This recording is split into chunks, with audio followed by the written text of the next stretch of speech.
Good evening and welcome to the third meeting of fiscal year 2024 of the Milton Planning Board. At this time, I would like to now call the meeting to order.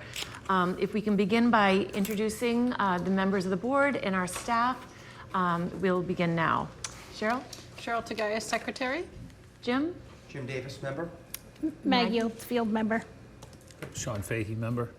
And myself, Meredith Hall, serving as chair. And now to introduce our staff, we have on Zoom, Tim. Tim Zawinski, Director of Planning and Community Development.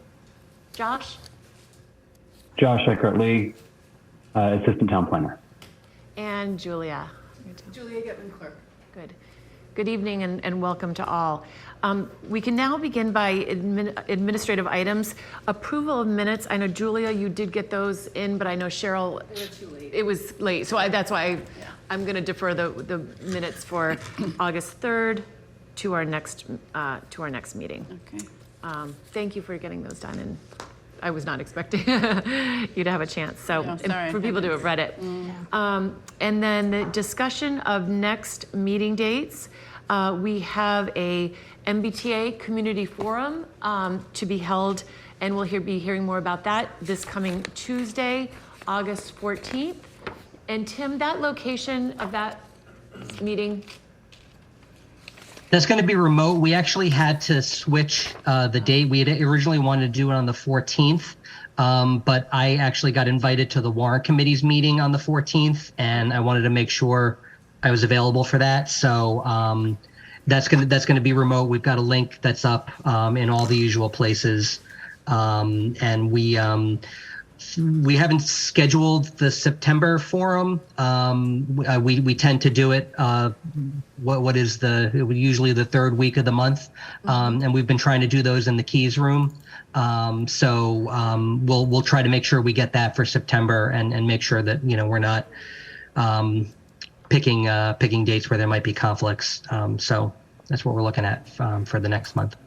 That's great. And it would be good to do it in person. At 7 o'clock? That'll be at 7 p.m., correct, Tim? If we do it, so next week's will be at 7, yes. And if we do them in the Keys room, which we like to try to do, those usually start at 6:30 because we've got an 8:30 full stop over at the library. But next week's will be at 7, and we can. Josh, do we have a link up on the planning department page? Yes, the planning department calendar has it up. It's featured on, I think, most of the calendars, and it's on our Twitter or X and Facebook, as well as been sent out to the recipients on our listserv. And I think we did a news item on the town website, did we? Okay. Yeah, so that link's around. And just so folks understand, the way that the public meeting calendar works, the main town public meeting calendar, those events are pegged to boards and committees. So because these forums are not technically planning board meetings or anything, we have to put them on the department calendar and then kind of disseminate that link widely. So that's why it doesn't show up on the town meeting calendar, just in case people are confused about that. That's why when we do these, we then try to, social media, town website, we put flyers out, we tell all your friends. But that's just why if you look at the public meeting calendar, this doesn't show up, unfortunately. It's just a functionality of the way that the public meeting calendar works. Great, thank you, Tim. And then we have our next regular scheduled meeting is August 24th. And then that will put us into our September meetings, which are September 14th and the 28th. And we'll announce the public forum when we know. So, and so now we can start with the staff update. Tim? Yeah, just a couple quick things and actually relevant to scheduling. I mentioned in last week's staff update that we did get a site plan approval or a site plan modification application for the Bentz project on Pleasant Street. They are looking to expand their parking facilities, and so need an amendment to their site plan approval decision. I figured that August was kind of pretty blocked up, but we should think about scheduling a hearing for that, and I'm just kind of, thinking September 14th. I don't know if anyone has any objections to that. It's a relatively straightforward application, but it is a public hearing, and we need to get that noticed and advertised and everything. So I just wanted to see what the board's thoughts were on that. Great. I think that sounds good. We can tentatively pencil that in for that date. Okay, we will do that. And then there had been some interest in hearing from our technical assistance consultants relative to MBTA communities. I had a good meeting with Eric Halverson from RKG Associates. He is elbow deep in data for the fiscal impact analysis. We've been getting him everything he needs, data from the fire department, from the police department, budgets from the town and the school department. He's in the process of scheduling interviews with relevant department heads to talk with them. I met with him this week just to kind of talk through generally where we were looking in terms of districts and kind of densities for the actual location of MBTA communities districts. He doesn't need anything to be pinned down just yet, but wanted to get a general sense of, the scale of what we were looking at. So he would like to come in on the 24th to kind of walk through where he's at, provide the board with an update, and I think talk to the board a little bit to get a little bit of direction and clarity.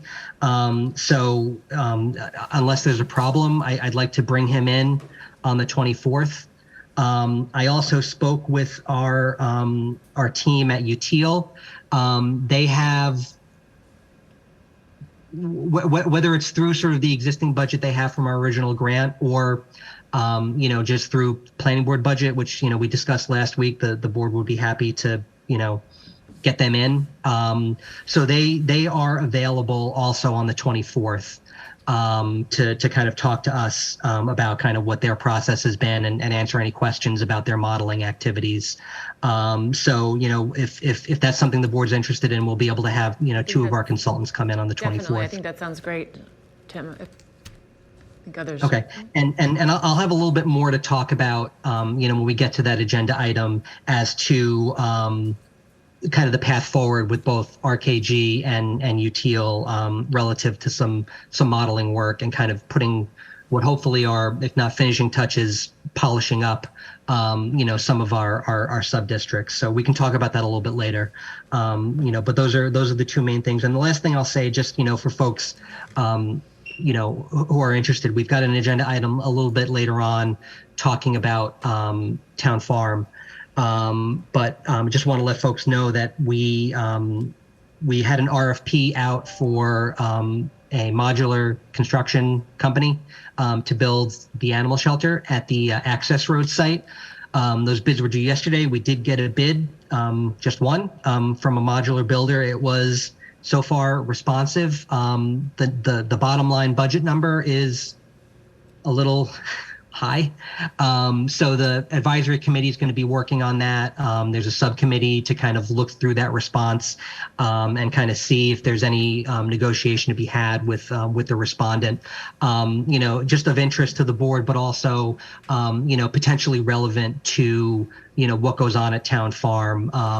The sort of alternate or sort of second or kind of parallel location that the committee and the select board have been looking at is the existing location at the Governor Stoughton site, for the new animal shelter, and kind of seeing what the mechanics of that would look like if we can and need to build over there, which then obviously has effects on what's possible for any affordable housing development on that site. So these things are all stuck together, but we're starting to get some more clarity on all of that stuff. So, if there's any questions on that, we can also kind of talk about that under that agenda item a little bit later. And then really quick, I know we do have a full agenda, but I did want to let Josh talk for just a minute about some of the work that's going on down at Milton Landing. I think especially relative to the leasing of property over there, and also some of the work that we're doing with our consultants around potential dredging. Great. Thanks, Tim. Sorry, Charlotte. Meredith, is that okay? Yeah, please start. That's great. Thanks, Josh. So the Select Board's Milton Town Landing Committee at their most recent meeting voted to give notices to the folks occupying what are known as lots B and C, or rather lot B, which are the two 5,000 square foot parcels on the parking lot, where if this is the parking lot, B and C, B is closest to the Milton Lockup building. Town administrator is working with the current tenants to figure out what will happen on that site, but it will likely lead to some moving of those boat trailers. In addition, the Select Board voted to send a comment letter to the EPA regarding their draft community involvement plan. Comments were due at midnight tonight. We got that voted on yesterday and sent in this morning. It's a robust letter talking about particularly the formation of what's known as a CAG, or a Community Advisory Group, which will be a citizen-led and EPA staffed and supported committee to specifically touch on all of the community engagement efforts and sort of citizen engagement around that site. Not to mention, it also touches on our desire for the EPA to consider expanding their operable area to include the Milton Landing area, where we found PCBs, lead, and chromium in levels that make dredging at the site financially near impossible to do on the scale we're working at without federal support through the EPA. So that comment letter has been submitted, and we've so far had good responsive feedback from the EPA in other conversations. They're aware of the dredging report. They've received that, and to their scientists as well as the independent scientists at NOAA who are assigned to this case. So we're really working hard to make sure we're having a robust and ongoing conversation with the EPA and making sure that the dredging work that we seek to do can be done as effectively as possible. It's still, and we're gonna be saying this for a long time because it's such a long process. It's still very early days on the Superfund process, but the first milestone is, how are they going to set up these community advisory groups? We advocated for a Milton-specific community advisory group, which we think is appropriate. We have a big bank on the Neponset River, and this project affects us just as much as anyone else. So we will, there'll come a time where the need to brief the planning board on this kind of expands beyond just the staff update. So when that time comes and there's enough information to share and kind of feedback to be had, we'll bring you a more full briefing on that. But, it's still a lot of just kind of the EPA kind of just getting themselves set up and trying to figure out, how they're going to start to, attack this thing from a public outreach standpoint. So stay tuned. And I think that's it for staff updates. So thank you. Great, thank you. That's great information. So with that, we can now move to Citizens Speak. If there's anyone in the audience who would like to join us or on Zoom, please raise your hand. We've got a couple hands up on the Zoom. I don't know if there's anyone in the room right now. Invite them to join us. Okie doke. We've got Echo Bergquist. Echo, if you can just give us your name and address for the record. Hi, yes, my name is Echo Bergquist. I live at 42 Lincoln Street. Welcome. Thank you. I wanted to speak today in support of the revisions to the letter that's addressed to the MBTA Board of Directors that asks for an explanation of the rapid transit status and that urges MBTA to invest in the trolley. I'd also like to say that I'm concerned about the focus in terms of the general discourse on the MBTA Communities Act. I'm concerned a little bit about the focus on the specifics of MBTA service with regard to this act, and that they're being used as a delay tactic meant to stall this very needed and legally required action on the part of our town staff.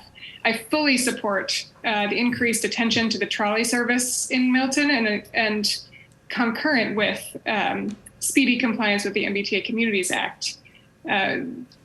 Plenty of other communities are going to be on time, and we have no excuse to not be on time. I also wanted to say that I think I feel strongly that this act is not a punishment of sorts. It will be a great benefit to our town, and that the core principles of this act are to encourage housing near the T, which will also mean that folks can decrease unnecessary car trips to restaurants, grocery stores, make use of the bike path, and other things that are also near the T. It's not just the T that makes sense to be near housing. So I think this is just smart town planning, and it's a strategy that really takes into account the issue of climate change, which is an immediate threat to all of us. And as we've very much seen this summer. So I wanted to emphasize in my comments that this state law requires quick action on the part of cities and towns for a reason. Delay is not an option at this point. This law is designed to address climate change in the sense of encouraging less unnecessary driving. And now is the time to act on climate change. I would urge the planning board to be leaders on this issue and use your platform to advance compliance with this state law and to help in the fight against climate change. And I appreciate the time. Thank you very much. Thank you very much. Next, do we have someone else? Next, we have Tom Callahan. Tom, if you can give us your name and address for the record. Thank you, Tim. My name is Tom Callahan, 16 Orono Street. First things first, I'm standing outside with Marion McKettrick, and we're all locked out of the building. All three entrances are locked. So All right. another Julia's gentleman coming. just joined us. So there's at least 3 people that would like to come into the meeting. Great, thank you. Yeah. Can we see if there's a doorstop out there? Julia's gone now to check, Tim. We're at the very front entrance. Where do you want us? Side? Yeah, let us know where you're Yeah, going to open. mailboxes will be great. Great. The mailboxes. Okay. Yeah, we'll go over there. Thank you. IT usually sets those doors to be unlocked when there's a meeting going on. I'll have to just check in what there was an oversight or a glitch there. Apologies to everybody out there. Julia just opened it. So Great. Yeah. Is there any other hands up while we wait for others to join us? There are. Let's hear from Jim Coyle while we're waiting. Perfect. Jim, if you can give us your name and address for the record. Yeah, sure. Good evening. My name is Jim Coyle. I live on Bumpton Street. My question is about the work being done by Verizon all over town. I've noticed there's some support cables being run across private property. Does the Verizon work, does that come under the planning board to review or anything like that? Or are they just totally on their own in what they do? For the most part, a lot of that goes through DPW and the wire division. But also, depending on the nature of the work, there is we do have a wireless telecom bylaw. Depending on the size and kind of scope of any new installations, there is a design review committee. We haven't had very many applications that have triggered design review for telecom facilities. One other thing that's relatively new is, what are referred to as small cell facilities, which are kind of smaller antennas that go on existing utility poles. The select board has a review process and a policy for public hearings to review those. But, without knowing, exactly what the nature of the work is, it's tough to say. Jim, if you wouldn't mind maybe shooting me an email and I can kind of shuffle that around to DPW and see if they can get you some answers. Because it seemed like it's out of control here right now when we have instances of cables falling down already on Washington Street not long after they've installed, and there's electric and cable TV or Verizon new cable after all, they're resting on top of each. There's a lot of safety concerns out there. And you were talking earlier about this the north part of Milton. It's going to be let's say a more dense development there in the long run. It certainly needs a good look. Verizon seemed to have a blank check. They were able to do whatever they do, and nobody's watching it. That's my impression. And it's shouldn't there be approval if they're just connecting cables to keep the telephone poles upright and supporting all the additional weight? That doesn't seem to be being managed or watched by anybody. I unfortunately can't speak to how DPW reviews and processes that work, but again, if you've got some specific areas that you have concern with, we can get that over to DPW and they can take a look at it and we can maybe get you some more specific answers. But did Verizon submit a plan for approval for this board at all? No. No. Well, that's a huge mistake. I mean, it's disgraceful what's happened in East Milton and other areas around town. It's just way out of control. It looks like a third world country almost. It's awful. So I suggest maybe some members of this board can go take a look and see what I'm talking about. It's just in very dense areas, it looks far worse. When you're out in more wide open spaces, you can make it blend in better, but it's just not working at all. Anyway, that's my thoughts for tonight. So. Thank you, Jim. And you may want to reach out to Chase Berkeley directly as well to discuss that tomorrow. But thank you very much for bringing that to our attention. Okay. Okay. Next. Any hands up? And anyone from the audience who would like to come join us? You're still in citizen speak. We're still citizen speak. Yes, that was. Sure. Yes, that's. Great. Let's welcome. take two here. Tom Callahan.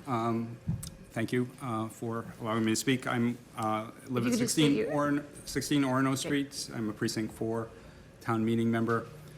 I'm also on the Milton Affordable Housing Trust, as a member of the trust, and also the current chair of the Milton Community Preservation Committee. I'm not here tonight speaking on behalf of either of those bodies, just as a resident. Want to largely agree with what Echo Berquist said a few minutes ago and just put a slightly different spin on it. In 1970, Milton had 27,190 residents. In 2022, the census estimates we had 28,364. That's 1,174 new neighbors in 52 years. It's a growth rate of 0.0008. State has grown in that same period around 20% in population. Greater Boston region even faster. We are not and haven't been doing our part. Meanwhile, since 1995, my home value has gone up over 400% when we bought in this town. We desperately need the MBTA Communities Act. We need more housing. I'm an affordable housing advocate. We need more affordable housing, obviously. There's some options within the act, as you know, to create at least up to 10% affordable, but we need housing of all types at all income levels because more housing will help ease the housing cost crunch that renters and home buyers face. And it will help Milton retain what has been our history, which is we've always been a town with many wealthy residents, but we've always been a town with working class and middle class residents. And with a starter home, maybe going for $750,000 if you can find it in Milton right now, that's in jeopardy. So it is, as Echo said earlier, it's the right thing to do. It's the smart thing to do, in my opinion. And we urge you, and I know there's a lot more work to be done by this board, by the select board, and certainly by Tim and Josh and the planning department who've been doing yeoman's work on this.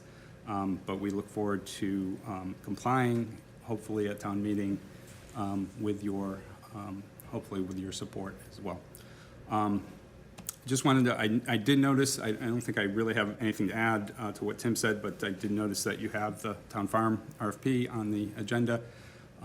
We'd be happy to, now speaking on behalf of the trust, we'd be happy to talk with you more formally if you would like to talk about that. Tim gave an excellent update. I was going to do that, but it's not necessary given that he updated you on what happened this week at the select board in advancing the draft RFP for comment to the AG. So thank you. That's great. Thank you for offering that. That's great. Yes. Okay. Anyone else for citizen speak or on Zoom? Okay. Nobody on the Zoom. Doing it. All right. Thank you all. So with that, we can move to our first public hearing. We can open 152 Robbins Street, site plan approval, continued from August 3rd. And Ned, you can join us if you want.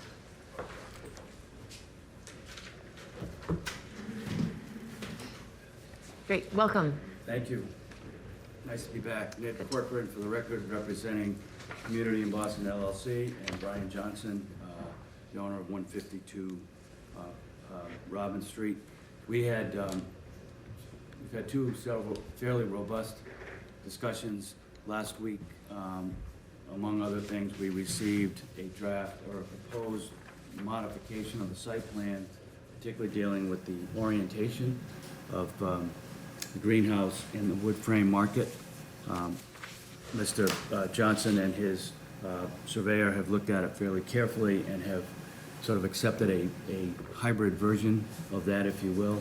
They agree that the reorientation of the greenhouse and the raised planting beds is appropriate, but they do think they need to keep the market building itself in the same location with the same orientation. And I submitted, I think yesterday, electronically at least, an updated version of that plan. I also submitted a draft of site plan approval, which I know Cheryl has commented on. I have two comments with respect to her comments, but otherwise would obviously open to listening to other comments that other members of the board may have.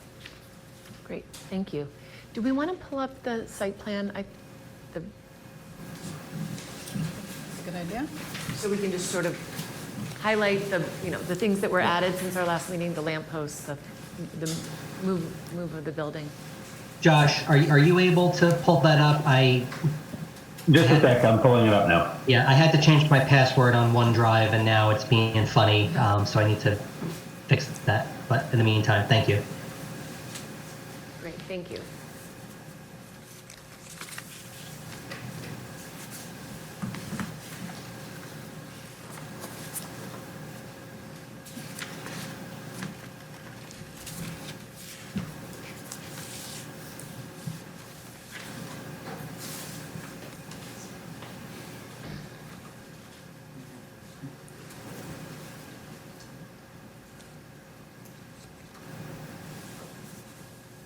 I think that's the draft decision. Can you bring up the actual site plan itself?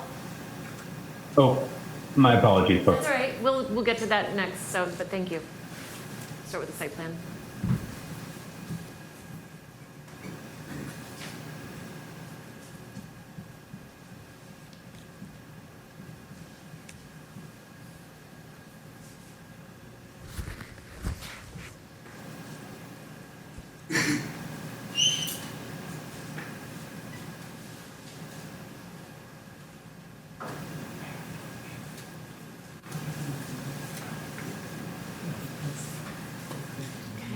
All right, so we can open it up for questions now from members of the board. So I know we did make several modifications to the plan in accordance with the notes from last meeting. We added the proposed electric line to the plan connecting to the dwelling. We modified the reference to the stone wall opening, that it is opening the columns of the stone wall to 18 feet. No other changes outside of the property line, no adjustment to the radius of the driveway as it enters or accesses Robbins Street. We did adjust the layout of the greenhouse with the planting beds to open up the view corridor coming through from those stairs that Cheryl, in the photograph that Cheryl showed us last week. We did actually state. Thank you for that locations. suggestion, Cheryl, by the way. It was nice. We're pleased with the layout of it. Great. Thank you for And considering it is my staked? comments. It is staked? We did so stake. could- Staked, yes. From the street, I could just, we could take a look Yeah. and see it. That's great. And I think that was essentially, those were and we added dimensions for both the greenhouse and the wood frame building. Great. And those are on what page of the site plan? Those are They show up page- on the site plan itself. Great, perfect, okay. And the site plan shows a revision date of August 7th. Okay.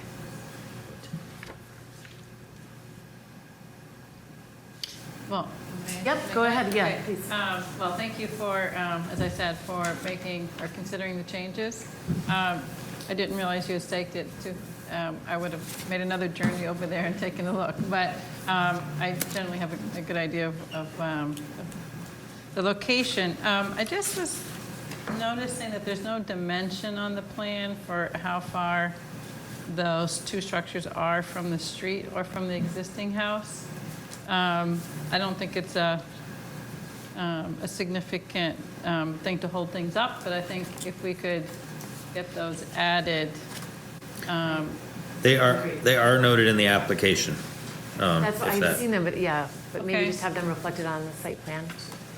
Okay. I'd have to go back and double check that then. I did provide a zoning table, zoning compliance table, showing that at least the setbacks of the building, 38 feet front yard setback from the street to the wood frame building, which is closer to the street than the greenhouse.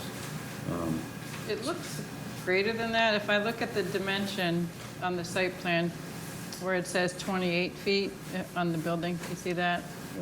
Josh, can you zoom into the market building?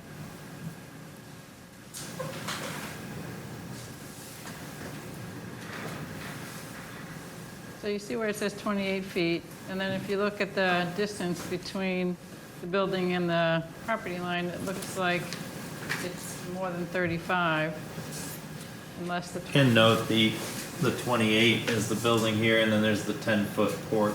Okay, so that's That's 38. 38. It could be. Maybe there's a slight discrepancy there, but Minimum setback is 30 feet.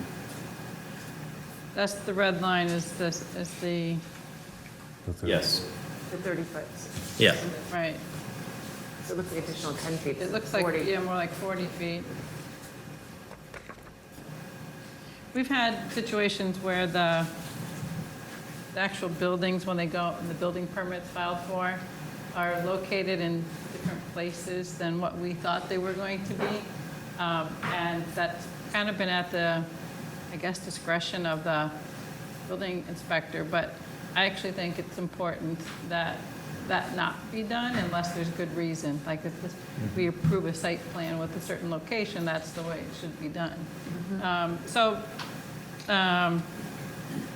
I'll see what my other fellow board members think, but I think it would be nice to have a dimension there, and if you find that that dimension doesn't work, let's say plus or minus, I don't know, maybe 5 or 10 feet, then you could come back.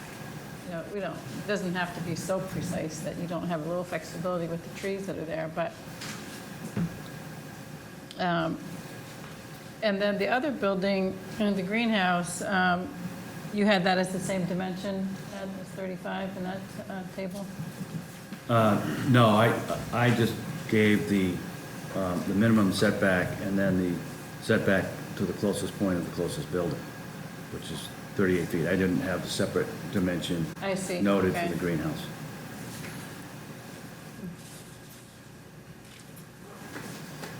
We could also possibly make if we wanted to make an approval tonight, subject to getting those, having those put onto the site plan. We'd be happy to add those. We could have that as a condition, and then you could show us that. Yeah, I don't see any in reason to in hold it approval. up, right? This has a scale, right? It does, yes. Scale. Well, But it would be good just for Within the, that frontage. Jim, just, yeah, just for the building. with my experience, For building we've had inspection. situations where some project that was approved came back to the planning board after there were some problems. And part of that was that the structures were located completely differently than on the site plan that the planning board had approved. And I don't think that's a good idea to be having that happen and having that be at the discretion of someone who's not part of a public process and a public hearing process. So right now, these could be placed generally in this location, but there's nothing which would say, oh, that doesn't look like where it is on the plan, you know, how do you enforce it? So I can tell you that our prior building commissioner asked us to be as specific as possible so the enforcement could be easier for them in the building department. So that would be a subject approval, if the board agreed, subject to the location of, and distance of setbacks from the street and from the other buildings on the property. So I just caution a little bit because it is under an agricultural exemption and under 40A, Section 3, no bylaw shall restrict, the materials or really the methods of construction of structures. And we cannot unreasonably regulate. So I think it's a good idea to be in the general area, but I also want to caution that we don't necessarily can over-regulate either. But to Cheryl's point, I was subject to one of those conditions where we put up a fence and we put it in line with our property line, and the property line was at an angle, and the building commissioner made us remove our footings, remove the fence, and move the fence about 3 feet because it wasn't the exact number of foot from the property line. But our property line was at an angle, and we did the same amount all the way down. So I think having flexibility would be helpful, and it would save us time, and it would save the applicant time. I think the question and the request to put the dimensions there, as a guy who spends his life building, we would want to see dimensions for where the building's supposed to be on the site. It'll make it much easier for you as the applicant when you go to the building department, because he will pull out the plan that was approved, this plan, and want to make sure that you're conforming with it. It's gonna make it easier for you. We don't have any problem putting a dimension on. I mean, Simple. Yeah, I think it's a simple, if it could be maybe, like you said, approval with, subject to. subject to adding the dimension or something that, Brian, as Jim said, We wouldn't have when any you problem. scaled it, you're probably gonna be so close, no one could discern the difference. The scale's a 1-inch scale. I think we could probably even assume where it is right now, but it just makes it easier. But I think they Yeah. could be added. Okay, did you have anything else you were? No, just, I'll be ready for the discussion of the draft decision. But otherwise, no, I don't have any other comments on the plan. Anyone else on the plan before we move to the approval? Okay. All right, Josh, can you bring up the site plan approval? Do you want to see if there's anybody else who wants to Oh, comment? is there anyone from the audience who would like to comment on this? Yes, offer an opportunity. Or online? You see any hands up? I'm not seeing anyone in the Zoom. So then, procedure-wise, should we close the public hearing and then discuss the decision? I think you should, if you're if you're discussing the draft of the decision, I think you should do that in the open meeting and then close and then vote it. vote. And then, all right, Josh, can you pull that up, please?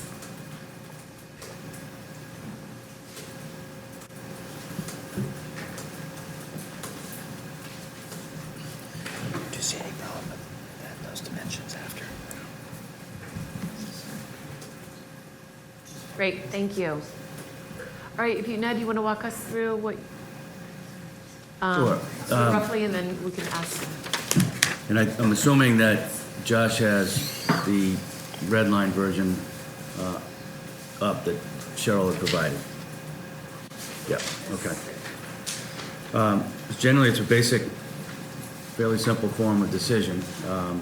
References what the proposal is, the date of the application, plan sheets that are incorporated, other materials that are incorporated in the application, and have become part of the overall approval.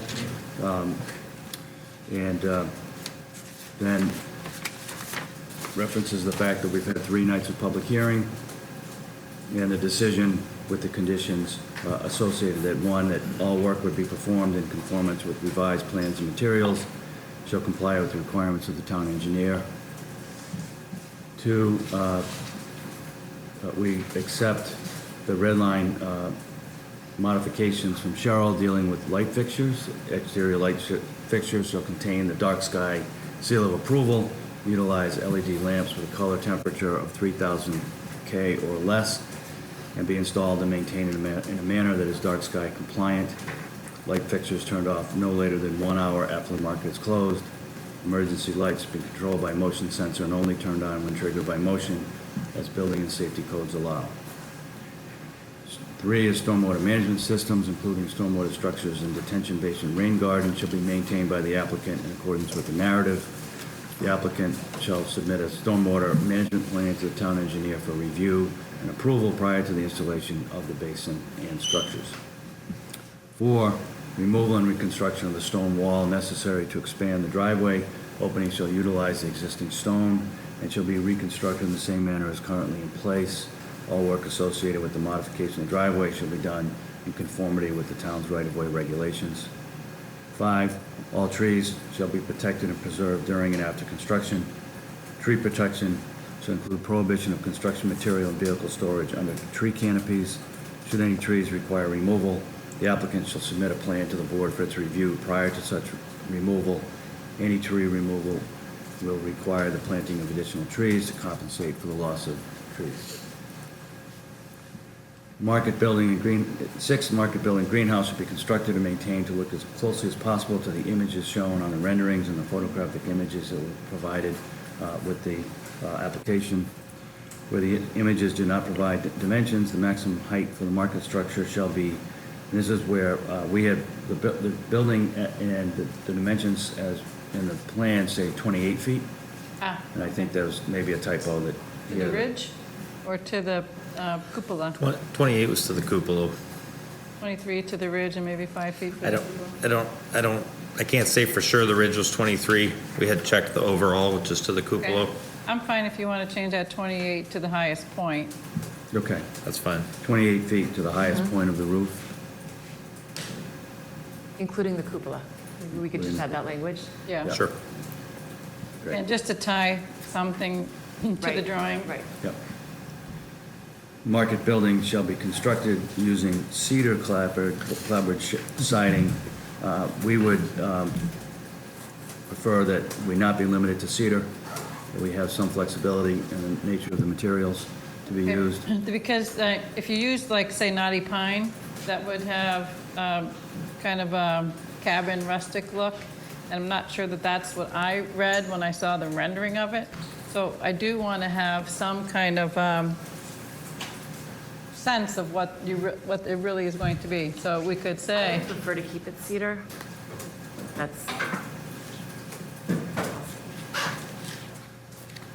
So it could be, I mean, cedar's the most common clapboard. I mean, what else were you thinking besides?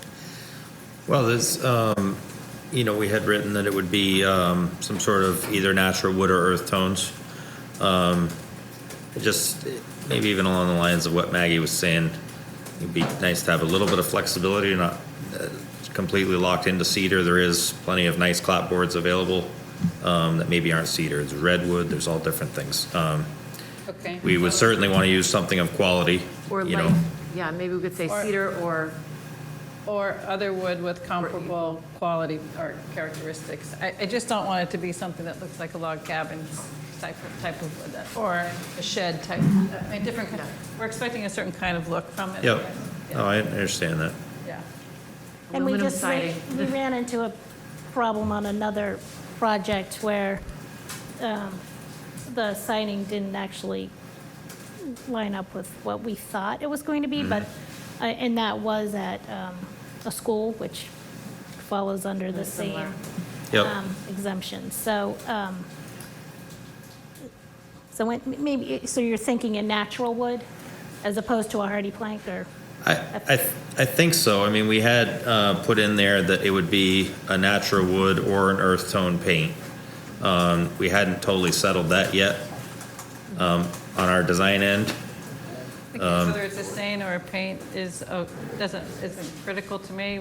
That I think, having the color that you said, Yep. natural color, or that can, in my mind, it could be a paint as well. Yeah, as a stain. maybe you could say cedar or similar in a natural or earth tone paint, something like that.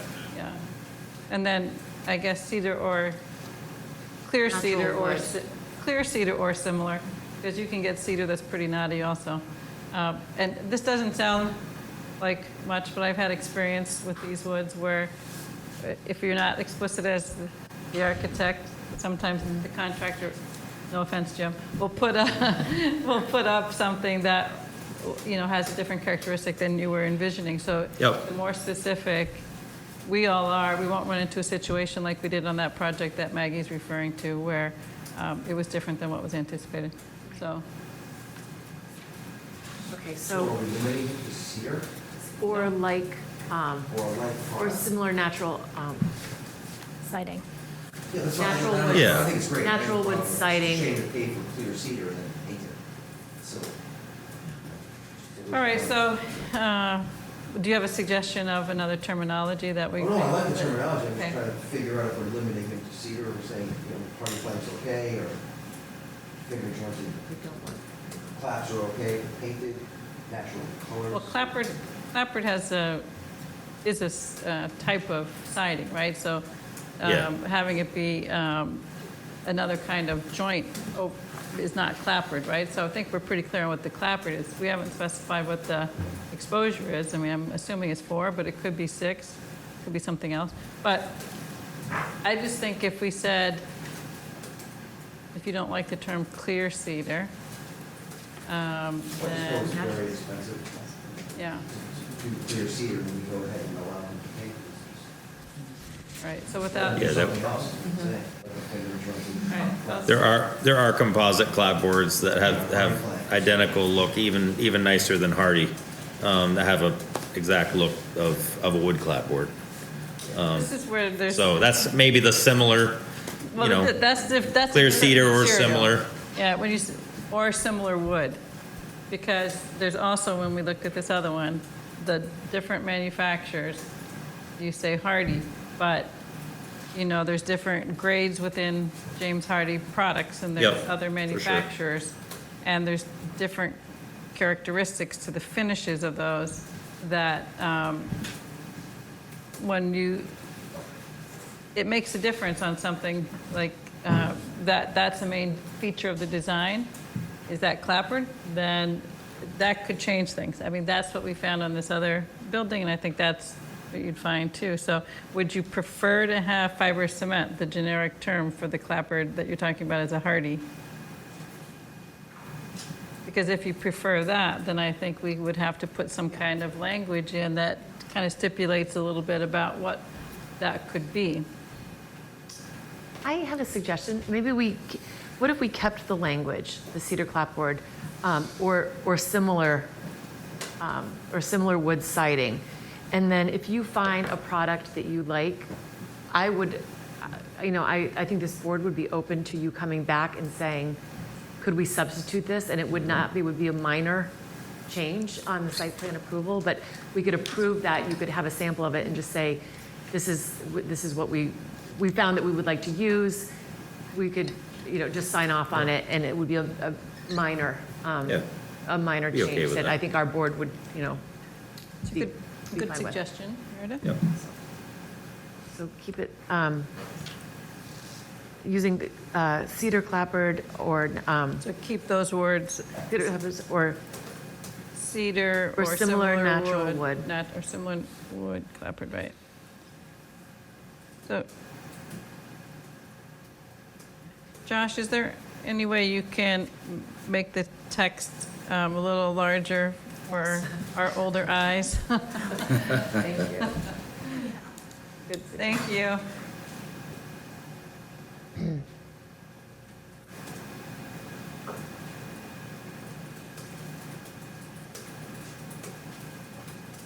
I think that looks good. I'm fine with that. Okay. The rest of it, the stone is no problem. That's what we intend.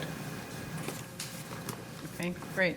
And then finally, section 7, all new utility lines to be placed underground. Utility installation shall be placed in accordance with requirements of town's regulations. And that's it. Any comments from the board? I just have two. I think this refers to the public hearing, Ned, opening on the 12th, and I believe it opened on the 13th. You guys can check that. That's what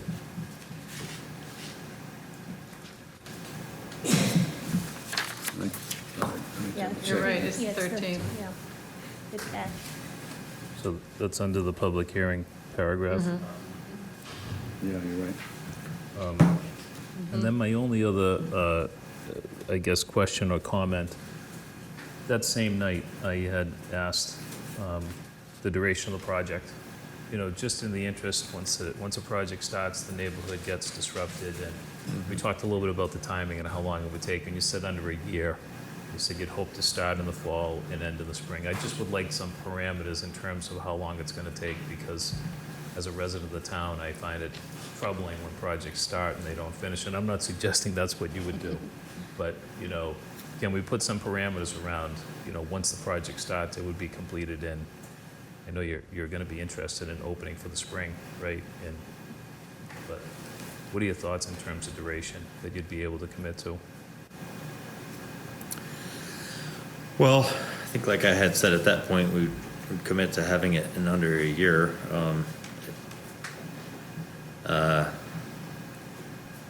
Rather not be squeezed beyond what we maybe have the ability to do. I think that's reasonable. Yeah, delivery times, it depends on the sourcing of some of that product, right? As I said, it's a small building. One's, 875, the other's, 1,100 feet, Whether you're sourcing one window or 50, though, it Oh, can yeah, be. but my only point is, don't start unless you have your material ready to go. Yeah. So it's really for the neighbors, Yep. I'm not the Oh, I one that's understand. living there. Your neighbors have come and supported you, and Yep. no one likes to see a construction site that just, lingers. So, Yeah. that's So, that reason I The asked. notion would be that you'd have a parameter that defines start of construction to completion of construction without a parameter that deals with when must he start construction. Correct. There's no, I'm not suggesting that a start date is defined. I'm suggesting that once you start, it's the duration. Well, one thing obviously to factor in is winter. So in any 12-month span, you have probably 3 or 4 months that you're not able to do much.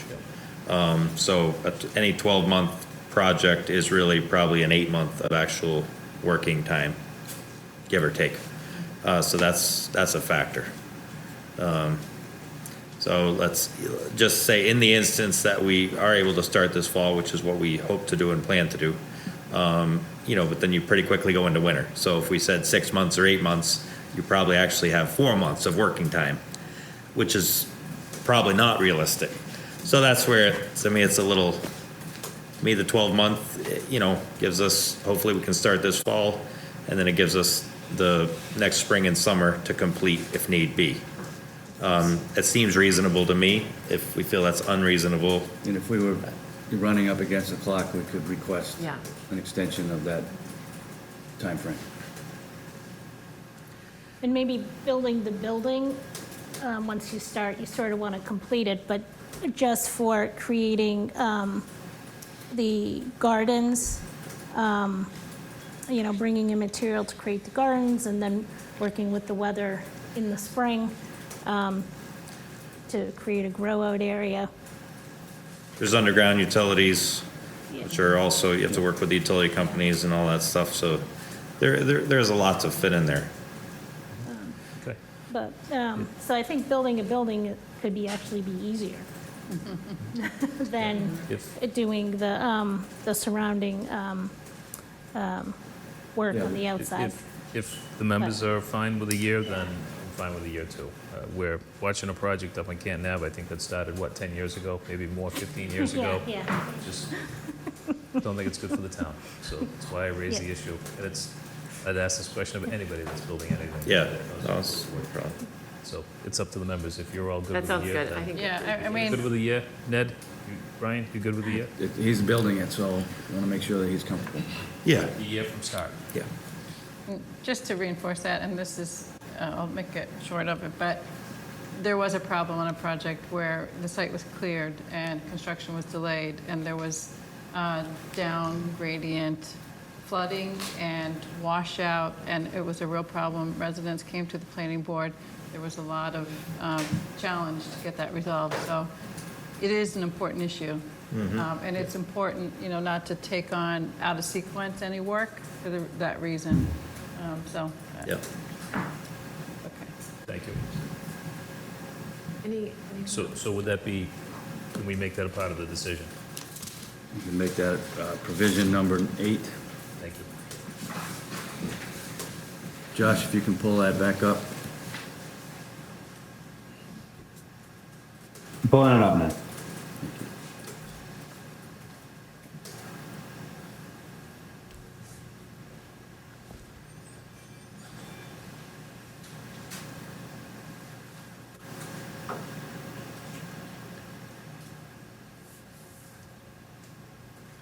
We can add provision number 8.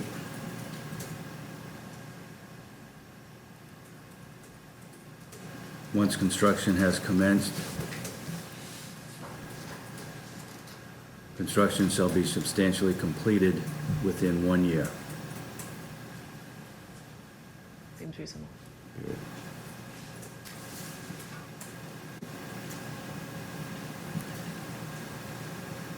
Does that look good? It's great. Okay. I have no other questions. Anything? Anyone else? Any questions? I'll make a so- motion to close the public hearing. Yeah. Could I have a motion to close the public hearing? Yes, that was a motion from Cheryl. Is there a second? A second. All in favor? Aye. The public hearing is closed for 152 Robbins Street, and now we can begin deliberation among the board. I'm ready to vote, if this is the board. I am also. Would you like, all right, if we could have a motion, Just real quick, if you want to remember Yes. to authorize me to sign on your behalf, if that's something you're interested in. yes, definitely, Tim, thank you. So I'll make a motion to approve the site plan application for Common Sense Market at 152 Robbins Street. And subject to, in accordance with the approval as discussed and reviewed this evening and as amended this evening, and authorize the Director of Planning and Community Development to sign on our behalf. And do we need to say subject to the reflection of the site plan? Yes, thank you. Distance.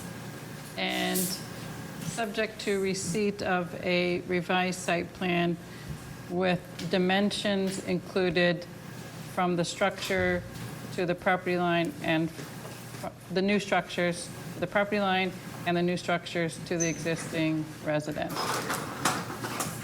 Is there a second? I'll second. All right, all in favor? Aye. Thank you. All right. Thank you so much. And I just want to say, you've done a wonderful job with outreach to the neighbors, and I think that really means a lot to our board, to know that you have support from the neighbors, and you certainly do. So. Thank you. And I want to say thanks for bringing some more agricultural activities to the town. I think it's exciting, and it's a reflection of our history and moving forward. So thank you. Thank you. Look forward to getting the building Forward to permit and Yeah. working, Visit you. moving forward. All right. Good, thank you. Okay. Thank you. So now we can move on to our, open the public hearing, if you're ready, for 111 Highland Street. Site plan approval continued from July 13th. We can open that, and Ned, if you want to go ahead, and Tim, please feel free to, if you have anything that you would like to say too. I think Ned can handle this one. Okay. So thank you, Ned Corcoran, on behalf of Northbridge Companies LLC, is the applicant for the special permit and site plan approval for the memory care facility at 107-111 Highland Street. As you know, we started a hearing in February or March, have had a number of hearings before this board with some hiatus pending work with the Conservation Commission. There have been fairly significant modifications to a number of the plans, and for a couple of reasons, we are requesting that the board approve a motion to withdraw our application without prejudice, for the right to refile and to commence a hearing as soon as possible, presumably in September. We would submit an entirely new package that would incorporate all of the changes and modifications that have come through both processes. And we think also that given the fact that there was a town election in the interim of the commencement of the hearing and where we are today, that the town would benefit by having all 5 members of this board participating in a new hearing. I know that Jim's here, but he cannot vote on the current application because he was not here at the start of the hearing. And so we think the town would benefit in particular by the participation of all 5. It's a big project. It deserves to have all 5 members of this board working on it. And so we would, with that, I would request that the board approve that motion. The statute, Section 48, Chapter 48, Section 16, authorizes a withdrawal without prejudice, but once filed and advertised and once a hearing is started, it does require the board to approve the withdrawal. Any questions from the members? So if I can entertain a motion to approve the withdrawal as so stated? I'm not sure you can.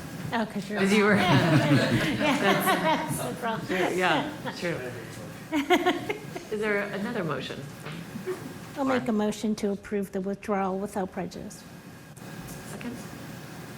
Second it. Okay. All in favor? Oh, actually, we will do a roll call because you will abstain. That was you will still vote. So, Cheryl? Yes? Sean? Yes. Maggie? Yes. Jim? Stay. And myself, yes. Great. Thank you very much. And if you could just keep Tim updated on where the hydrologist and the Conservation Commission is in the process, just, I know you're working with them on that.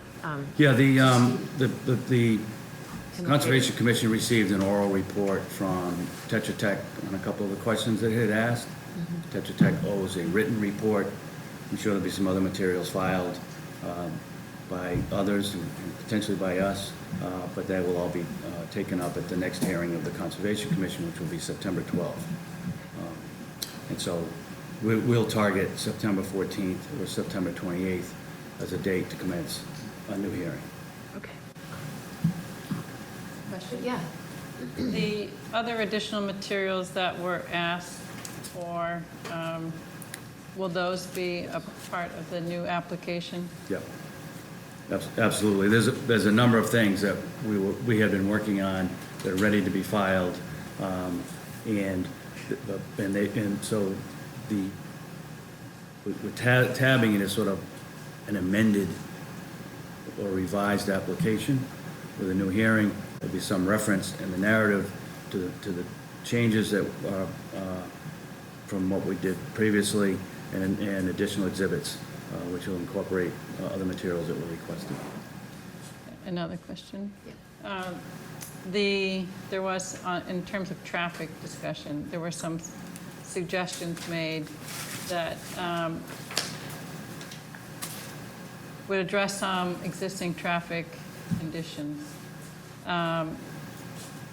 The select board voted this week to approve a contract with Beta for traffic consulting. And I'd like to suggest that, maybe through Tim, that we have them incorporate or study those suggestions in the model, in the traffic model that they generated, see what impact that would have on other intersections. There's some as traffic analyses that were done as related to the 40B project on Canton Ave, related to Winter Valley. There's, I don't think, a traffic study, but there are some additional, I'm sure, impacts that come from that, though minor. But I don't think any of those suggestions should be, sort of, I guess, implemented, but to the extent that they're part of our process, I think they should be evaluated before we would suggest that those be incorporated. And maybe they won't be a part of this process, but I do think that, given that the concern of the neighbors for that, I'd like to see the town take advantage of that new consultant to study some of those changes. I think that's appropriate. We've spent a lot of time with the Traffic Commission, this board, and others about the ideas of modifying traffic access to the ladder streets. I know that the Traffic Commission has steadfastly said that they will not adopt those recommendations without at least doing the bigger traffic study. But what happens if you shut off access to the ladder streets? What happens to the signal at Canton Avenue? What happens to the signal at Canton and Thatcher? What happens to the signal at Reedsdale? It's a bigger issue. Yeah. And if you put your finger in the dike, in the hole in the dike in one place, maybe it pops another place, and they're not prepared to do that. So we think we've done in that process what we can do, and we'll stand by, ready to be further helpful. But we're pretty clear that we don't have any traffic impacts associated with this project. We'll have to demonstrate that again in the next hearing, but your peer review consultant. Yeah, we don't want to discuss, we've closed the public hearing, so we can't really. That's right. So the only thing I wanted to say was I just, we heard through the process that this application didn't reflect what was presented at town meeting. So it'd be helpful to make sure that whatever is in your information moving forward, that it does reflect what was presented at town meeting. So maybe we all should watch that presentation again. Town meeting adopted the zoning, and we didn't misrepresent a thing. All right, thank you very much. Thank you. Thank you. Okay, so we can now move on to our A&R 10 through 18, 10 and 18 Central Ave. Marion, welcome. Good evening. And I'm Mary McKettrick. I'm representing the applicant. Claudio Sala is here and coming up, and he is the survey engineer who prepared the plan. Okay. So it's great that he's here tonight, because a lot of times questions come up and I can't really answer them, but I think he can. He also brought a large copy of the plan, the paper copy, And then if, somebody can put it up on the screen for anyone who's watching on Zoom, that would be great. Yeah, Josh, can you pull that up? So we can, so the people watching.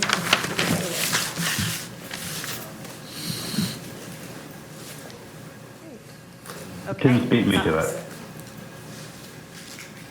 Thank you.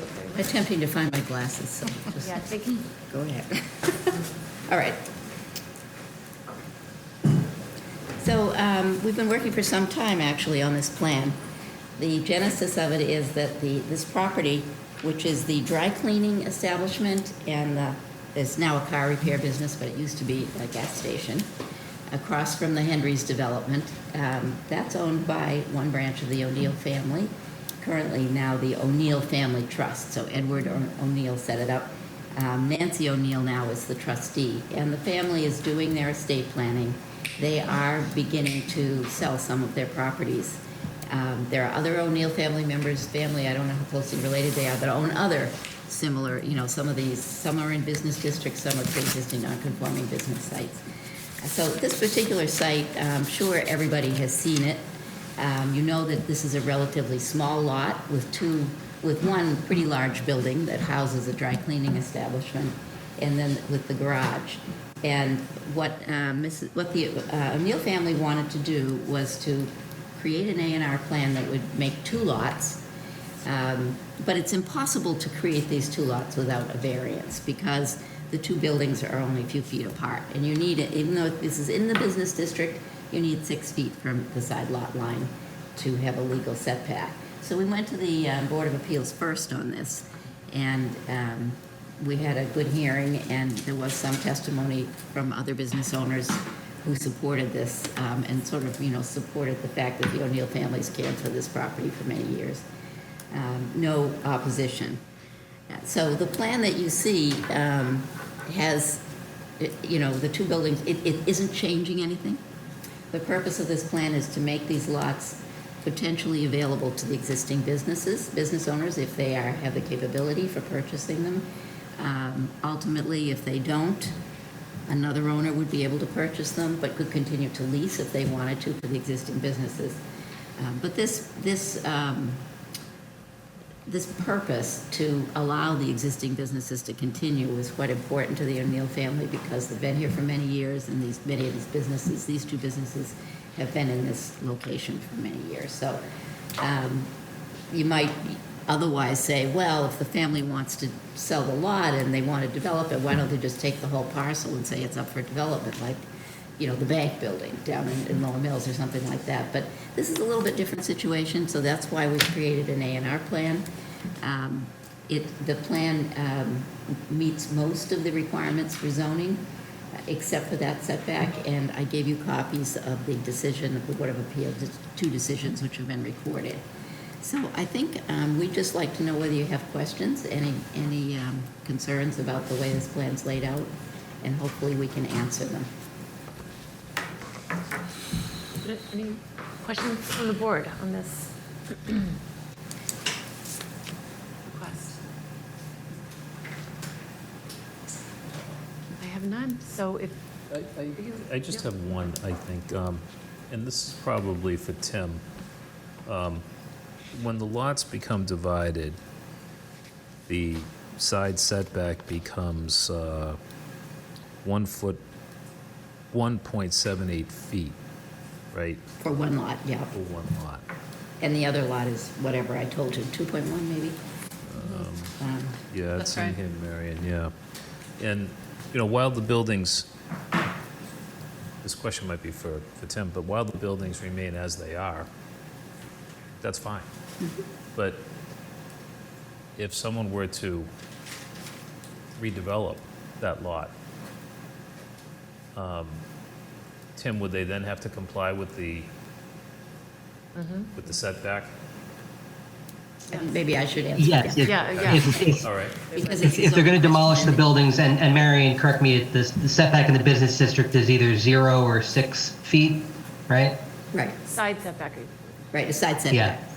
But the question is, if you take the buildings down, does this decision and the variance, does that allow somebody to come back in and build 2 new buildings at that setback? And the answer is no.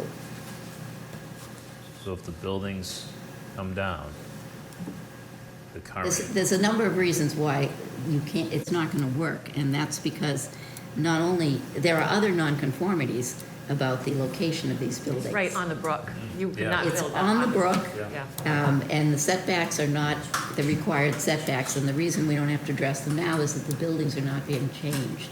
But if you remove these buildings or try to change them, you will immediately get into all kinds of permitting difficulties. That doesn't mean you can't do anything here, but if somebody wanted to create one completely different type of building, they would probably have to take both buildings down, and they would have a problem with the location so close to the river, although there are exceptions if there have been existing buildings, and that's not an area of expertise for me. That would be for the Conservation Commission. So that's why this is sort of unusual, because this is really a plan for what's there now. And I don't know whether you want to add anything to that, having drawn the plan, but that's been the understanding I've had. No, I just want to clarify. I mean, these will now be operating under a variance. Yes. So altering a structure that is operating under a variance requires zoning board of appeals approval. So anything that ever done from here on in requires zoning board approval. Good question. thanks for the clarification. The only comment I have is that it's just interesting how these things develop. That, from a planning standpoint, you might like to say, well, I'd like to know the property's going to be sold or developed, and, maybe the planning board would have some ideas about it. But the owner of the property also has a concept of what this land is for and how it's been used. And it's very clear the O'Neill family has had, has been committed to allowing small businesses to operate here, and they want to make it possible for them to continue if possible. And they own the land, so this is their proposal, and I think to that extent, we have to respect what they want to do, and I certainly have no objection to it. I use that dry cleaner, I mean. They're very loved, and They've been there for many years, and there's lots going on in that area right now because of the new Henry's building. Maybe we will be very interested to see what happens in the future. So with that, I would entertain a motion. I will move to authorize our Director of Planning and Community Development to endorse this plan as not requiring subdivision approval, and to be able to sign that on our behalf. Is there a second? I'll second. Roll call? All in favor? Aye. That we can all vote on. Great. Thank you very much. The Mylar is already in your office, so all we have to do is have Director of Planning, thank you very much for that. He can sign it, and I'll be able to record it. I know the O'Neills will appreciate your support. Thank you. Okay, so we can now move on to our old business. Excuse me, I'm sorry, discussion of the East Milton Zoning Initiative. Get that. And welcome, Josh. Welcome back, Josh. Good evening. Thank you. Welcome. Good to see you all. We do have a brief presentation. I'm not sure what Okay. the easiest logistics are for that. I just emailed it to Tim and Josh, if that's right. easier. Josh, can you pull that up? Do you see that? Did it come through? It's not yet in my inbox, but when it does, I'll share it. Well, I can just start verbally until that happens. So, good evening. I'll introduce myself and my colleague here, Sarah. So, Josh Fiala, Principal Planner at the MAPC Metropolitan Area Planning Council. We're excited to begin work on the East Milton Square zoning effort. So, as you may have noticed, and we're happy to answer questions about this evening, Chris Kuschel is actually departing MAPC, unfortunately, and I know he was a part of the proposal. We're here to reassure you that we're confident in our ability to deliver on the work still. My background and experience, I'm a licensed architect, a certified planner, 20 years of experience in the greater Boston area doing very similar work, thinking about ways that mixed-use commercial districts, downtowns evolve and kind of attract and increase investment over time. So this is a center point of the efforts that I'm involved in, also looking at design standards and design guidelines as well. So that's a little bit about me. I'll let Sarah introduce herself as well. Thanks. Hi, everyone. I'm Sarah Scott. I'm new to the planning board, fairly new to MAPC. I have masters in city planning and historic preservation. I have about 3 years of working with a state historic preservation office, as well as about 3.5 years working as a zoning and development planner for the city of Cambridge. And I've been with MAPC for about a year now, working on a variety of projects, including rezoning studies, comprehensive plans, visioning plans, and different things like that. So I'm really excited to be a part of this project, and I'll be supporting Josh on the work. And there'll be others involved at MAPC. You'll see us probably primarily, but we'll have community engagement staff and others who are helping us lead the effort. So are any questions about sort of our team or ourselves? I have a question. Sure. And I think this is, a real piece of a concern that I have. Honestly, we're so excited for you two to both be working with us. Yeah. The actual writing of the zoning. We looked at 4 different proposals. All were really excellent. We had a real vigorous, robust discussion on the advantages and, having experience as architects, But for me, the writing of the zoning, and we had a previous member of the board who just always said, zoning is law, and what we're writing has to be able to hold up legally and mean what we want it to say, and careful consideration. And I was just going to, and I know you have some experience with doing that. It was more on Chris, Chris's zoning things that he had written in zoning. Yeah. But I didn't know one of the proposals that came in actually sort of brought in a consultant who is an expert in writing zoning. This was Bob Mitchell. This firm brought Bob Mitchell in, which you may be familiar. Yeah. Is that something that you might consider working in collaboration with an attorney who is an expert at the writing of zoning? And we know we'll be talking about form-based zoning, different how we approach the zoning, Yeah. but actually having an attorney to sort of just be overlooking, the work that we're doing. I don't think this person needs to come to every meeting, but when we get to the, to the point where we really would like to make sure we have something that is legally sound, I would appreciate maybe having knowing that person might be available. But I don't know, other members of the board on the composite of the team. Yeah, so I sort of agree with Meredith as well.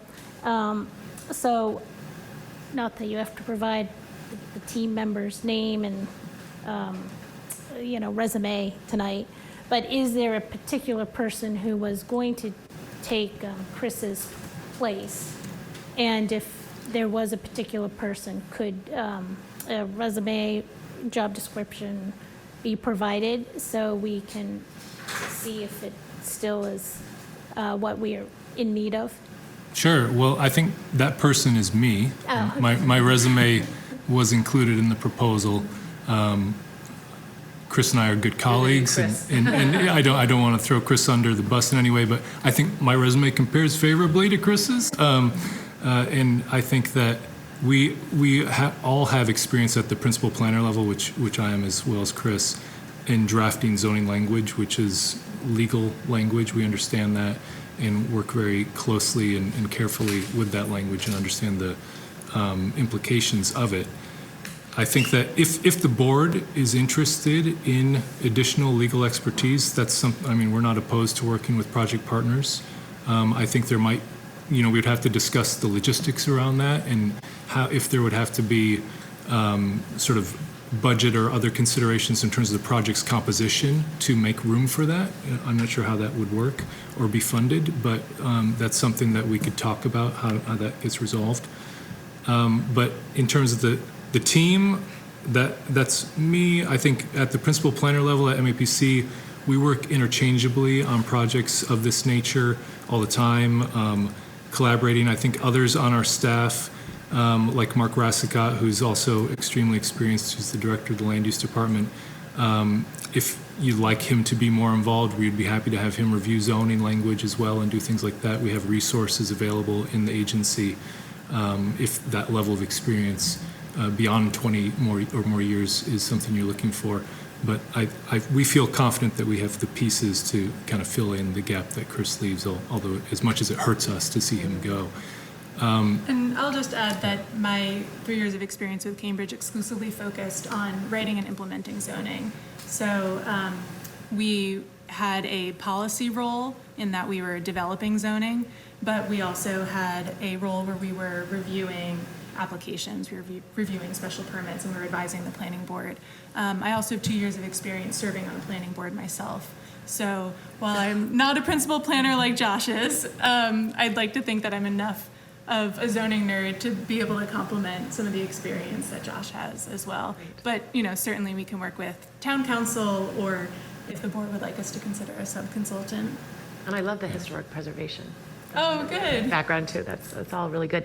I just have one other question, because one of the things that you really stood out to us was the community engagement, which is going to be particularly, it's important in all neighborhoods, but I think East Milton has gone through a lot, and there's some fatigue there, and so really engaging and giving confidence to the neighbors in East Milton is going to be a really key factor. And you had a Christian Brandt, Yes. And he will be part of that team too, correct? Or Well, probably not a good look for us, but Christian Brandt has also left the agency, unfortunately. So we can give you a resume for Naji, who we have not, but Naji Nunnally would be the community engagement specialist who would be working with us on this project in Christian's departure. Okay. Yes. So we know maybe from it might be helpful to, it maybe issue us just a statement of who the team is, so an update, so we can add it to the our file. Sure. So the resume Yeah, profile. resume, yeah. And, we have been very lucky as a town that we've had longtime board members who were attorneys, and they're no longer on the board. And we are also, as a town, in the process, we just lost our town council that has been with us for many years. And so now, even though it's the same firm, there is a transition in our in our town council. So there's a lot of changes in the town. And so legally and legal writing is really important to us, especially at this point in time. Understood, yeah. I think turnover in the working world is kind of the name of the game these days, so we're the We points understand. Yeah, there's of consistency. Yeah. Well, just one more question. Are there any other staffing changes that the team, other than the two members you mentioned? No, not that. I mean, I would say at MAPC there is staffing changes occurring, but not specifically on this project. Yes. So those Christian, who was included with the proposal, and Chris are the two. But, okay.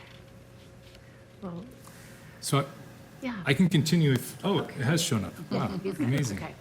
So we can, maybe, is it Josh that I'm asking for help? Yes, Josh is Josh, if we running. could go to the next slide with the brief agenda, if the board would please, we had for this evening. We want to talk about introductions and staffing, which I think we've accomplished a bit, and also just give a reflection of project goals from our perspective and start that conversation with the board as well to hear from you this evening. And then also talk a little bit about that community engagement strategy and why it's so important, particularly with the years of planning efforts which have been occurring in East Milton Square, and making sure that we're leveraging that effort as best as possible, not making people feel like they're not heard. So they've been in these processes and chosen. Thank you. And then just wanted to touch on the study boundary as well, and just make sure that we're heading in the right direction on that, and then briefly touch on some next steps in the outline of the schedule. So if, Josh, you could skip through planning board members, just to highlight, this is a planning board study, and we appreciate that. And then MAPC, we've already talked about some, and you saw in the proposal as well. So if we get down to the study introduction on slide 6, or page 6 on that one. So as I mentioned, we're really building on past efforts that have concentrated on East Milton Square.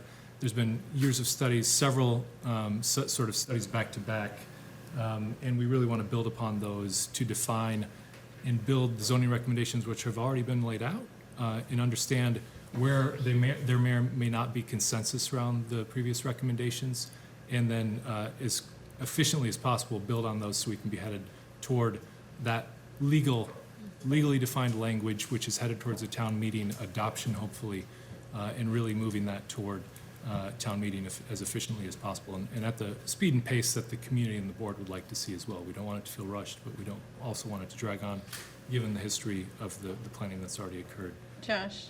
Yes. A question for you at this point, if I may. Sure. On the zoning and design regulation recommendations, will this include some discussion of form-based zoning? Yes. So I think one of the things we talk about at MAPC is sort of the nature of form-based code and what is or isn't a form-based code. All zoning, which includes design standards, is form-based in some way. And I think there's different levels to include design. So one of the things we talked about in the proposal is the difference between design guidelines, which would be a standalone document, which would require planning board approval, but not be integrated with the zoning, so it wouldn't require town meeting adoption. So Josh, you Yes. you will recall the Milton Village overlay that we worked on. Following your work, the planning board did engage a consultant to develop design guidelines. I saw that, yeah. And there was this discussion of what was in the standards versus in the guidelines. So I think having a discussion early on about the benefits or advantages and disadvantages of different ways of doing this would be helpful. Just so people can understand how these tools work and how they, there's always fear with zoning, at least in my experience, like making sure that you've considered it thoroughly, and sometimes it's those graphics that can be pretty beneficial, to explain those words that seem complicated on paper, right? Agreed, yeah. The adage of pictures worth 1,000 words is really true when it comes to these things. To directly answer, I think design will be definitely a part of what we're looking at. In terms of form-based code, whether or not we're headed towards a more, what people traditionally in the profession think of form-based code with a regulating plan and sort of transects and all of that, that seems often foreign to communities. So what is, I think, more normally described as a hybrid approach where there's standards, design standards integrated. One of my favorite approaches in terms of that hybrid spectrum is to have design standards which are integrated into the bylaw itself, which are the things you really care about and are kind of immovable objects, and then also supplement that with design guidelines where there's a little more flexibility and guidance provided. So then if we did that, it would be consistent with what we did in Milton Village? That's correct. Okay. All right, thank you. Sure. And if we could skip on to the next slide, Josh, that'd be great. So the current zoning context, from what we understand, is relatively straightforward. There's the business district in East Milton Square. There's the surrounding residential area, but the focus really in this effort is on that business district, although the Barrett plan, the vision for East Milton Square, did look at expanding that business district zone a little bit in the final recommendations. Can I just add one other thing there? Yes. I'd like for us to talk about how we have businesses that have been operating for decades in the residential zone next to the business zone, and they operate under different variance scenarios. And I think that's one of the things in the Barrett report, regardless of whether there's any other talk of expansion, that part of it really needs, I think, some consideration. And I would hope that the rest of the board members support that at a discussion level in any case. Yeah, that was the justification for the expansion. Exactly. So, because when people hear expansion, they might hear alarm bells, but I want anybody who's watching to understand, too, the context. I think most people that I've talked to over the years don't didn't realize that the Fruit Center, for example, is not in the business district. And the building across the street where Hart Dental is not in the business district.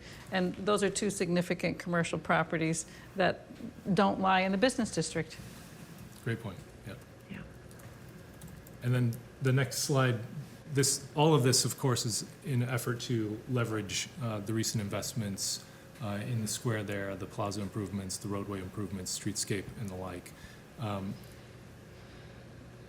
So that was the next slide. And then the following slide is focused on the proactively guiding development. So I understand that there have been some contentious development proposals in the area, including both recently approved 440 Granite Avenue, the residences at East Milton are changing the context of the square. And as we understand, one of the driving factors behind this work is really to get in front of that development pressure and proactively guide future investments. Although you all have had influence on both of these projects, and I think the outcomes have improved due to that influence. In terms of our study summary, our scope on the next slide, Josh, it's pretty straightforward. We have a 4-phase proposed project. The first phase, which we are in currently, is really about us getting up to speed and understanding, trying to hit the ground running as best we can before we get to more publicly engaging phases of the work. Looking at those previous studies in depth, understanding what they're telling us, trying to kind of pick them up as quickly as possible, doing some additional data analysis ourselves and sort of getting our feet wet in the district a little bit. Sarah and I visited, literally getting wet a little bit this evening. And then looking at drafting a community engagement plan, which dovetails in with the stakeholders which have already been identified through those previous processes, and making sure that everyone's feeling heard and sort of brought along in this next iteration of the efforts. The preparation of the zoning draft concepts is the next phase, and that will involve more intensive outreach to stakeholders and public presentation and discussion and building around that community engagement that's so important to this process. On the next slide, Josh, the phase 3 and phase 4 are really turning more toward town meeting, where we're getting to the legal language once the concepts are sort of firmed up. Drafting that language and the design guidelines, whatever form those guidelines might take, and then preparing the zoning for town meeting adoption and helping the town usher that, hopefully building support and moving it towards an approval. The timeline on the next slide is, I don't think we articulated in the proposal in this level of detail, but just to start to give a little more projection to how these phases might lay out in terms of months. I did want to just discuss with the board ambitions around, like, is there a certain town meeting that you're trying to get to? Are there external factors driving this timeline that we should know about, that we might not know about presently? But this can be adapted and adopted to relate to those external forces, but as we're looking at it now, we're effectively moving this process into that more public leaning phase in the sort of November timeframe, trying to use the time between now and then to make sure that we've spoken to people maybe more one-on-one and got as many voices involved who need to be spoken to in that way included. And then for example, this layout misses the mark if the goal is a May town meeting, for example, so we would need to do some adjusting if that's the ambition. Happy to hear feedback either tonight or later on this approach as we get this going.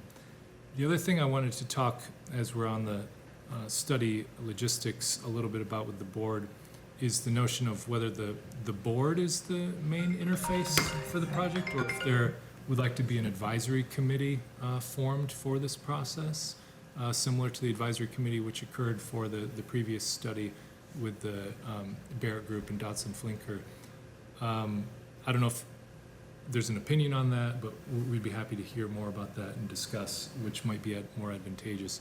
And then also a question about, and this can be handled maybe through through Tim somewhat, or through the board providing information to Tim, then to us.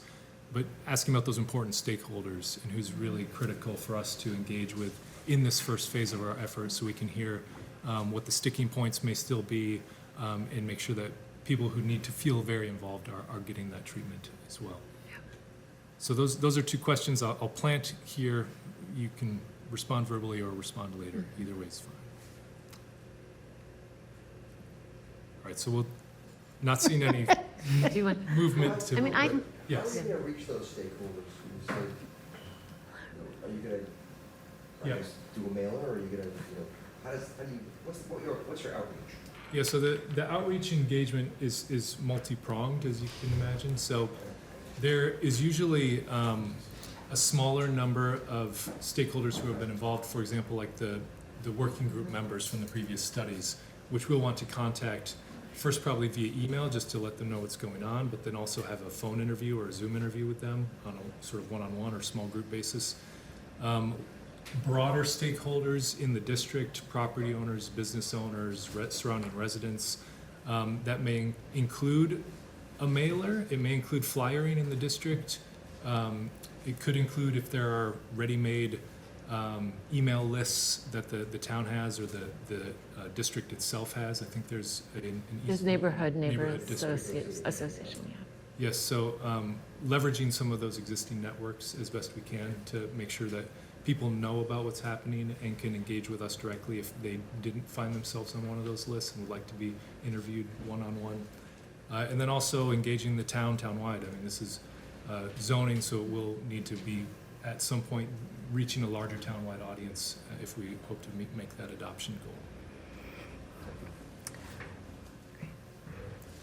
So from a timeline perspective, personally, I don't think we'd be ready for a May town meeting.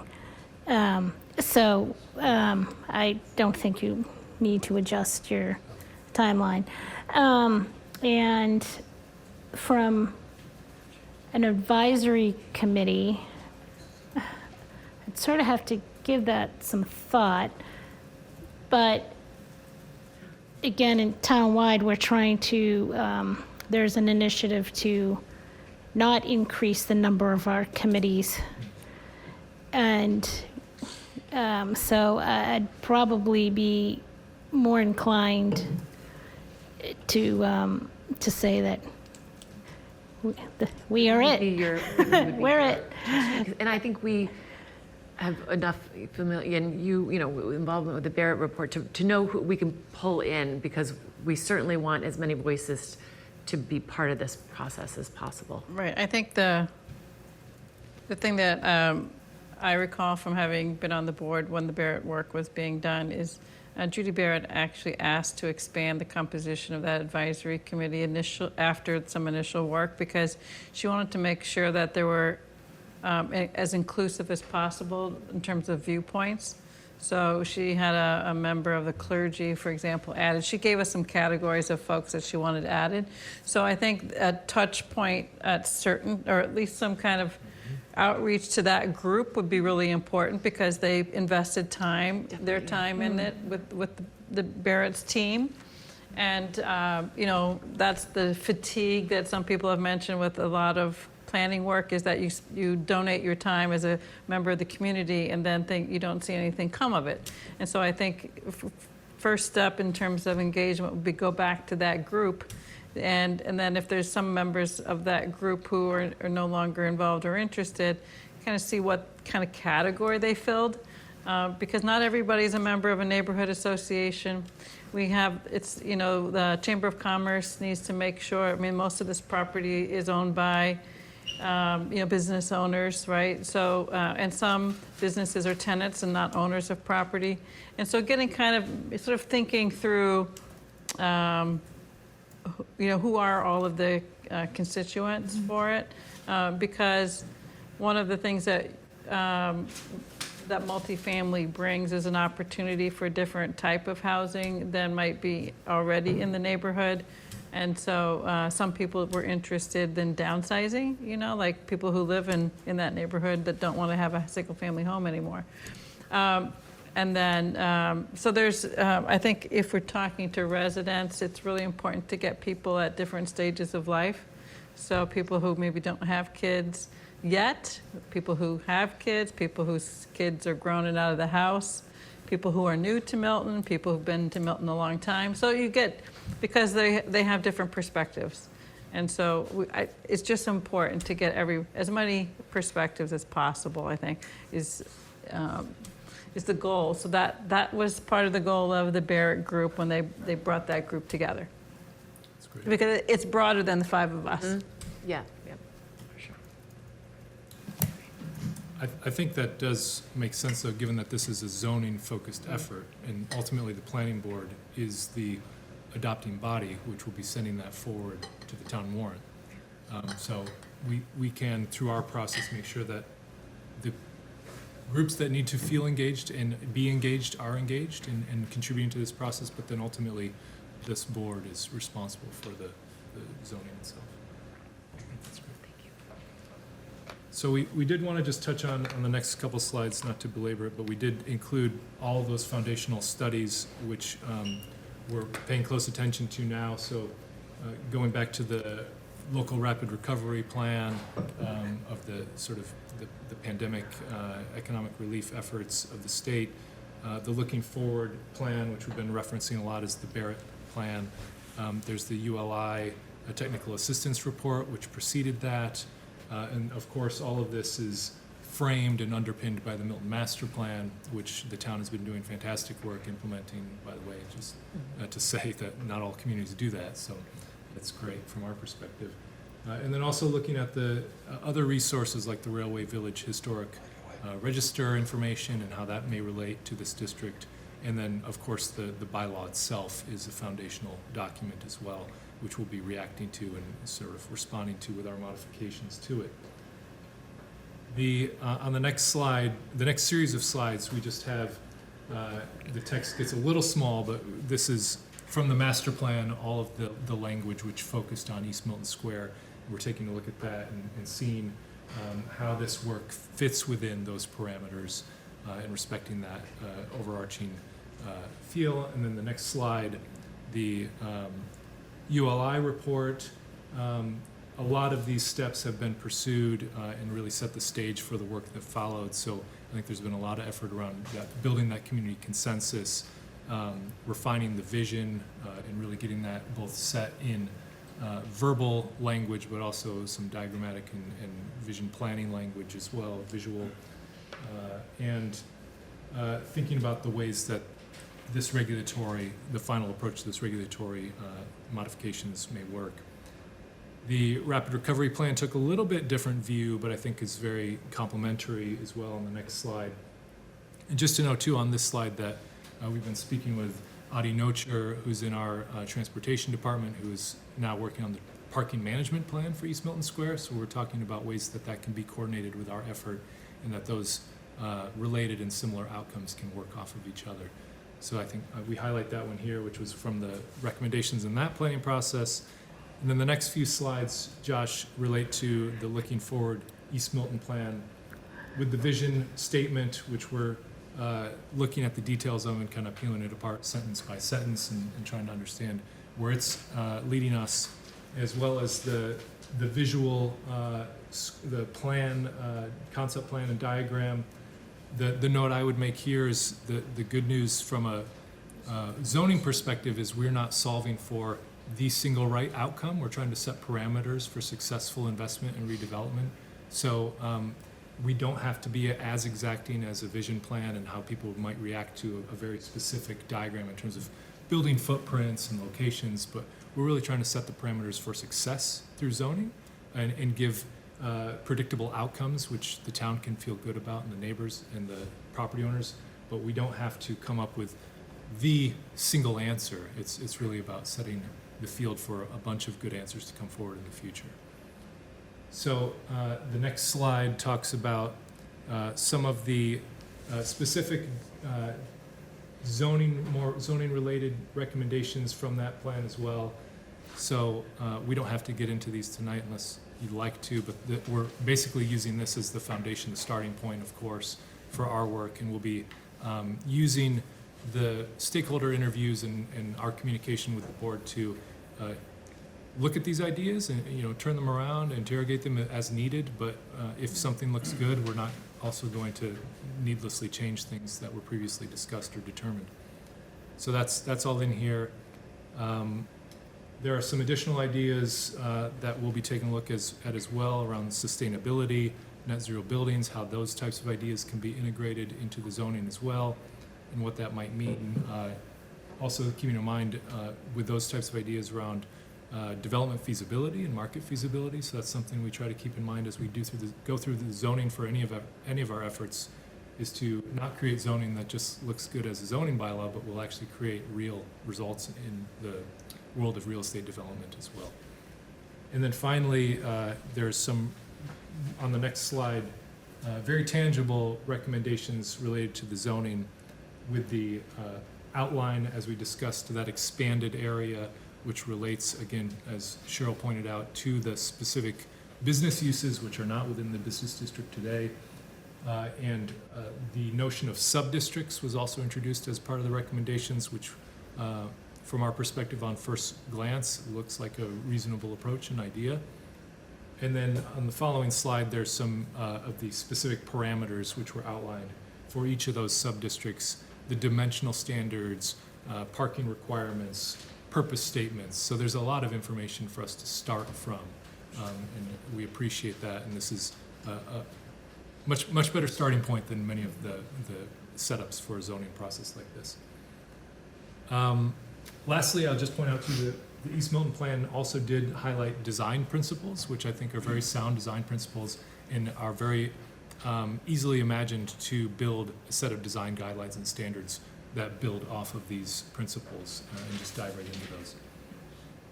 So we have touched on the next slide a little bit, the community engagement strategy. And just here's a few bullet points which we've already talked about, I think, mostly.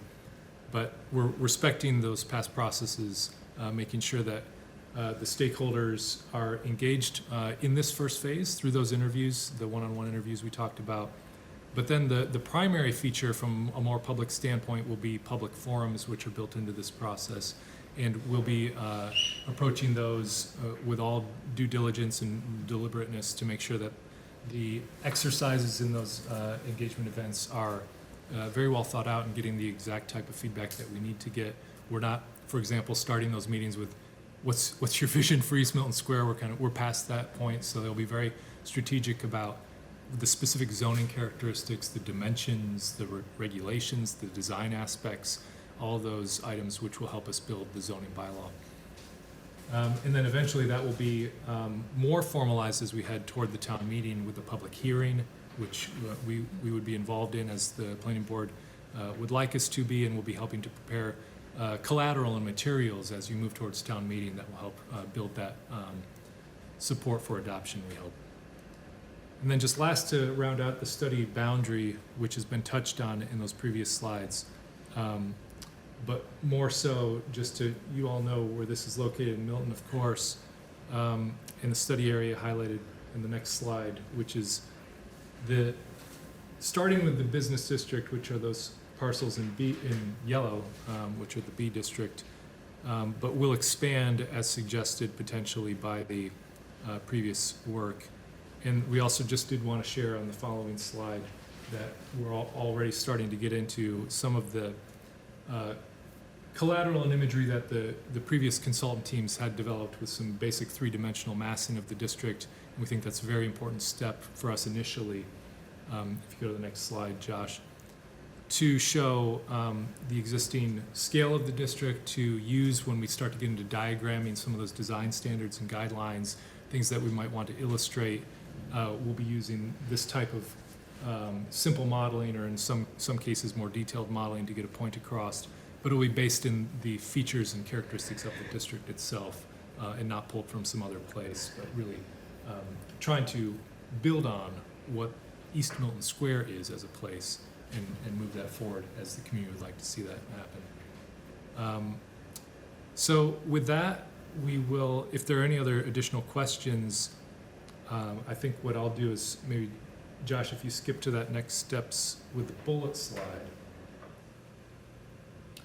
From our perspective, the most tangible next steps are probably getting, it sounds like next meeting scheduled with the planning board, since you'll be acting as our most close advisory board, probably looking at where you might have agenda availability later in September or early October. Working with you all and the planning staff to identify those stakeholders who should be a part of our initial outreach. And then potentially, it's never too early to get dates on the calendar in terms of public forums. So talking about how that might fit with other events in the town, targeting the beginning of November. And then we can start to prepare collateral materials for that, outreach materials, and make sure that as we're doing interviews and the like, we have something to point to as a more formal forum for people to engage with as well. So we, yeah, I was just going to say, we have 2 dates in September, the 14th, which is already starting to fill, but maybe the September 28th meeting might be sort of along your timeline, if that's not too early or not too late. Sounds like it might be just about right. Yeah. Can I just ask Yes. a question? Yeah. What, again, Josh, can you recap what would be happening between that meeting date and the forum? Just want to make sure that it sounds like it could be 4 to 6 weeks, or maybe 6 weeks between that meeting date at the end of September and hitting early November, right? Because you don't want to get too far into November, get close to Thanksgiving. Correct. So it sounds like maybe 5 or 6 weeks. So I'm just wondering if that's adequate, depending upon what work you're accomplishing and what feedback you need from us during that time period. Yeah, I think what we would be hoping to do is, before we would meet with you on September 28th, engage with as many of the individual stakeholders as we can through those interviews, and then use those interviews to help shape our understanding of what may be still contentious in terms of a zoning concept or what may not be. Bring that information back to the board to have you help guide us in terms of meaningful zoning concepts to think about, maybe as a few alternatives, and then likely set ourselves up to present those to the broader community in November in a meaningful way, so that the broader community can give us feedback on which of those concepts are more advantageous from their perspective or more palatable. And then from there, what we're hoping is we'd have enough feedback from individual stakeholders, from you all, and from the broader community, so that we could move toward more specific zoning language, starting to pick a concept and move in a direction following that November meeting. So the list of people or organizations to touch base with, you need by when? I'm sure there are some names that you could all just tell us right now that are important to discuss with. As soon as we start having some names, we'll be sending out emails and trying to get some of those set up. I think it can be a rolling list, really. And we're not going to be able to schedule and coordinate and talk to them all at once, but if we can get some that we can start with sooner than later, and then as more lists, the list is filled out, we can continue that over the coming weeks. That would be fun. Okay. And Josh, I think, and Tim, there was a list from the time of the Barrett work, and so that might be a good place to start in terms of contact information, at least for the advisory committee. Yeah, I think getting in touch with the members of the working group is a good start. I can also, work with the Chamber of Commerce to kind of maybe even get like a focus group of property owners together. Maybe we could do something all in one shot with those, Josh, if that would be amenable to you guys. Yeah, that sounds great. Or maybe even get on the Chamber's schedule. They have a meeting in September. They're taking August off, but meet in December. Reach out if you need the name of the Chamber president. We could provide that. It's usually a very good lunch. It's yeah, free lunch. And then also the East Milton Neighborhood Association. That's very active, so I would think those two would be the first outreach efforts. Great. Yeah, that sounds perfect.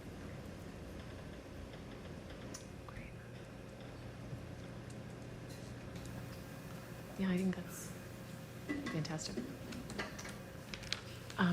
Is that anything else that you would That's add to that? That's our information to cover this evening. I'd be happy to answer if there were any other questions were left unanswered from the board. I think it would be helpful if you could send through Tim that schedule. I think it's important for us to think through that schedule with other things that we're working on. And will this be pick posted? some Yes. dates. And also, will this be posted to the website for folks to be able to refer? Maybe, Josh, you could put it up, add it to our website. Yeah, we haven't yet created an East Milton zoning page, but we'll do that now that we have stuff. When you have it. So that'll be up on the website in short order. And do we anticipate that we'll be taking public comment on this agenda item when it's on our agenda, like tonight, or do we anticipate that it'll be through the forums?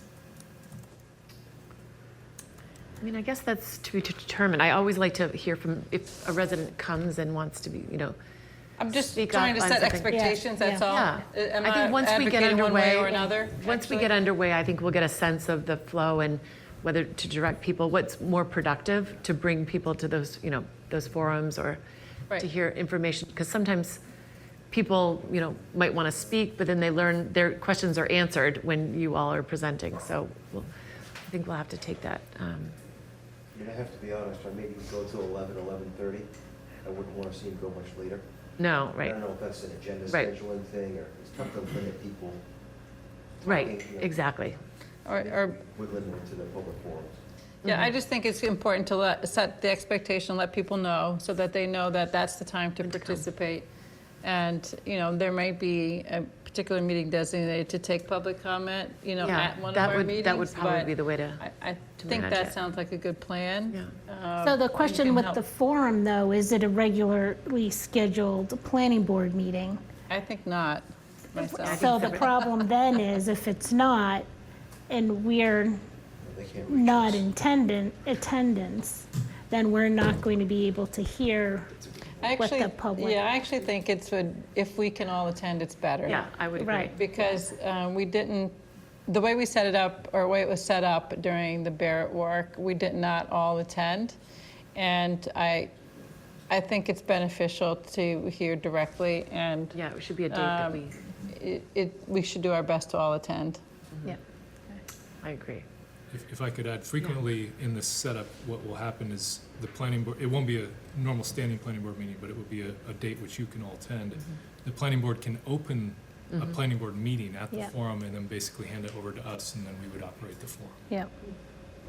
That would, And then just my other question is, we just finished the guidelines for Milton Village, so I don't know if you've reviewed that or saw that document, and if I saw that it exists, but I haven't had Yeah. a chance to review it in detail. and if any of those elements could be That'll give an incorporated. indication, yeah. Kind of would be nice, because they are bookending Adam Street, and it would be nice to have Milton Village on one end and the historic Railway Village on the other.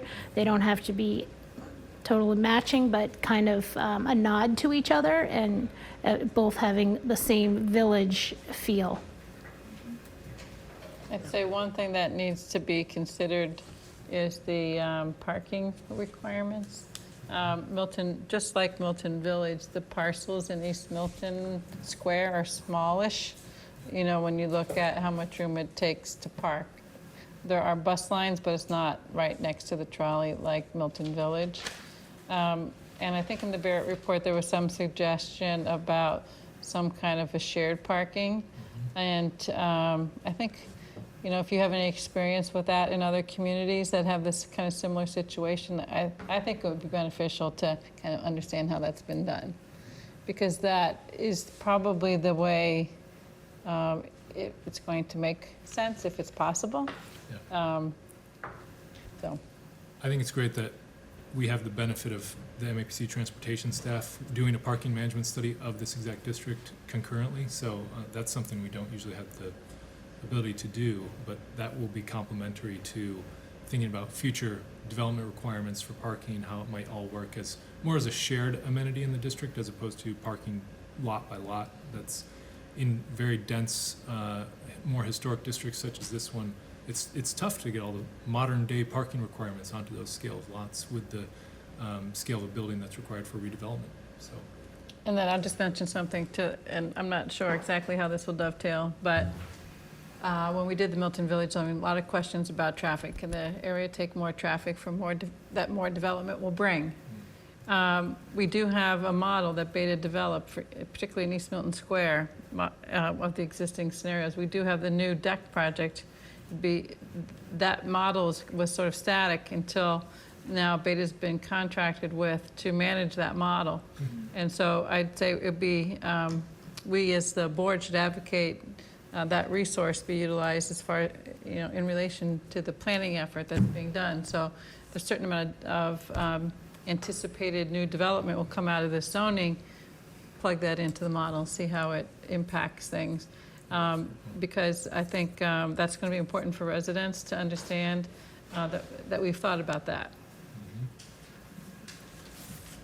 And I just would like to add, I think one of the opportunities in this is that East Milton has always, I've heard people say, it doesn't really have an identity. Like what is, there is a historic railway village, but I think creating a sense of place, and that was one of the things in your proposal that I love, is creating a sense of place. And not every building has to match identically, but that they all speak to one another. The buildings there, the historic 1920 architecture, and the various styles, but that there is that they give a nod to, and a nod to the other historic districts without being its own place, but having a sense of place that you say, this is what East Milton Square feels like, and that it's a really attractive place to visit. So.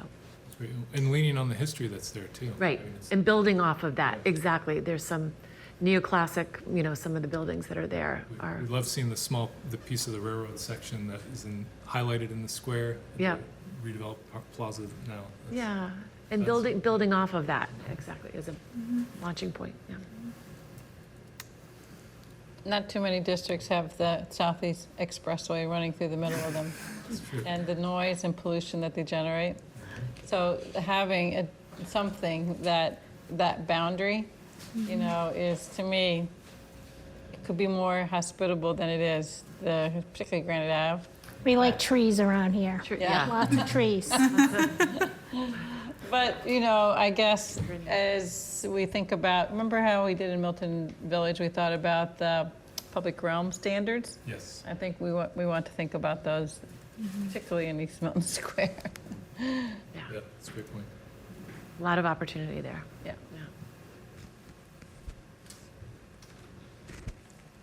Well, we appreciate it. I guess one other question I had, just really quickly, are there protocols you all like us to observe in terms of giving you materials in advance or anything like that?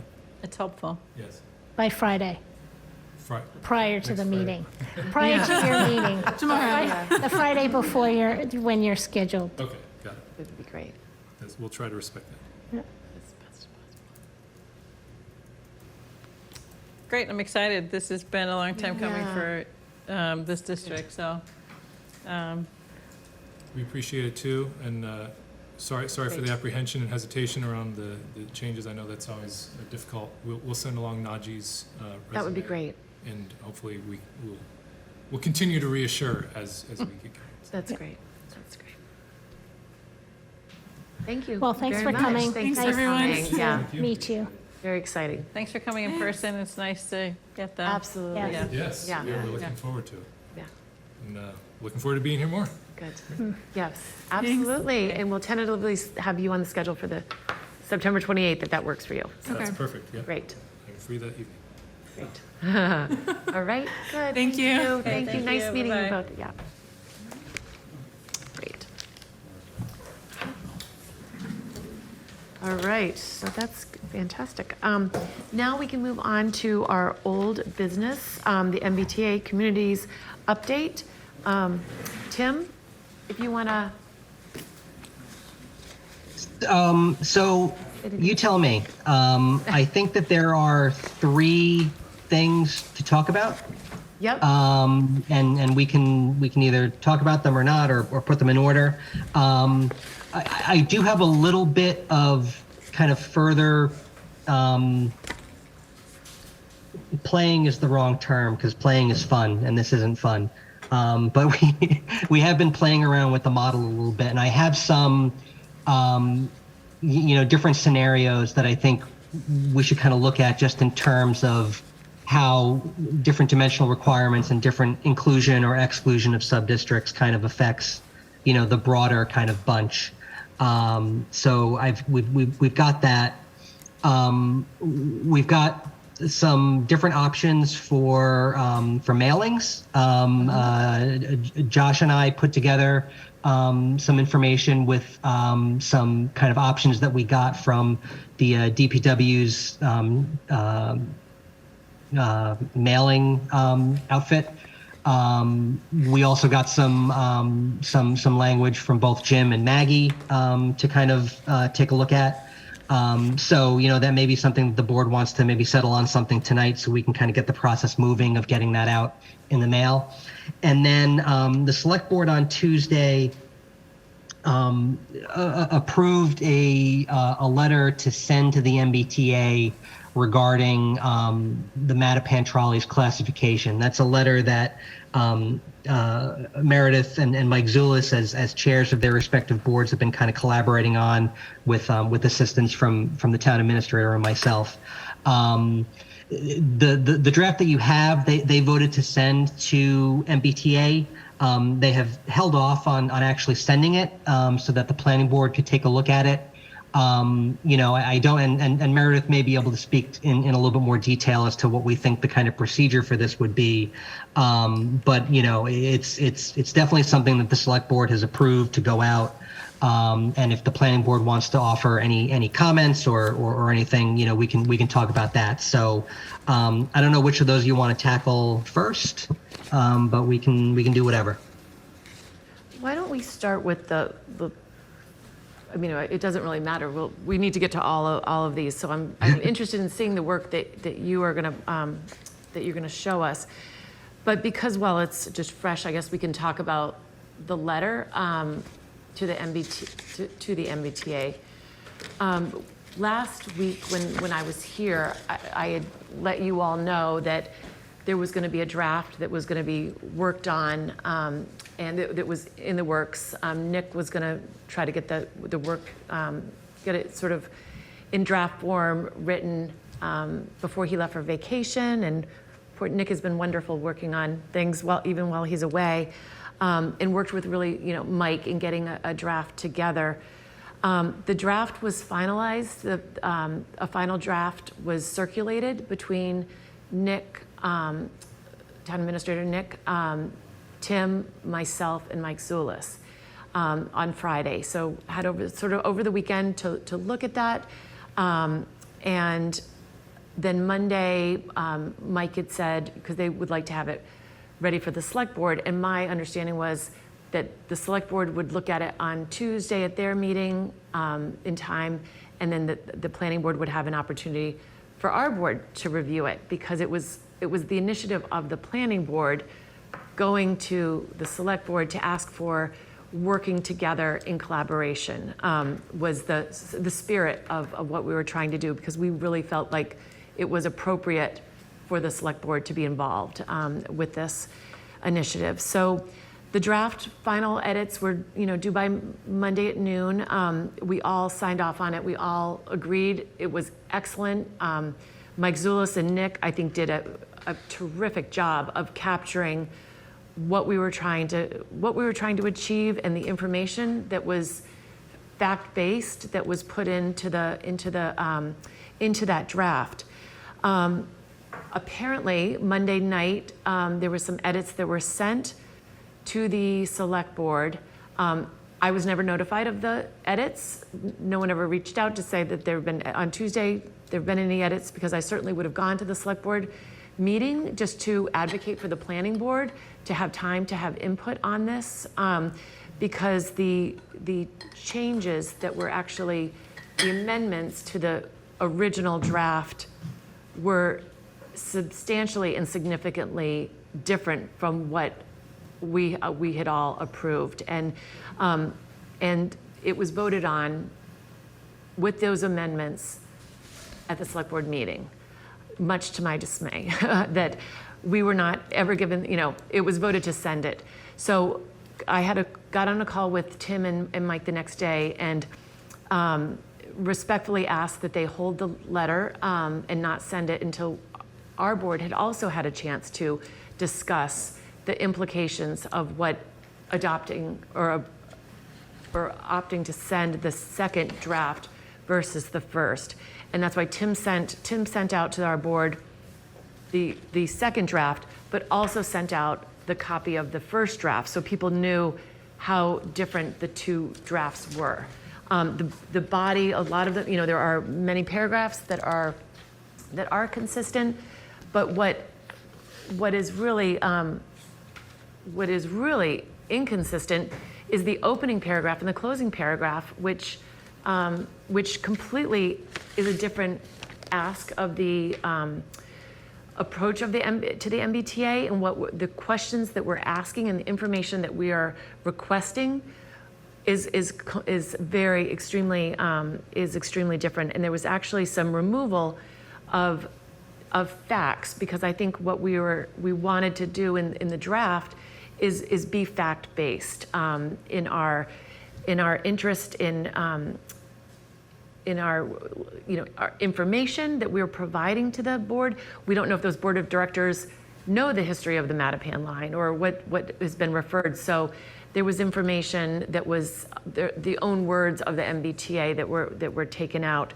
And I actually, Tim, do you want to pull up or Josh, the two different drafts? Yeah, I've got the red line up. If you think the red line is not You've got the the way red to line. go, Sorry, thank you very much. You're already on top of it. Yeah. So the original draft writes, and I'll just read this. Dear Chair Glynn, we write to request that the MBTA provide a formal explanation for its classification. I'm sorry, this is the second draft. The original draft writes, we write to request that the MBTA review its classification of the Mattapan trolley line as rapid transit. According to the MBTA's current service delivery policy, the rapid transit designation includes both heavy rail and light rail, and it names the trains. However, the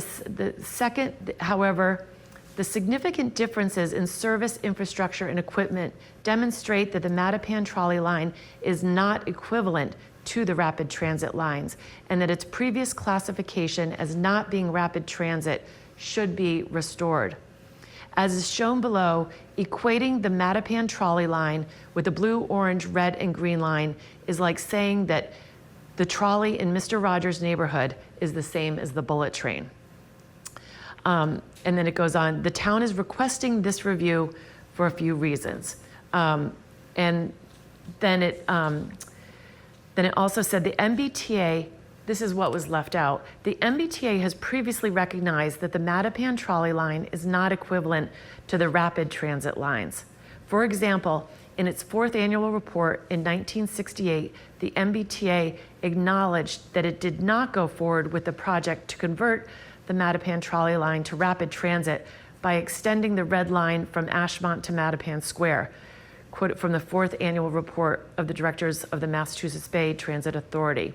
That conversion never happened, and since 1968, the MBTA has invested extensively in modernization of and improvements to the rapid transit lines, while largely ignoring and neglecting to invest in Mattapan trolley. Essentially, all of that was removed from the second document. The last, and then the closing, and this But is there was language different. added, Yeah, right? I'm gonna add. So I'm gonna put with, and that's why it makes it so different. It closes in saying, in addition, restoring the proper classification of the Mattapan trolley line will help to clarify the town's position as it works to develop a plan for compliance with MBTA Communities Act. And then it goes on to say thank you, and that's similar. So draft 2 removes all of that, and it puts in a very different ask. It says, we write to request that the MBTA provide a formal explanation for its classification of the Mattapan trolley line as rapid transit. According to the MBTA's current service delivery, rapid transit designation includes both heavy rail and light rail, and everything else is included. But it does put in, and it goes on, which is also quoted in here, so it's actually not an addition, that the station, most recently in the July 18th, 2023 meeting of the MBTA Advisory Board, the Undersecretary of Transportation was unable to respond to a question about the timeline for the proposed Mattapan high-speed line. So those are actually in both. So everything else was scraped. So it was that first paragraph, and then it took out the history on Mattapan, and then in its closing it says, again, the purpose of this letter is to request a full explanation of the classification of neighborhoods adjacent to the Mattapan line as rapid transit communities, equivalent to those with access to higher capacity trains found on every other line in the system. So asking for a full explanation is very different from asking that the MBTA actually take an action rather than giving a bureaucratic response of why they would just say, this is why. We are informing the MBTA in the first draft, and we are asking that they take the action of review of its classification of the Mattapan trolley line as rapid transit.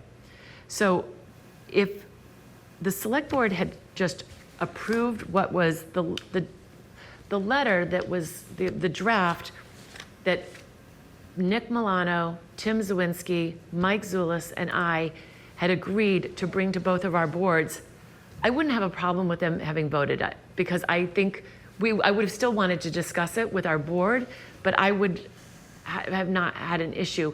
But because it was altered so significantly from, and is a whole different letter, I would ask that the select board not send this, that we would, I want to discuss this with our board, but I would request that they not send the revised amended draft, but that they do send the first draft, with exception to one line, which I do think they took out, and I think they do have a good point. There was a line in the first draft where they talk about the fares, it is unequitable that we're charged, our fare, which is reflected, is that it's not fair that our fares are the same as other much more sophisticated, much more modern lines. That was in there. And I actually can attest to this. The Mattapan trolley doesn't even collect fares. It's actually free. It's when my kids were little, I don't know if any of yours, when they were little, friends of mine would actually take, it was like a little field trip, and they would actually, like, your 3-year-old would love to go for a train ride, and they would go down, and you could just get on and take a little ride on the free train. And it's because I live walking distance, a lot of people would just take their kids down, and it was sort of fun.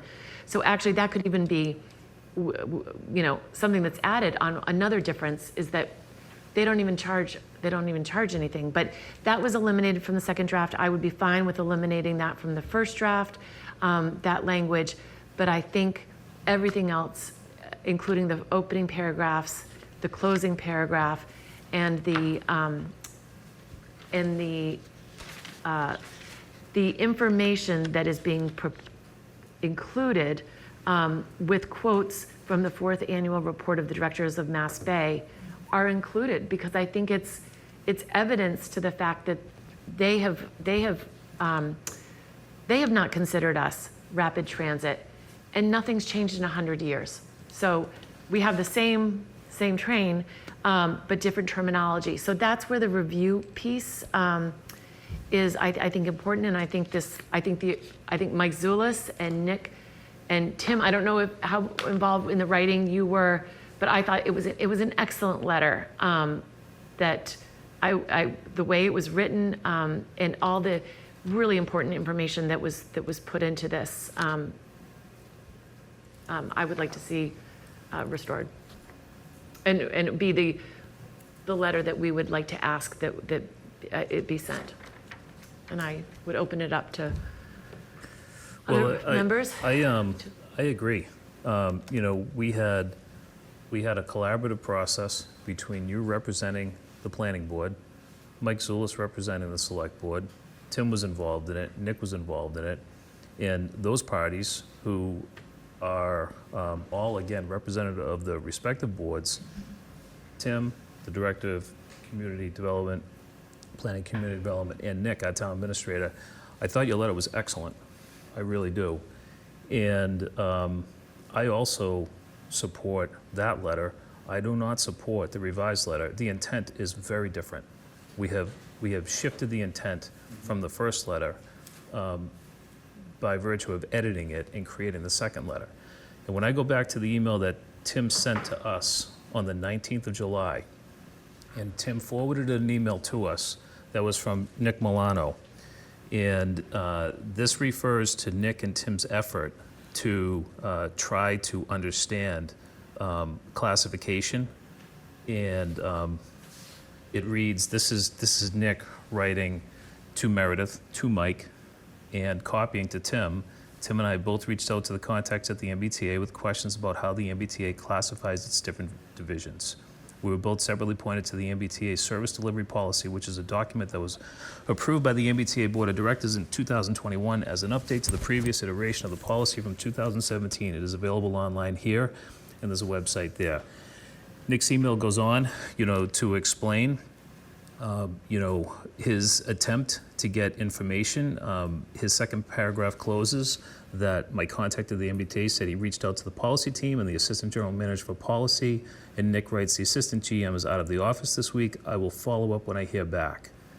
So this effort began quite a while ago, and if the MBTA had an interest in answering us, and Nick's efforts back on the 19th of July would have an answer by now.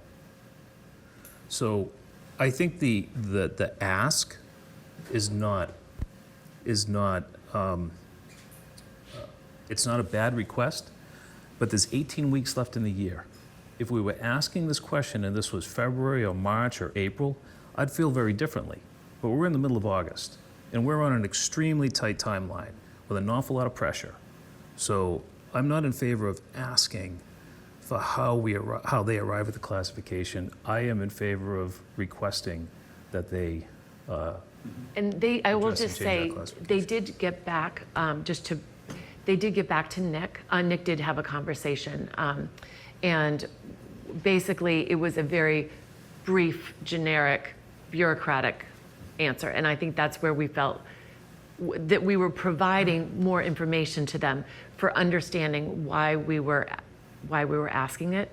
It really didn't give us anything of significance. And that's why I think we all agreed to move forward with actually writing a letter that posed and informed the history of the train, and understanding why is it 1 year not high-speed transit and then it's high-speed transit. So that's why we were asking for a review of that piece. And the letter was excellent. I thought the letter was very well written. When those letters get written, someone has to take the lead. Whoever took the lead, I thought, did an exceptional job of writing a very, very good letter with very compelling reasons for why Milton would be requesting reclassification. I thought it was excellent. Well done. And I think Tim was even a little surprised that Tim and I both from our conversations that on the call was that it would come to the planning board would also have a chance to. I wouldn't want to ever approve a draft of something without my board, all of you being able to weigh in. I think that would only be fair. But I felt, we had a really good draft that I thought, the select board would just, would see no issues with it. And it was altered significantly. So And so to Sean's point about July 19th, our discussion has gone back much further than that.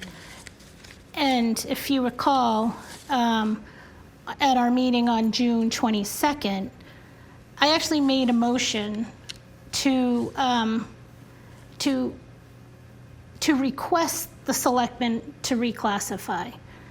And Cheryl made some good points. Sean graciously withdrew, supported those. And so then, with the understanding that in 2 weeks we were going to get more information. 2 weeks went by. We had a meeting on July 13th. Tim reported that he and Nick were still in the gathering stage, and then once they got the information, then we would decide on the next steps. And at every single one of our meetings since then, our discussion has been on reclassification. And so, at the meeting, Sean said Meredith is our representative, and we are giving her the authority to represent us in our request for reclassification. So we have confidence in our chair and in her ability to work with others collaboratively, and they came up with a great letter. And I watched the selectmen's meeting the other night, and I was disheartened to hear that Meredith was not given the opportunity to see the edits prior to them voting on it. Yes, they were put into the selectmen's packet folder online on Tuesday, so all of us as town residents can look at it, but I don't think that is enough. I really think somebody should have reached out to our chair and said, here are the edits. What are your thoughts? Please come to our meeting. And Meredith wasn't afforded that opportunity, and I think that's a shame. Here we are trying to work collaboratively, and I believe that this effort is to slow down the process. And we have all worked really hard. We have given months and months and months of hours and hours in discussing this. We have heard from residents looking for reclassification. We've heard from residents saying that they don't support reclassification. And I think it's our obligation to seek reclassification. So I'm not in support of the edits. And I think in one of the letters that was sent to us, it asked, why are we now just bringing up a reclassification? And I can say honestly, because it wasn't until the MBTA communities and the guidelines, I had no idea we were considered rapid transit. I did not realize that. And so because of our responsibility with zoning around that, it was important that that what we're doing and the work to be compliant is working to be compliant with something that that it's not falsely being directed, that we're working with actually, what type of transit we have. And so that's why the conversation has come up. I had no idea. I never would have thought in a million years that our trolley was a rapid it was now, it didn't used to be, but now it was put into a category of rapid transit. So there are so many reasons why it's not rapid transit. Yeah. Well, the arguments that were written into the letter, the draft that you were part of, stand. They exist. They are as true, right now as we're talking about this, as they were when the person that wrote them in there decided to write them into the letter. So how we moved away from that, I don't know. But as Maggie said, I felt it was important that this be a collaborative process. I said such a few weeks ago. Cheryl felt that way too. You felt that we shouldn't be working independently as a planning board. I totally agree with you. But there seems to be a deviation from working collaboratively where the parties that we just mentioned, yourself, Mike Zulis, Tim, and Nick, write that letter, and you're not allowed to be a part of an edit to it that changes the intent of it entirely. That last paragraph, or that second to last paragraph in the revised letter, says it all. I'd like to comment. Yes, yes, please. You know that I've been thinking about this differently than you all have, pretty consistently. I also did find that this book, since we've been talking about what the trolley is and what it isn't, and this outlines the history of all of the MBTA transit before it was even all MBTA. And they do have a section that I highlighted here on the Mattapan high-speed line, which came to life, planning came to life for this in 1926. And it was considered at that time as part of many different proposals to expand transit at the time. And there's an explanation of it in here. I don't think it's good for us to cherry pick a particular document from 1 year of MBTA's work from the 1960s without looking at the entire history of the line.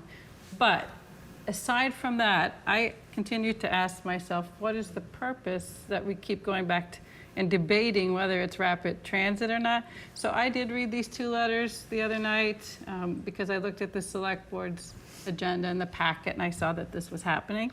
And I sent them an email, and so I'd like just to share with you that, because it's probably already a little, I thought about it when I wrote it, so it's a little bit maybe put together better than my comments might be if just off the cuff. So I say, is the purpose of the letter to urge the MBTA to speed up investment in the trolley transformation project so that it can better serve current and future riders? Or is past lack of investment in the line and delays in the current project proposed as reasons for Milton not to comply with the rapid transit requirements of the MBTA Communities Act? So if you look at it from the MBTA's perspective, what are they looking for? What is it that Milton's asking for? And why is Milton asking for it? Because why are we asking for it? I've heard 2 reasons, 2 concerns about the rapid transit designation. It's not about people who use it, who rely on it, why it's smart for climate change, as people have talked about. We've said that we need more time. And we've said that the rapid transit requires us to zone, and people misrepresent this, and I think quite a bit. It requires us to zone for new units. It actually requires us to zone for units. And we've talked about how they're not all new, depending upon how we draw the boundaries. So I say, first is the deadline of December of this year for adopting compliant zoning, and second is the 2,461 units required to be allowed in the zoning.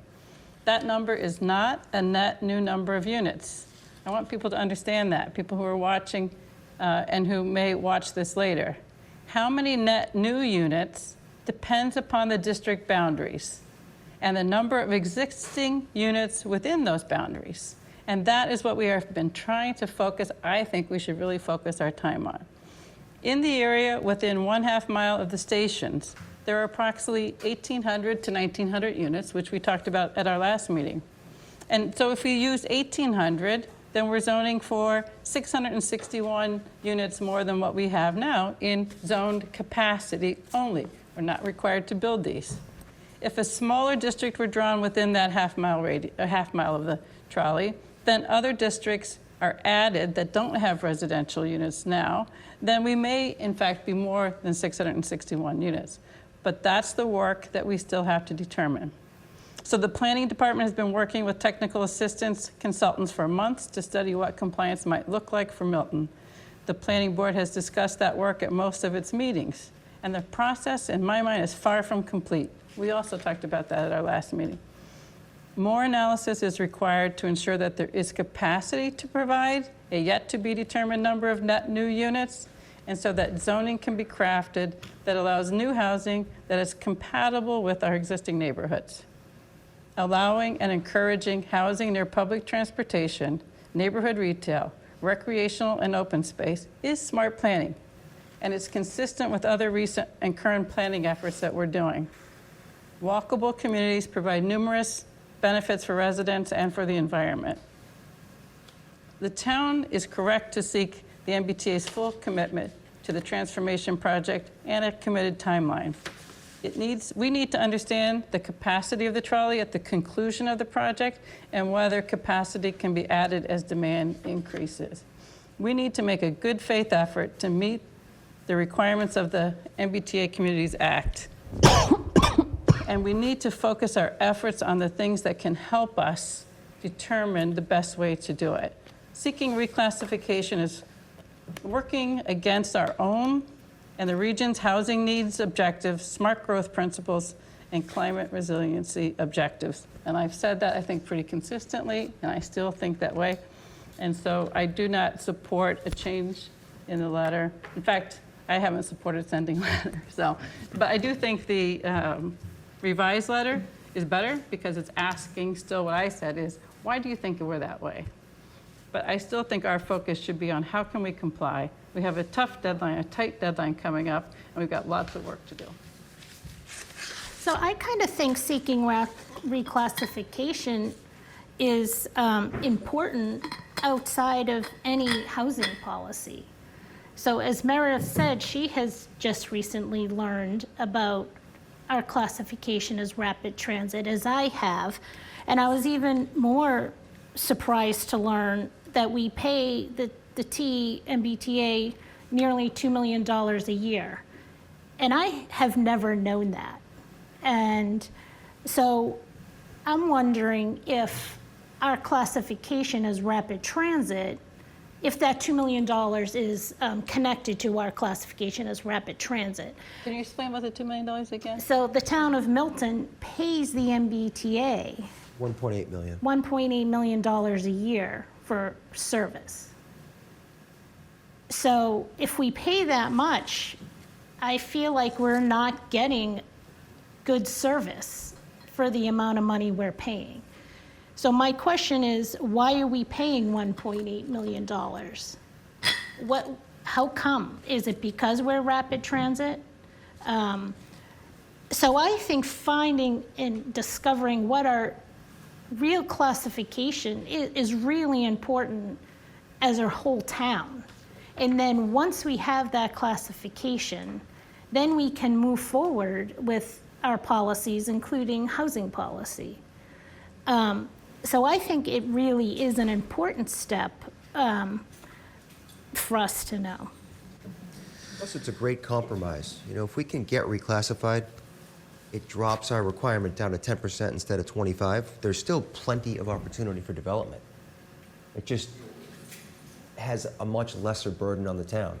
At this moment in time in particular, because we do not have great service, we can come back, and once hopefully the transformation project actually happens, we then can say to them, well, let's revisit. If we are considered an adjacent community now because of kind of the crappy service we're getting, and once all this transformation happens, then I'm willing to revisit the classification. But we're not there yet, and the forum, by the admission of the MBTA, they have no idea when it's going to happen. Plus, You know what? Go ahead. And even Mike Zulis actually said that exact same point, that we can revisit, we're what we've been given is just a lack of investment overall, and we can revisit an additional, development if we are confident that we will have that capacity and if we will have the service that residents will, One residents door would has to choose. stay open for a public meeting, sorry. Things that residents will actually choose, and I would love to have a great service, but my daughter, I live in walking distance to a train line, and I don't want us to get off the subject, but she has to leave. She would have to leave our house an hour and a half before she would need to get to work, versus what I could drive going to the commuter line, which I think you've been driving your son. There's better options, and I think that's why residents, even though they live the Hendry's Building, 88 Wharf, that they choose to drive to get to work, even if it takes 45 minutes. And so, but I don't want to deviate because this is just asking for a review. So, purpose. You asked, what is the purpose? My reasoning would be to have as many options as we possibly have to work with. We can't change what we're working on. We're working right now, and we're going to continue to work. And at some point tonight, we're going to turn our conversation back to what we need to work on, right? So I'm not proposing that we talk about this for a long period of time, because there's more important work that we have to do. And that work is to figure out how we can create zoning that will comply with the 25% requirement. What I like is options. I like options no matter what it is for all of us. For our board, I'd like options for the town. It doesn't, I actually have, a thought that if the threshold was lower, we may end up with more new units than if we would if the threshold is 25%. As you said, the net new units is really what matters. For the state, for the community, creating zoning that takes advantage of existing density that's already there isn't really helping. But if the threshold is lower, and as a result of that, we can create zoning that adds units, net new units to the town, why wouldn't we want to do that? That's actually more consistent with supporting the effort, rather than trying to find a way to massage the 25% to the existing units that are built, and not having an opportunity to create the net new units that they're actually looking for. So I'm in favor of having options and having flexibility. We may have a different outlook on it if we do have a reclassification. And yes, I love having more time. I think this is reckless. I think what we're trying to do by the end of the year, and we all talked about this, what we have to have written for the warrant committee for the end of September, that's crazy. You talk about how many years you've done this. You remind us, every time we have a meeting, you remind us how many years you've been here and how long you've been doing it. So you're the expert, right? But you tell us, how are we ever going to do this in 6 weeks? Well. Every meeting I said it? You, just every meeting. Yeah, every meeting. I don't think you've missed a meeting. And Tim, I appreciate one thing that Tim said in the last meeting. We should not write any zoning that's not good zoning. We shouldn't do it. It's not good for the future of the town. And if we force ourselves to write zoning because we basically have a gun to our head, for an end of the year, I think we're making a mistake for the future of Milton. My concern is that we don't know what we're writing yet. And I mentioned to you trying to look at some of the area myself to understand what already is on the ground, because what is on the ground is different than what the zoning allows. So if we start with that you want to craft something that's not going to destroy a neighborhood, you start with understanding what's there. And so I have started to look at a few places, just to pick some places to look at where do we already have 2 families. And there's 2 families on 3,000 square foot parcels, on 5,000 square foot, on 6,000 square foot. And we've got density in this area already of 15 to 25 to almost 30 in just because we have small lots with 2 families on them, not because we have an apartment building that is what most people think of as multifamily.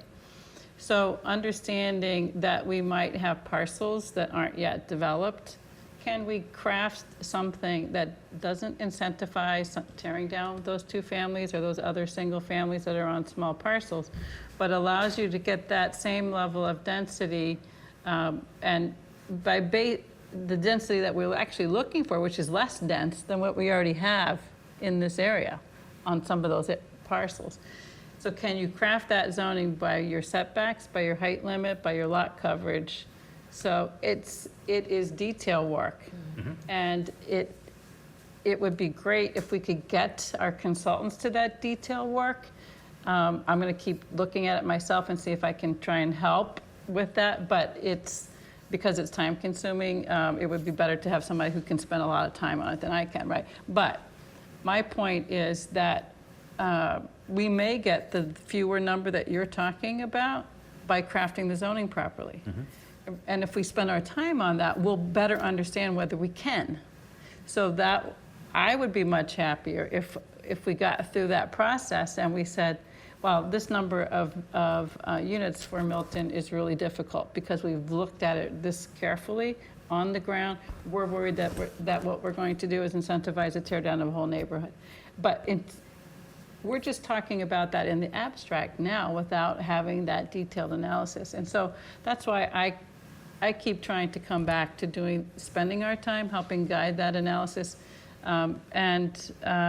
can't do it in a half an hour at each meeting. And so we spend more time talking about whether we're rapid transit or not, or whether compliance is mandatory or not, instead of talking about, well, can we make this work? Tim said that he's been able to learn from the consultants some ways to manipulate the model himself.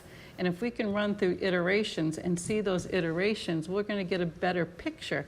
And then when we make this ask and we say, look, we're going to be able to get more units, because real units rather than just zoned units, then that argument back to the MBTA is much stronger, in my opinion, than trying to rely on the quality of the service as your argument. Because I don't think the quality of the service is the argument that is going to hold as much weight as really showing a good faith effort. And that's just my perspective. But that's, so this goes way beyond the quality of service. It brings up history, it brings up... but it's cherry-picked history. You got to go through the whole history then if you're going to pick a history. We'll find out what that history isn't included, but this is already done. You say we spend too much time on reclassification. It's right here. It's all done. And the beauty of reclassification is if we get classified as an adjacent community, that buys us a whole other year. We don't have to go have Tim ask the T and beg for more time. We already had the time just by being an adjacent community. We're crazy not to send this letter. The edited letter basically just takes all its teeth out of this. It doesn't ask for reclassification. It asks for a justification for our existing classification. It basically says nothing. I wish there were a way we could, as a board, get this letter out or petition the select board. I mean, they've already voted on it. I don't know where to go from here, but it's super frustrating to have the best chance we have for reclassification and so many good reasons for reclassification just stalling literally on the table. I don't know what to do about it, but I feel strongly about getting this letter to the MBTA somehow. I would like to suggest that someone make a motion to request from that the select board not send the revised version, but that we relook at the first version and maybe but edit the fair piece and taking that fair piece out. But yes. I just think it would be a mistake if they sent that out because it doesn't achieve the goal that we set out as a planning board to advocate for in working with the select board. So I understand what you're trying to accomplish, but I think they're going to send it out anyway. Because it would be disappointing. Yeah. So it would be it was disappointing to see that you were not included. Mm-hmm.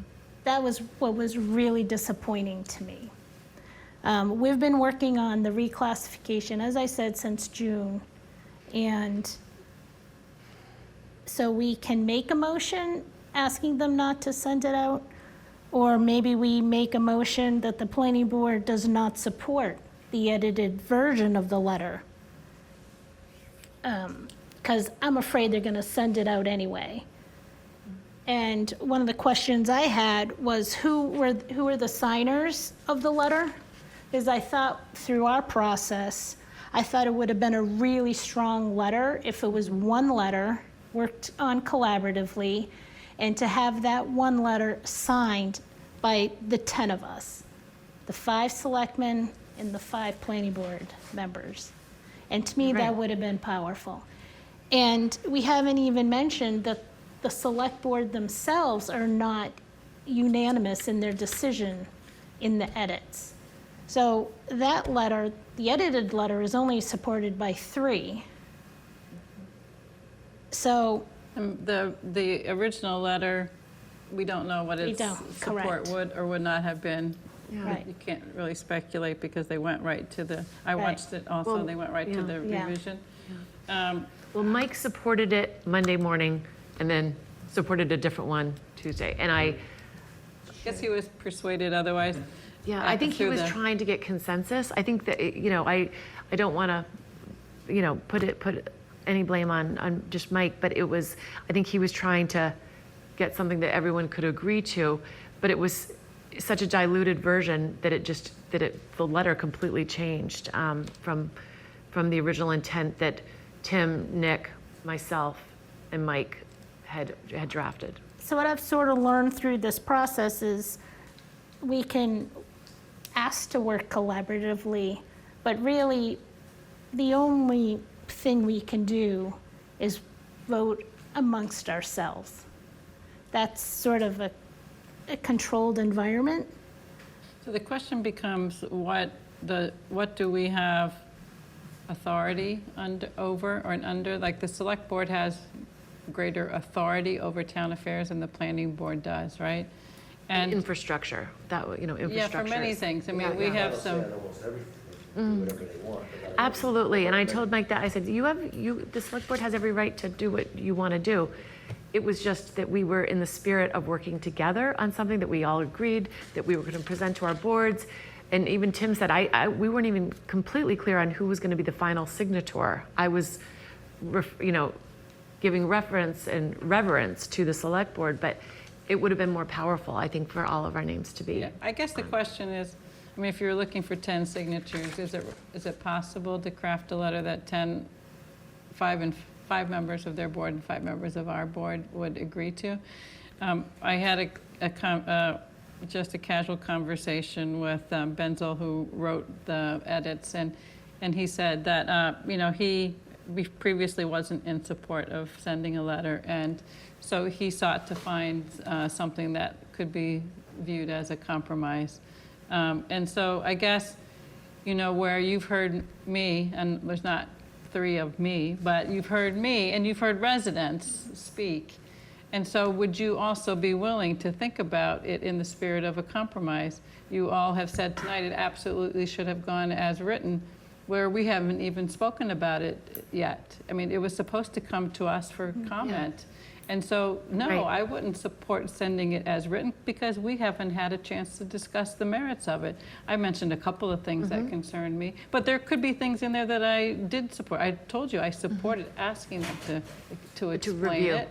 And I Review and mentioned- just explain is And I different, think yeah. I mentioned Yeah. to all of you that in Boston, their planning efforts are suggesting an expansion of the line going to Reedville because they see it as important. And, we have a climate action planning committee. We have we have an affordable housing trust. They all have an interest in what this zoning could do and could, be for Milton. We have businesses in these districts that could benefit from having more people in walking distance from them. From their businesses, and it might in fact attract more business because they look at what their catchment area is. In any case, there's my view is like if we are really thinking that we want to have 10 signatures, then there has to be some pretty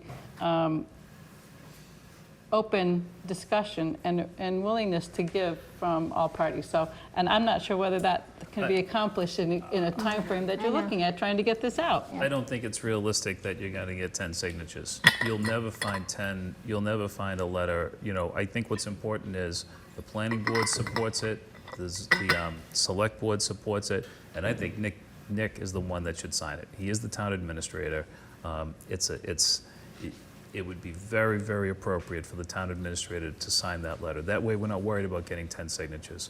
But if it's got if it has a majority vote on both boards that supports it, that's fine. Trying to get 10, I just don't think it's going to happen. And as for conversations with the select board, I have had no conversations with anybody on the select board. So whatever they decided to do and how they did it, that's up to them. But my conversations are right here in this meeting. So I think I've heard suggested you want to ask them to reopen and reconsider their letter. So you don't want to have a discussion of the letter that they approved? The one they approved or the one? It doesn't ask for reclassification. It asks for justification for our classification. We already know that. It's just a waste of time. We don't have. In my eyes. Well, the 3 of them didn't think it's a waste of time. So if we want to work in the spirit of collaboration, I think we need to be mindful of our words. How They did didn't the say it was vote a go? waste of time. I listened to that entire meeting. They never said it's a waste of time. How did the, I'm saying it was a waste of time. I don't know what they, actually, I listened to the meeting also. I don't think that sending this letter is going to do anything. I think it's going to be a waste of time, unfortunately. It's not going to, okay, let me clarify that. It's not going to do anything to help us get reclassified as an adjacent community. It's going to keep things just the way they are. And I am coming to the conclusion that keeping things the way they are and trying to zone for 2,400 units is going to be very difficult and near impossible by the end of September. I think we all agreed on that. So, I mean, I think reclassification is great. Short of reclassification, I think we have to go ask for an extension of time from the T or from TCHD. Still get those acronyms screwed up. But I think reclassification is really the best chance we have right now. And all the work is done. And if the letter can get in front of the T somehow, I think it would be great. And I do think it really, to your point, Cheryl, that maybe we could have written a letter, and maybe we still can, the planning board, saying something like, while we continue to pursue the guidelines, I'm not saying I agree with them, but while we continue to pursue the guidelines, we, the planning board, along with some residents, have been challenged by our classification. And because of the lack of information we currently have at this moment in time from our consultants, especially the fiscal analysis, that we should ask for an extension to allow us to get the information so we, as our board, can make the best policies for the town. So maybe the letter can address, and I think we need to write our own letter, address a couple things. Looking for more time, as Sean said, when you brought up the concern, he said, we're not here to write the letter. We have competent staff who can write if we give them correct direction. But maybe we need to say that we are still looking to pursue to become compliant, but we have these difficulties. I think, Maggie, it's confusing two things, because what this MBTA doesn't really, their business is transportation. True. They're Yes, not true. Yes. HLC. So HLC is the one who we would have to write, Tim would have to, Yeah. write that. This is the MBTA asking for a review, and the notion was always, we're not going to slow down. We want to get this letter done, submit the request for a review, while we could, if this had been voted, approved, we could be talking about our working towards compliance and looking at zoning, which we still yet to do. All right, so I'm going to just do a time check at Yeah. 10 o'clock. Yeah. We don't have our next meeting for 2 more weeks. And the next meeting after that will be September.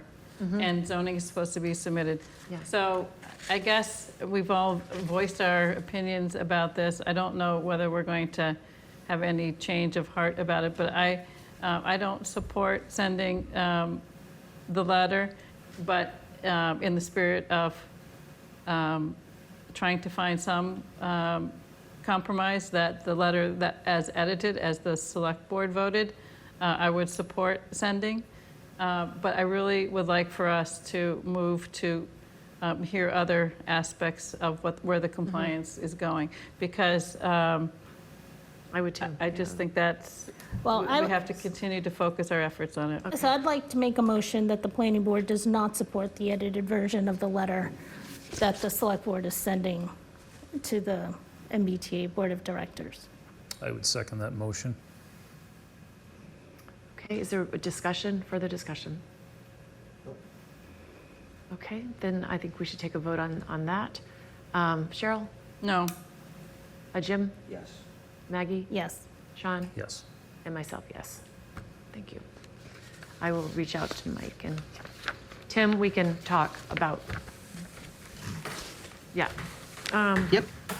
Okay, so Tim, why don't we maybe go now to your new models or what your model found, new sub-districts, or?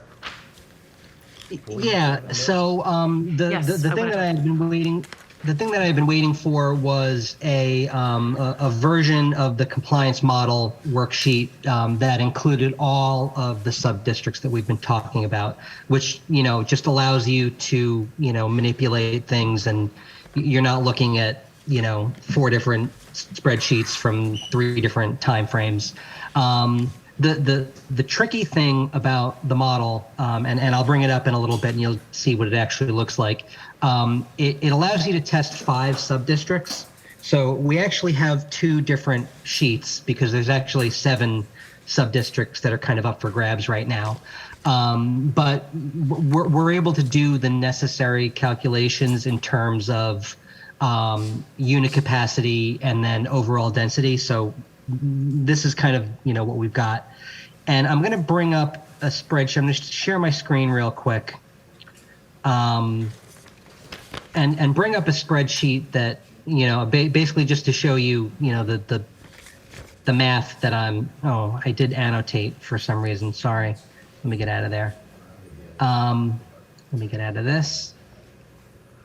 So basically the 3 iterations that I did, and we can kind of play with these right now if you want, or we can kind of come up with some other ones, is just what I'll call the large parcel districts. So Granite Ave, which now does not include that large marsh parcel. So we've got sort of an accurate look of what that sub-district will actually be.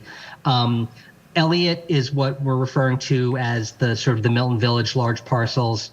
Curtis is the Unquity House parcels, and then Randolph and Brush Hill Road. The next one is just those sub-districts plus East Milton. So those are, basically the characteristic of all of those is larger parcels, substantially non-single family residential kind of areas. And then the final one just puts all of the sub-districts that we've been talking about all together in one thing. And so just to give you a little bit of an understanding of the numbers that are here, basically, unit capacity is, the potential number of units that can be produced. The density denominator is the land area minus any excluded land. So excluded land is state land, roads, any protected land. So, Shields Park, is excluded land. There's 2 different acreage calculations that you need to sort of be aware of and use. So the density denominator is basically for calculating the dwelling units per acre, because they don't want you to be using the sort of the overall density for that number, because it includes a lot of excluded land, and they want to give you credit for what's actually developable. But there's also a district acreage column, which is used simply to calculate the minimum area that you're required to do. So, we're supposed to have a certain amount of land in the transit area. We're supposed to have a certain amount of land that is, in one contiguous sub-district. And so that's the district acreage number. That's just the gross acreage of any district. So I'll explain how we got to these unit capacity numbers in a little bit. In a little bit more detail. I'll kind of show you in the model what they look like. But basically, 701 for Granite Ave, 385 for the Milton Village parcels. Those are the numbers that we've been looking at kind of generally in the past couple iterations of the model. Tim, I cranked up. Tim, would you mind increasing that in size for us? Thanks, Sure. Harold. We're all squinting, I never- Tim. I never know how much magnification gets to be like insulting. So just let me 200%. Keep consulting. Come back to the table. Come to a meeting. I'll crank it up. You'll remember I'll crank it up one more. So I cranked up the Curtis Road parcel a little bit. The numbers that we've been dealing with actually were for like a 3 or 4 story building. Unquity House is already 6 stories, so I upped that a little bit just to get a little bit more unit capacity out of that parcel. Randolph Ave is the same. if you remember, the Brush Hill parcel with the sort of minimal requirements that we were putting in was spitting out something like 1,300 units on the 60-something acre parcels. I reduced that to half of that number. That may not even be the number that we want to go with, just because 663 is a lot of units over there, but it is a big, set of parcels.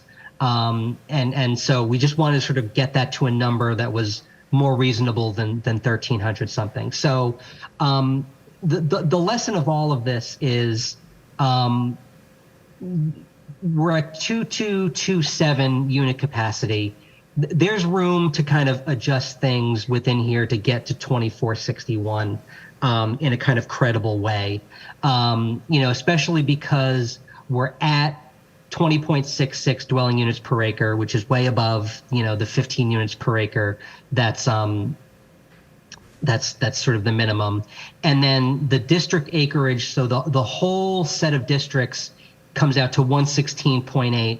And that becomes important because that allows this Brush Hill parcel to be our 50% contiguous sub-district. So just as a reminder, you can do sub-districts as small as 5 acres as long as half of all your sub-districts are in a sub-district that represents 50% of the total area. So this is a set of sub-districts that, and the analogy that I want to kind of give to you all is, you all are Michelangelo, right? And at some point you're going to whip out your chisels and your little tools, and you're going to carve this into David. I'm the guy at the marble quarry, all right, that's trying to get you a big enough hunk of marble that you can actually sort of craft this thing. So there's all sorts of other, open space, FAR, setback, height, et cetera, requirements that we can adjust those dials to sort of, some of those adjustments don't have a big effect on unit capacity. We'll want to make sure we still pay attention to those because, setbacks are important and open space requirements are important. And then there are other factors that have a big effect on unit capacity. The way I got Brush Hill Road down to 663 was literally just reducing the, maximum units per acre to 10. And that got us to 663. Every other factor, because those parcels are so big, anything that you adjust is still going to yield a bunch of units unless you put a very hard cap on it.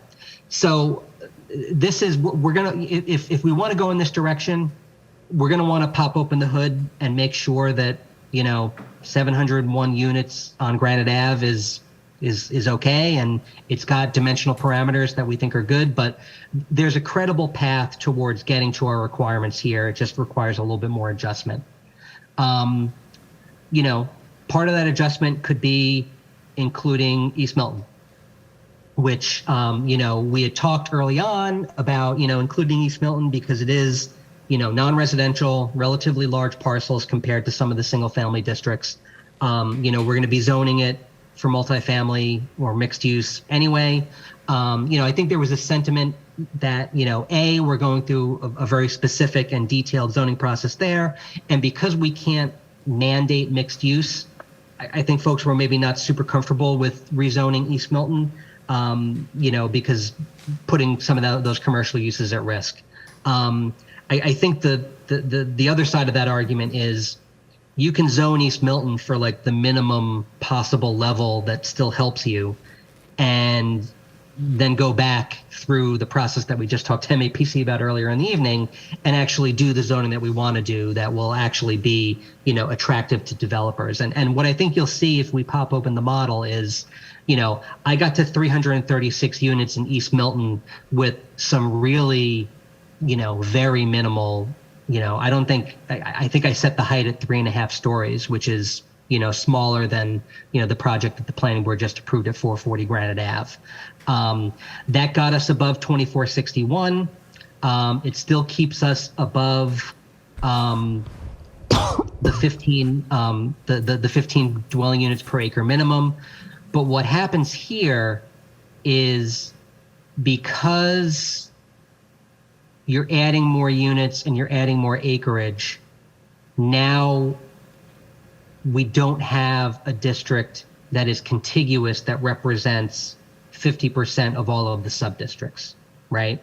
So our big district up top was Brush Hill Road at 66 acres, which is more than half of 116, but it's less than half of 139, 140 effectively. And could we, Tim, could we not increase that to 70? We just got to get to 70 to get to half, right?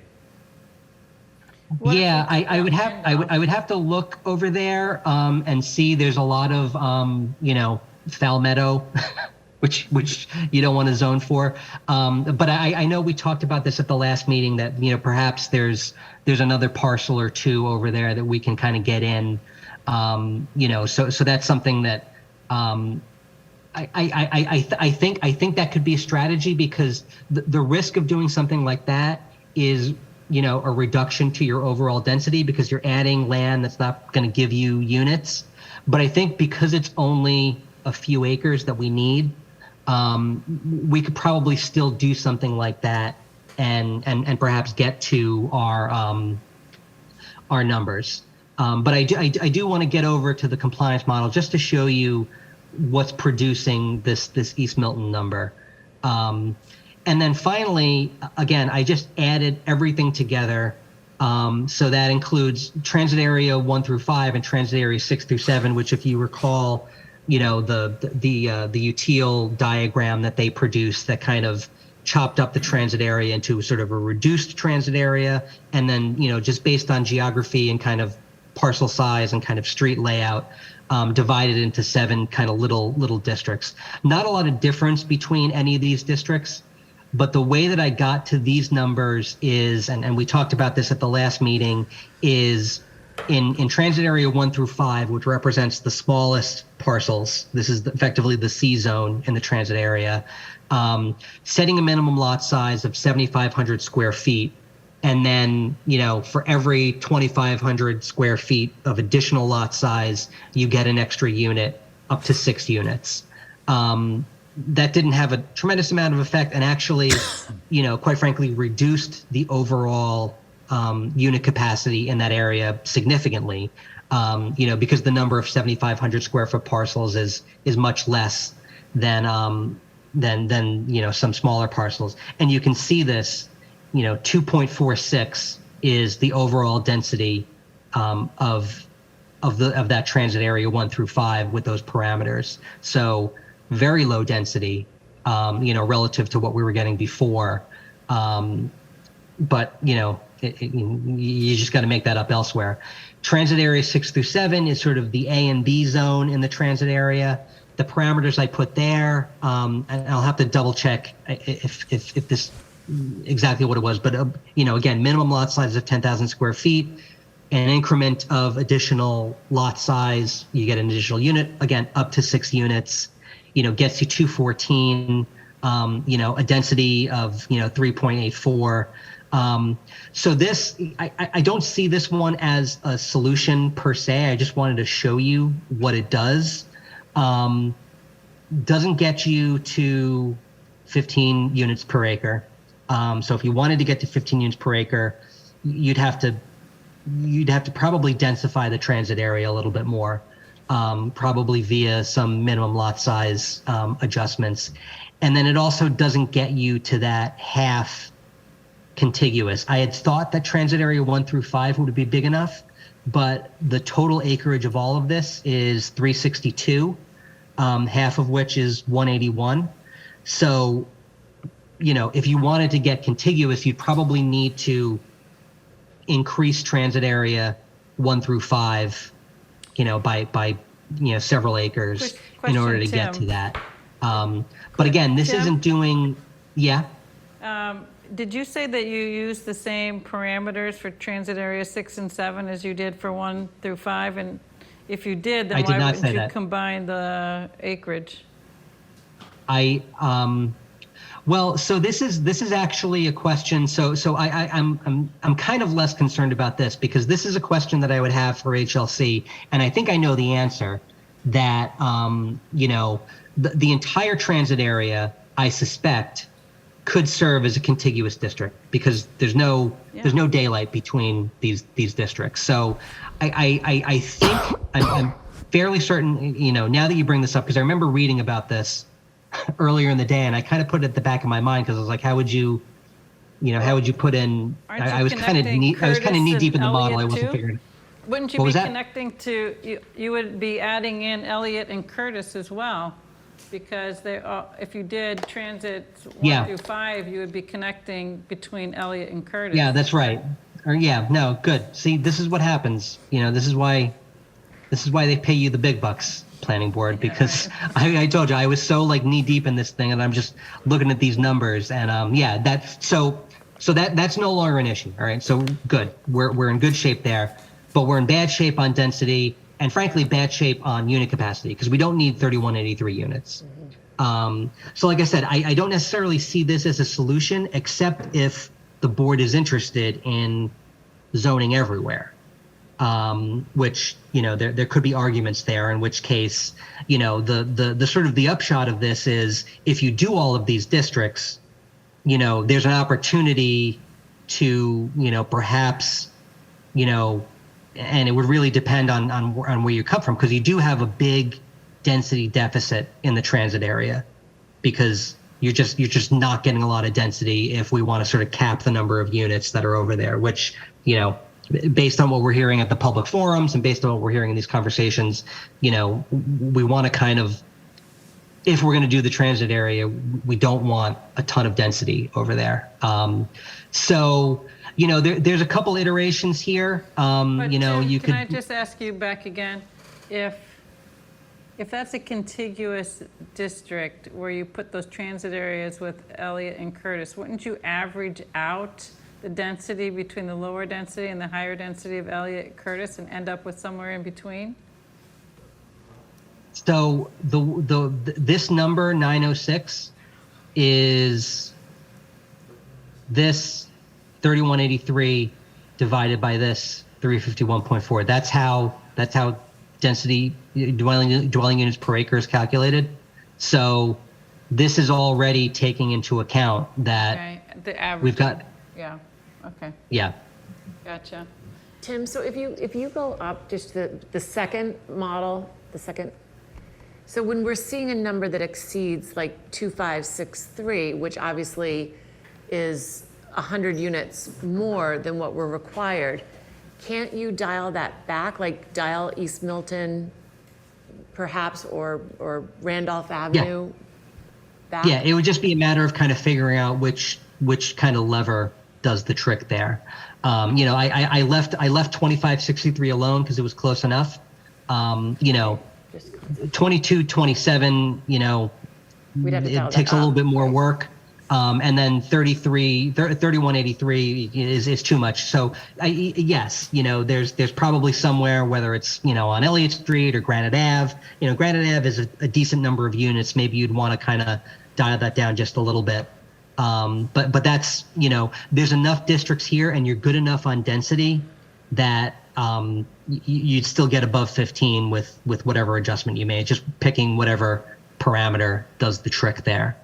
I think the thing about, if you look at the density numbers, I mean, Brush Hill at 61, almost 62 units an acre, and at 663, that's... No, that's the, so this column here okay. is That's the... how many Gotcha, acres. okay. It's 66 acres. Yeah, sorry. All right, got it, sorry about that. All right, so... No. So Granite Ave is the highest then, yes, okay, got it.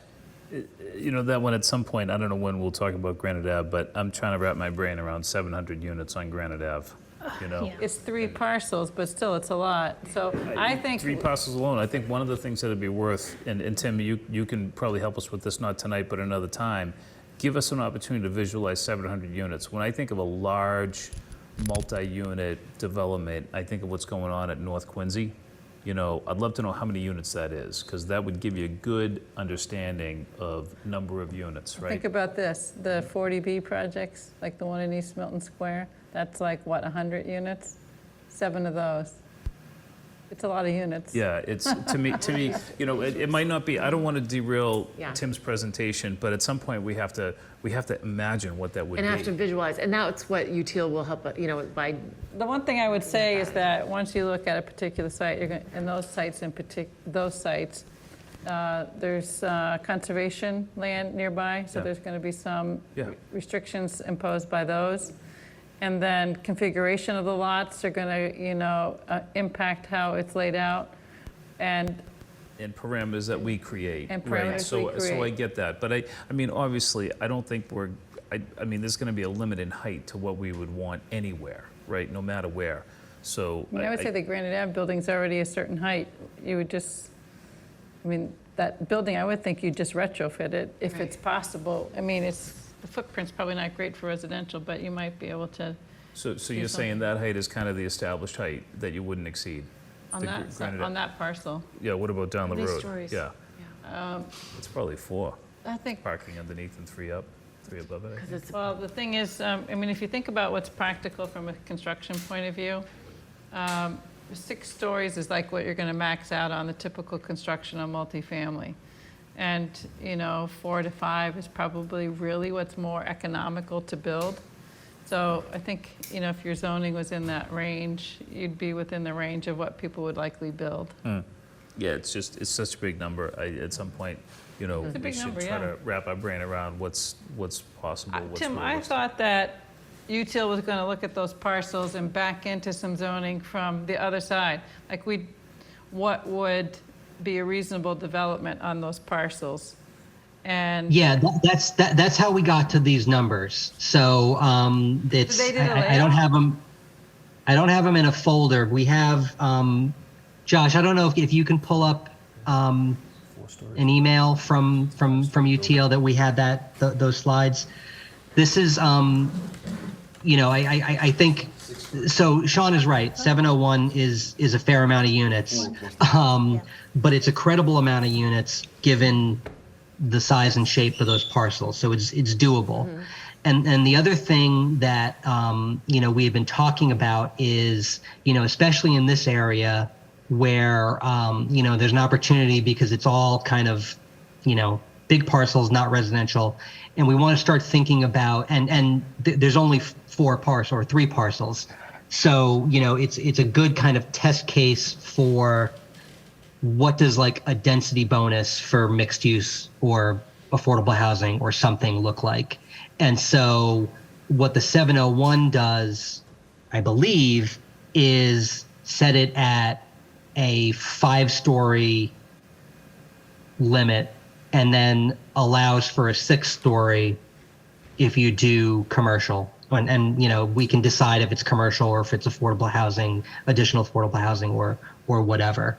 So this is what the DPW yard and American Legion Hall parcels look like, that kind of yield those numbers that we saw in that. that's right there, 700 units? No, that's, I don't know, Josh, does it say? I don't know if it goes into what the I unit would count. say is- Yeah. So it has unit counts here.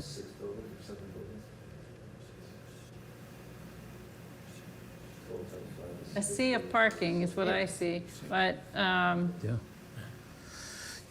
I mean, But that's the place to put density, and also being a larger, capacity is Wait, where we what can is get that? affordable housing, where we can ask for affordable housing component that would become affordable housing. How many units per acre in this scenario for this So this one is is ranging 37. from 29 to 45. 37? At 5 stories.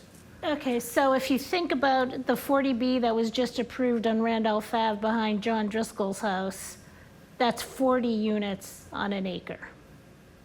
which one? Behind John Driscoll's house Is 40 units. 40 units per acre that was just approved. How many units is in that one? 40. It is, it's a total of 40? 40 units. How high is it? I'm not sure the height, but that's a lot. That 40 units per acre is excessive. Well, Hendry's is 40 units per acre. I thought that was a little bit less, but only by I mean, 38, yeah. 38. It's Yeah, I only by a mean, handful. One advantage of That's on the Hendry's- T. There's Yeah. 40 units per acre is in the middle of the woods.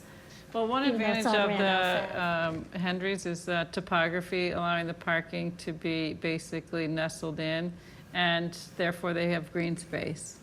And here, personally as an architect, I don't like buildings that are surrounded by asphalt and concrete, which these mostly are. So I would advocate for some different parameters here so that you could get some green space integrated into that. And the other thing is this is 400 units. I guess the question is, this area does, get a lot of cars coming and going at commuting times. And so I do think we need to be sensitive to, while we say this is a great place, there is a neighborhood across the street, and there are people who will be concerned probably about that many units on one parcel. I hate to concentrate too many on one parcel, I guess is what I'm getting at, because I'd like to see better design myself. Well, I think this is a good, I think It's a good these exercise. these districts are good, and then it's how we dial them down and the parameters that we put on them. So Tim, I'm liking the direction of, I would say maybe model number 2 the best. But Josh, do you want to look at the 2 Granite Ave just to kind of show but them? both would need dialing up or down. Can you share these with us, please? Yeah, certainly. So this is just because you were talking a little bit earlier about some of the other. So at 2 Granite Ave, there is there's a Chapter 91 line there, which kind of affects, and then just general kind of, riparian buffer, considerations there. So this is, the building that's there right now, I think is 4 stories, and, kind of, it's a decent sized building, but smaller than you think, especially compared to, what it would take to get to 140 units. So, this is what that looks like. Similar density, 36.8, a little bit more restricted. It's really nice for the people that are living there because they're right on the river, and not so nice for people on Granite Ave who there's 300 feet of parking before you see the building. But that's kind of based on the constraints of the site. So I think to Cheryl's point, these types of designs get us numbers, but now it's, now we're in the world where, the numbers are not necessarily the most important thing now, especially if we've got options elsewhere. So, the lower the density, and some of the other parameters that you can put in terms of open space and lot coverage, start to, open up the design a little bit, both from a kind of architectural and from a landscape perspective. I mean, even if you have to have a lot of surface parking, I think there should be a requirement to have trees and landscaping and break up all that parking quite a bit. And so, I mean, I would like to see less surface parking, which means less units, because that's what's driving the parking. In these locations, you can't take advantage of anything to go under, unfortunately. Well, and that's what I keep struggling with, is this whole initiative is for transit-oriented development, and one of the goals is to reduce the use of cars. So I would be thinking that we would not need something that you've been pushing for. I don't mind cutting it back. Is a lot less parking. Well, I would support that they use, they provide shared cars at the location, and that's being done elsewhere, and have less parking overall, because that way the market, if the market's not there, then the developers aren't going to build it, and that transit needs to be working for there to be a market to build it. Tim, I have a question, Tim. So Yes. say this was one of our districts, supposed. Could the town actually work to do a friendly 40B on the site, if it's by right, that every unit would be counted towards affordable housing if it was a 40B rental development project? You wouldn't, if you were the property owner, you would not go through any 40B process, friendly or otherwise, if you have a by right zoning option, which really only requires site plan review, which, could be, site plan review is not nothing, but it's also, any 40B project is going to have more process than a by right process. Now, one thing that I will say is that, Josh, if you go back to the previous one with the, what do you call it? So the state DPW yard, and the reason that we're able to zone the state DPW yard is because there's a history of MassDOT, dangling this parcel for disposition. And it's also identified in our housing production plan as a potential sort of housing development site, because of that history. And so the state DPW yard is a place where, because it's a public parcel, it's up to the state to decide the parameters of its disposition. The state could say, hey, look, the town now has multifamily by right zoning. We will give you this land if you're the developer, for either a nominal or free price, and that's where you can start to maybe perhaps rack up affordable housing, in a situation where the state is kind of giving away land, reducing that price. You've got zoning that enables a significant amount of density. And so the way that the 40B regulations work is, and I may be wrong about this, but I don't think I am, irrespective of the permitting method, if it's rental and 25% or more of the units are affordable, which is effectively what a 40B would produce, 100%. you can get credit on the SHI for those. Exactly. I think that's the case. Yes. But anyway, that even if that's not the case, I think that's a parcel where there's the potential to, get a significant amount of affordability simply because it's a public parcel. And that would be something that we would want to talk to the state about in terms of how they dispose of it. The state may have other plans. They may want to make a buck on any land that they give away, which is their prerogative. But my instinct here is that they want housing, they want affordable housing. So if they're going to dispose of it, they may be amenable to something like that. There's such a challenge with that, and we'll have to get to that at some point to discuss it, because if you increase that percentage, you make it less likely for the developers to be able to do it. And right now, and what we're going to look at now for a while is, the cost of money is so high, and it's going to be high for a while. So it'd be way down the road that somebody might be able to pull that off.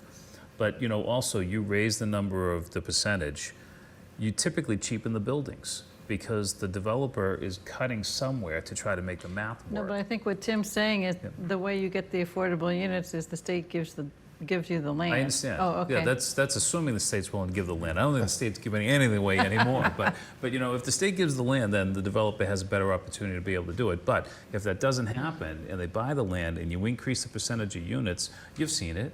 We see it. We see it in the town. We're fighting to try to get the developer to build a good building with good material, with some architectural style and some aesthetic. You know what I mean? So there's a balance. I don't know where the balance is. Is it 15%? Can they still accomplish what you want for a nice-looking building and get to 15%? Maybe they can. I think one thing that we could also take advantage of is the chair of the Affordable Housing Trust, Julie Kramer, works for a nonprofit that developed housing at Mattapan Square. And so in terms of these numbers, we could ask her for her experience with, there was obviously a certain amount of density there that made sense. Let's find out what it is. But I think there's more affordability there, and part of it is through low-income housing tax credits. Part of it probably came from the city of Boston and from the state. So the people who develop that kind of, where it's higher affordability and it's not on the private sector to make up the difference in the market rates, they're able to pull it off because of those multiple sources that they're getting. And I don't know what the deal was with the MBTA there. They probably didn't give them the land, you know, they probably was a fair market rate for that. But 99-year lease, just so you know. 99-year lease, yeah. But one thing that a density bonus is a way to get a higher affordability. So maybe these higher numbers would only be with with additional affordability, like up to 20%, and that without that there would be a lower density on these sites. So that would be a justification. I get it. That's a beautiful neighborhood, you know, across the street there. I struggle with what we would do to that neighborhood. Well, I agree, this is Yeah. too much there. Yeah. And if anything, I would say like where the very top, where that last building is, should all be a park. I mean, there needs to be, this is a difficult area to, I mean, thinking about alternative transportation. I mean, I have ridden my bike on Granite Ave on a Sunday when it's not as busy, but this is not an area you're going to be at, you know, morning and evening commute, safely riding a bike or walking too much, right? So having that many people living there needs to be some green space. But in any case, I think this is for further. It's good to see what these numbers mean. Like those numbers that we're looking at on a spreadsheet look like that. That means that we have to think about those numbers on the spreadsheet again, I think. Yeah, I think what I take away from this, that's too overwhelming. Yeah. We cannot, I don't think that's ever going to be, we're not serving the town well by putting something Right, I like agree with that in place for zoning. So I think, and this is good. It's good to sort of come to that conclusion, and I think everyone kind of gets it, because I feel like we've kind of walked through it. You know, and this goes back to like one of the first presentations I ever made is, you know, you can pack a bunch of units in a small geography and then you don't have to zone for a bigger geography, but like the implication of that is huge buildings, you know, all kind of packed together. So it's definitely, I think now what we have to think about is, and I'll bring, you know, I'll bring this back up just so we can look at, you know, what the numbers look like, is if you reduce the density on Granite Ave, do you correspondingly increase the density somewhere else, or you need to fold in another district? So I'm kind of thinking that we're still in the sort of this middle category that includes East Milton. Tim, I Now, have a question for you. Oops, sorry. You know, you mentioned that development that's next to John Driscoll's property. That's 40 units. That was Maggie, but yeah. Maggie, I was pointing to Maggie. I'm sorry. I'm not, Oh, sorry. and then across the street, what is the number of units across the street? The Holland Company's property. Yeah, that's 90 units. 90 units. And is that on 1 acre? How many acres on that? I think that's larger. But there's wetlands there too. Yeah. So it, A lot of wetlands. Yeah. it limits the.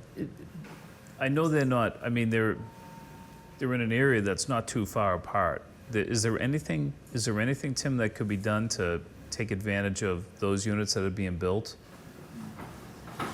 Connect them with our existing DPW yard, make a little area there. Only if the DPW yard is actually being targeted. Tim said you can't use your municipal parcel. Yeah, you can't zone the DPW yard. So that's 7.2 acres. How about the horse farm? And then you jump, then the 40B's there, right? Where's the 40B? Horse farm is about 3 acres. Well, there's more horse farm property too. Those 3 contiguous? acres, about 2 acres. So the horse farm itself is 5 acres. The risk here is you've got a zone for, like, if you're the developer of that 40B project, depending on the timing of when your construction is going to start, if you get new by right zoning, you may want to do that if it provides more density. So like, if you don't want more density on that site, you've got a zone for less density than the 40B project, and then does that do you any favors? Yeah. It could.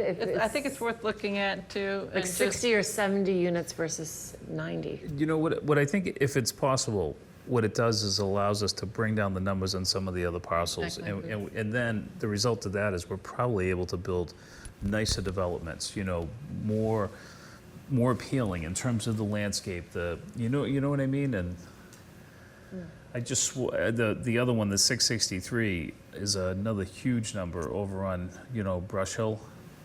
I think that's going to, But there's we're going already- to find that that's too much there too. Yeah. I think so too. I think it's too much, but it's 60 acres and there's already 365. But here's what I would say. Okay, they've got a huge setback from the street. I can see somebody coming in and putting buildings right next to the street Yeah, without a that big would- setback. Yeah. So that would be a totally different kind of character. Well, I think this is a good direction. I do want us to get to the flyer if we can. Can we, is this a good stopping point, Tim, or do you have more?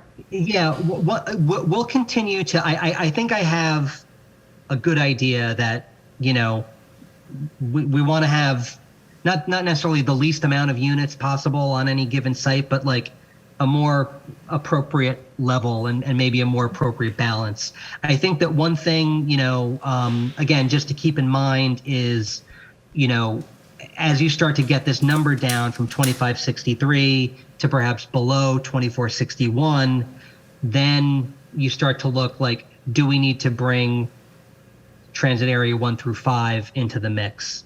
What does that do for us in terms of the overall sort of dwelling units per acre? We can take a look at those Randolph Ave parcels, and see, at what levels of density, and I'll use the 40Bs as a guide, because effectively, I guess what we want to do is zone below those so that, we're not getting projects that are denser than what we've actually got with the 40Bs. So we can try and see what that, what that will do. One thing that Before we move on, okay. I was speaking, like I mentioned, I was speaking with Eric Halverson from RKG, who's doing the fiscal impact analysis. They have in their scope some modeling work. So I was going to work with Eric about kind of starting to manipulate some of the other parameters besides just units per acre and kind of building height. So starting to look at some of those open space and lot coverage requirements to start to shape these sites in a way that, will get us not just kind of seas of asphalt. But I think this is enough guidance. We'll Tim, see I what have we a can do question before for the you. forum. What was that? I have a question for you, thinking about Yes. those transit area, so 1 through 5 and 6 through 7. So 6 and 7, are those the RB districts? Yeah. And 1 through 5 are RC districts? Yes. Can we craft, I was looking at some of the existing configurations of where, like there might be a 2-family on a 6,000 square foot lot, and then right next door is another one. So if you look at that, you've got 4 units on 12,000, and there's like 4 or 5 in a row on Avalon. So if you add those all up, it's actually a fairly high density. But you don't see it that way. You go down the street, you don't realize that that's the level of density that's there. Never. You would never guess it. And so I'm wondering, can we limit the buildings to, or maybe it's by footprint, to like 2 families or 3 2-families on a site? And is that a way that we might, if we think about like in the RC, you're already allowed 8 units an acre, right? So because no, that's not right, because it's what's on the ground is 8 units an acre. So at 7,500 so 15, you're allowed 6 already, right? In an RC district? Mm-hmm. So that's what we've said, we've capped it at, and an RC is already what the density level is. So what if we allowed it to go to 8, but we don't allow that in one building if it's a larger site? Is that something we can put in the zoning? I think the problem that you encounter with the C district is the lot sizes. But there are right? some that are in the C district, like even on Cape, and there's at least 3 that are over 20,000 square feet. Yeah, but that's like the only 3. All right, but that's not the only 3 in the whole entire area. But so I'm just thinking, because you're not going to be able to do it for the most part, but if that helps those numbers that you keep saying we need to do something in transit areas 1 through 5, is there a little further calibration from 6 as the max to 8 as the max somewhere? Because that's kind of the density that we have in some of those places anyway. And to make that acceptable, that the lot size would end up having to be fairly large, so there's fairly few of them. And it's we can take a look. And the other thing that we can take a look at is maybe 7,500 isn't the number, maybe 7,000 is the number. That could get us, because I think the transit areas, because if those transit areas are going to be the last ones in, those are the places where I think again you want to have the least acceptable density that kind of gets you to 15. So we can kind of play around with that a little bit as well. I think we thought that 6 was a good number that wouldn't kind of blow things up in too dramatic a way. But I think Cheryl, to your point, that density technically exists in certain places, and if you can replicate that, that's still pretty okay. So we can certainly work with that. Yeah, because and the other thing sorry. I just wanted to suggest that the way we're thinking about the transit areas, which is kind of what's the sort of the neighborhood character, and then what could we add to it? If we think about Brush Hill in the same way, I would think of the existing character as being the Fuller Village development itself. So what's a reasonable number of new units in that zone that wouldn't be totally out of whack with what's there? I mean, it's the same idea that we're talking about in those transit areas 1 through 7, right? So rather than just trying to crank the dial, I think as it's been called before, on these larger sites, what's the right kind of development what's the right number of units, or the more reasonable number of units on that site? Because I think we're going to end up needing, if we do that, we'll end up needing all of these plus 1. We're going to do what? If we end up kind of more right sizing, right? So not trying to put too much on any one neighborhood or district there. We're going to have to dial some of those down. We're going to have to add one. And then we'll have to check the 50% of the total district land area, right? Yeah. There is a one way to look at it. I mean, everything we're looking at here is just about the numbers, right? It's about, and because we're forced to, right? We're given a model that we have to comply to. But I wonder what the result would be if you said, okay, there's the land area. How would you plan it? That's if you didn't. That's what I want to do.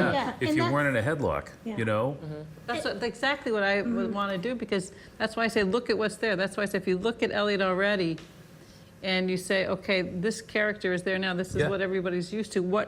There's infill opportunities. There won't be a lot. I understand, and I agree with that approach, and I'd apply that to even an area like Granite Ave. Yes. Apply it to Granite Ave. How would you develop Granite Ave? What would be an appealing way to develop it? And it would be an interesting calculation to see what you come out with.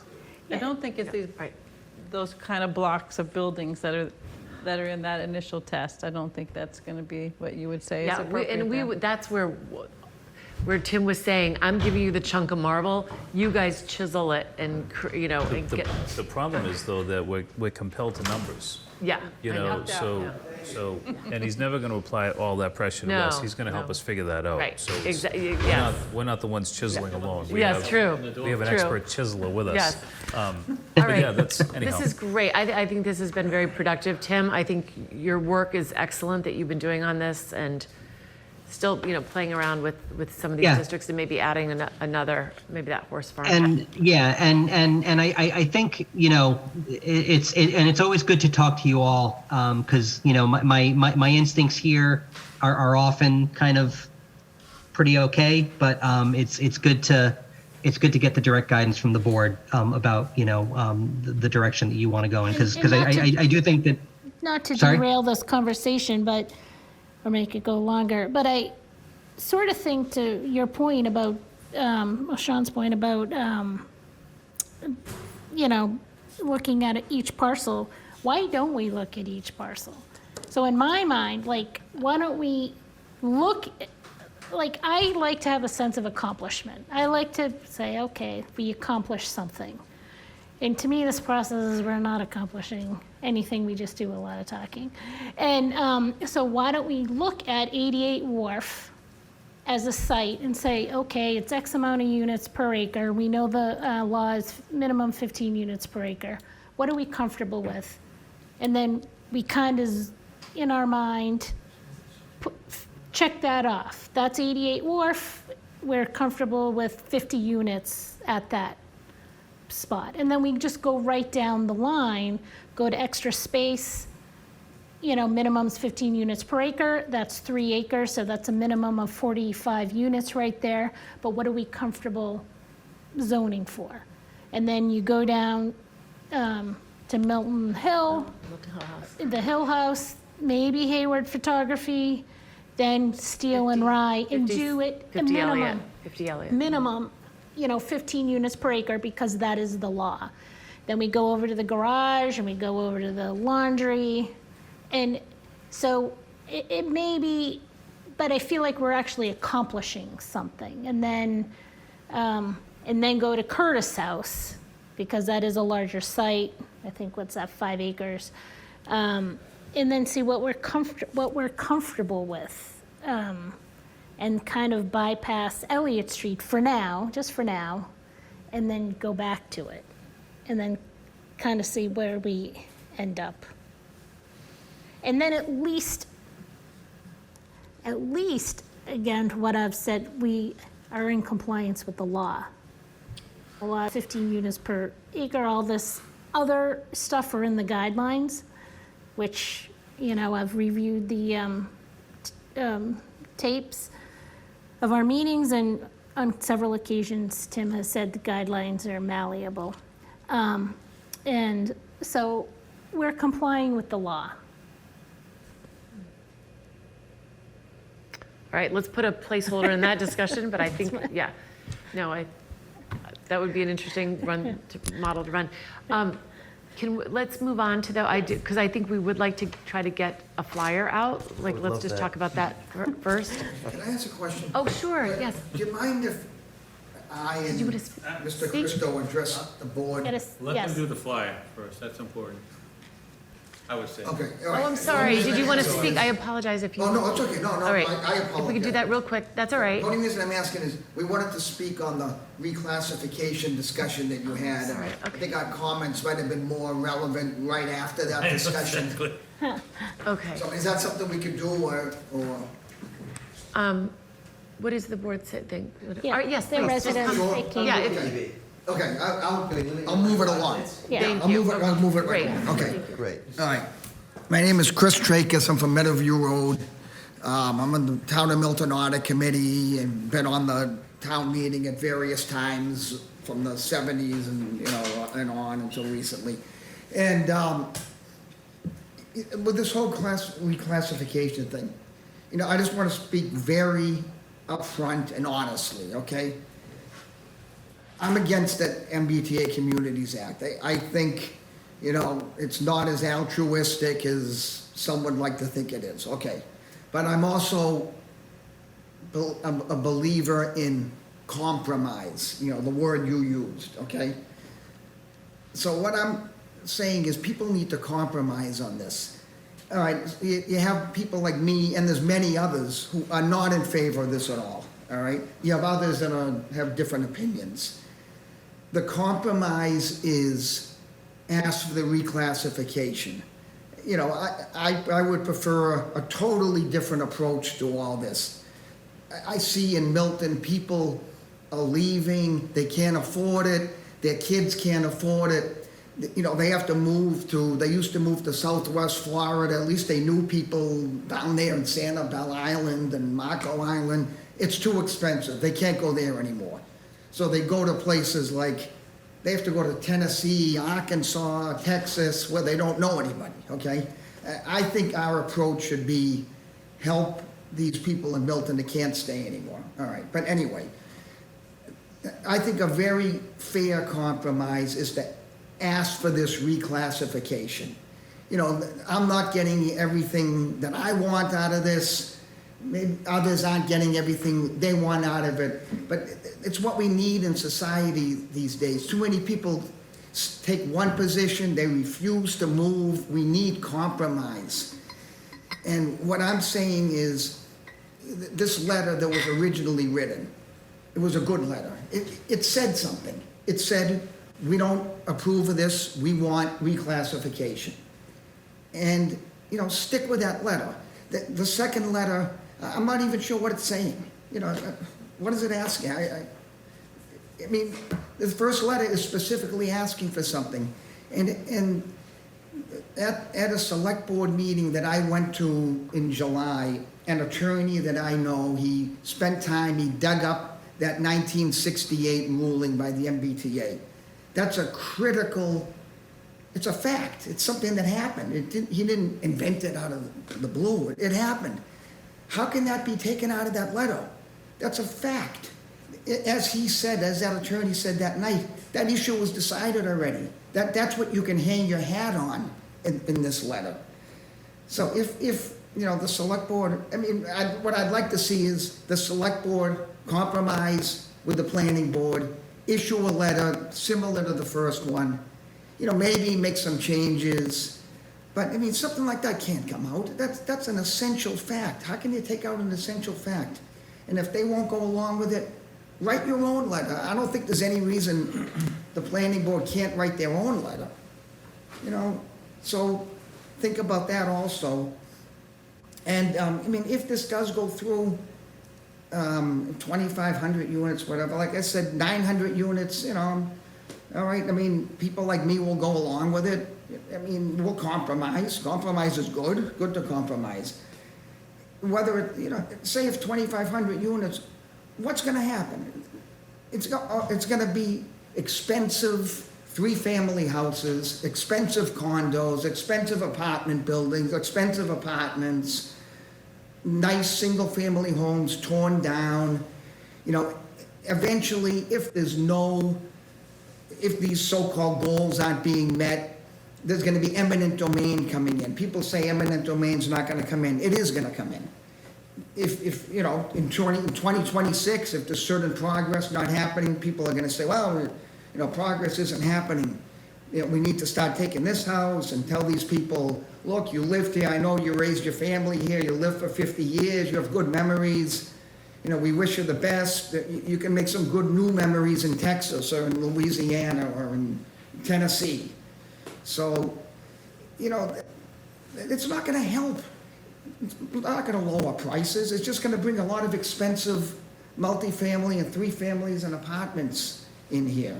Again, I keep using the word compromise. That's what we need to do. Compromise.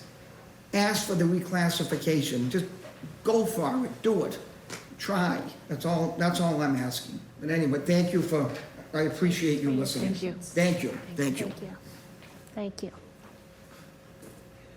Thank you very much. All right, so let's move on to, and there were 3 versions for the flyer.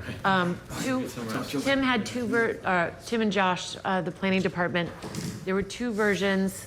And then Jim you've been working hard to, I know, try to work on things too. So Yeah. Jim also had a version, so. It should have been circulated to you all. Yes, we did get it. It was good. And So I just want to make sure everyone understands the actual kind of physical operations of this. I had a really nice conversation with the woman from the mailer company, and basically, what she said was that there are 3 options.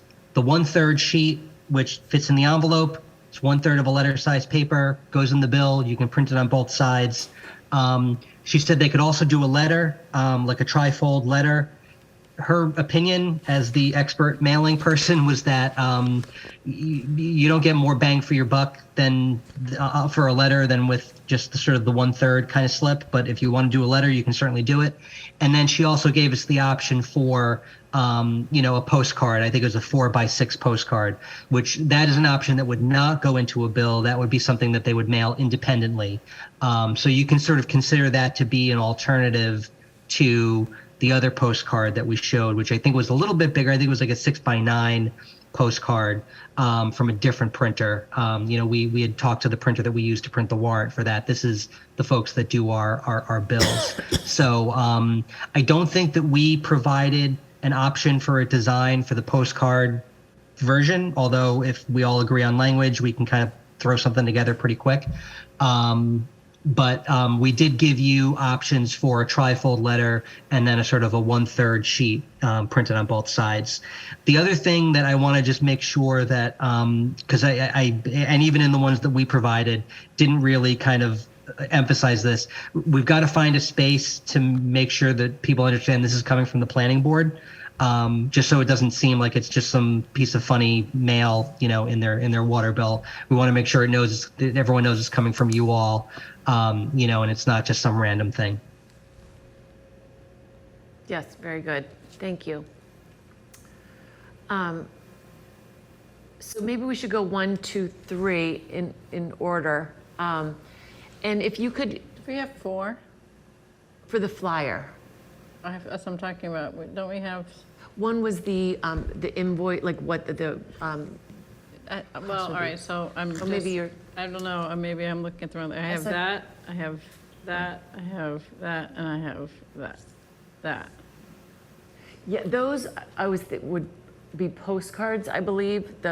What Maggie sent, that was a sort of, because I think we want to do a postcard and a flyer. Oh, so that's, okay, So that's the was yours a distinction. flyer or a postcard? No, mine was a postcard. That's what I thought. So maybe we'll separate flyers and postcard discussion, just because I feel like flyer, we need to get that done, and then, we can maybe focus Jim's, postcard on the next one. I think Jim is more time sensitive than a postcard. Yeah. Yeah, we really, to get what I wanna do consider both. as a deal is to get it to the DPW by Monday or Tuesday latest. Tim, can you expand, maybe scroll up a little bit, or Josh, and expand the font so that we can read the wording below? And this wording is essentially identical to the 2/3 version, the Word document you received as well. Okay. So on this one, the first one, this, Milton is currently undertaking our largest zoning initiative since we developed zoning in 1938. Commonly states that the cities and towns with the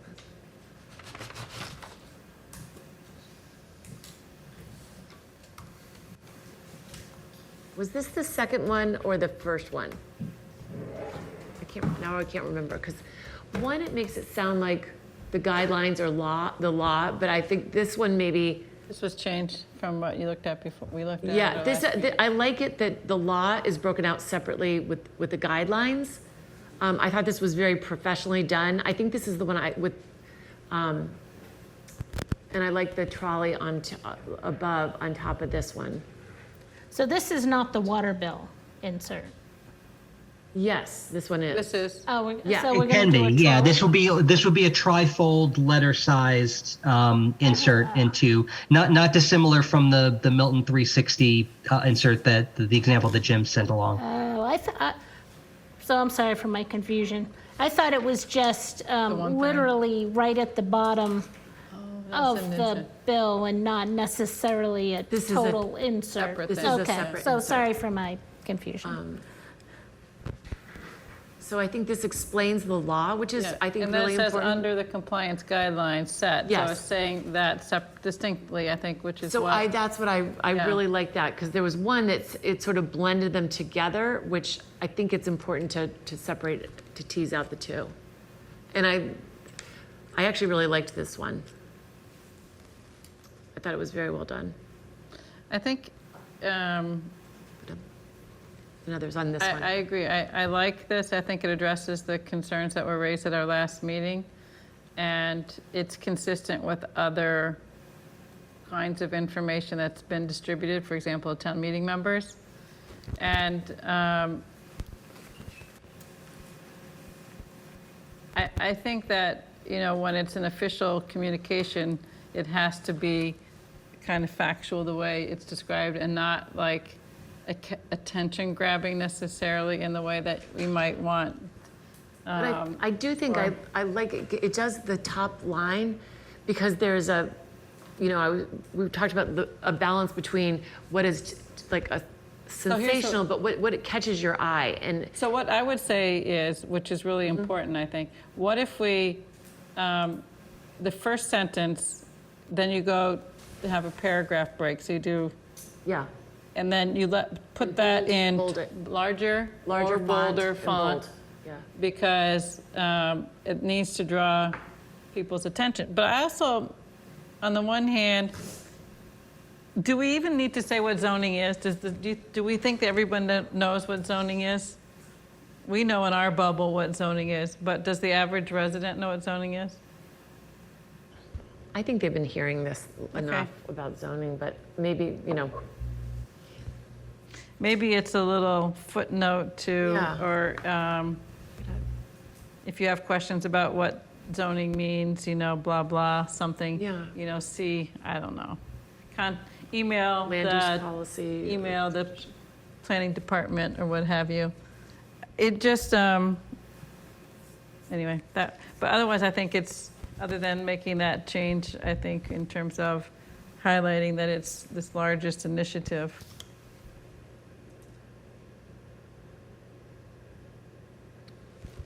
Others on this particular. But I like breaking out that first sentence and putting that in a bold and larger font to do what we've said we want to.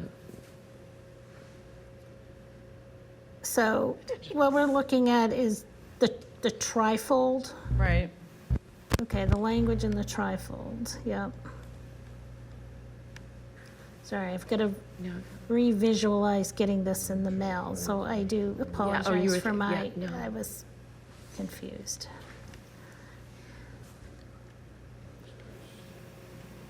Do you think there, even though I appreciate a lot of information, do you think there's too much information?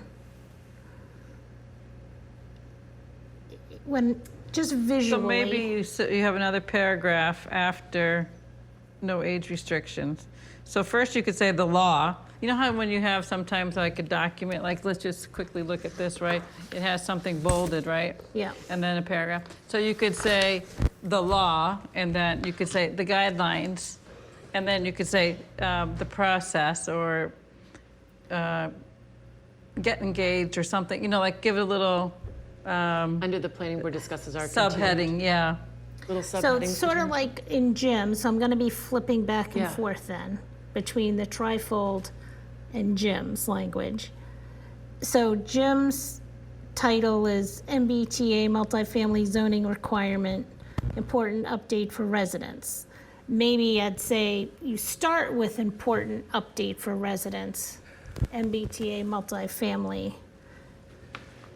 I liked that, the update, but I think we're going to do multiple mail. I think I can foresee us doing an update. I feel like this is like starting from square one. We're assuming that people out there are completely clueless and they have no idea what. Not that people are clueless, but they don't. They're busy. They're busy and they don't know. They have no idea.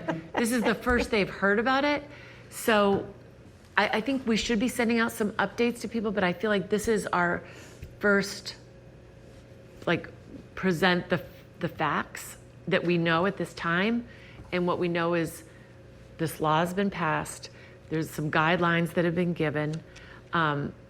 Tune in and come and attend our meetings. And, if you want to make it more, reader friendly, you could do bullet points like Jim did. And if you did that, and I don't know how this fits on a one pager, but if you look at the line where the fourth line down, the law states that blah, and then you can bullet point that one district of reasonable size, multifamily as of right, minimum density, and no age restriction, like 4 bullet points. That makes it more user friendly. I agree with that. That's what I was struggling with. It's a paragraph. A lot of people just they're not gonna take the time to read it. That first sentence is probably good. And I think you could actually, the way that you probably could have 2 stacks of bullets. You might even be able to get 6 or 8 bullets because, if you just imagine you're not gonna write a bullet that's gonna go all the way across the page. Maybe what you do is have 2 columns. On the left is the law, on the right is the guidelines that have bullets associated with them. It's just the same information, but instead of paragraph form, it's in bullet form. And I think you're right about people's attention. And then you could have that last sentence could be separate from, so you could have that main heading, MBTA communities in Milton, subheading, Milton is currently undertaking. And then you could have the information about the law with the bullet points on the side, next side over. The guidelines say this. And then, again, if you want to stick with bullet points, under the continued work, you'd have a bullet point every board meeting, every month there's a forum, there's a survey and the website, and just, it just reduces the number of words. You might be able to keep that bottom section just the way it is if you bullet the top. Okay. People might take the time, once they read the bullets to say, oh, wait a second. They get brought in. You got their attention. I got to look at what's below here. Yeah, okay. Yeah, I think you get halfway through this and throw it out. So I do like Jim's statement, and because Sean has made it before, that Milton has a choice to make.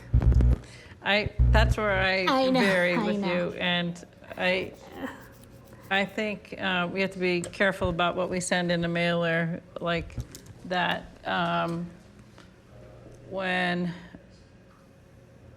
we say we want to be very fact-based, I Having a think choice is a fact. I think Tim's compliance already... with the law is a choice on some things and not other things.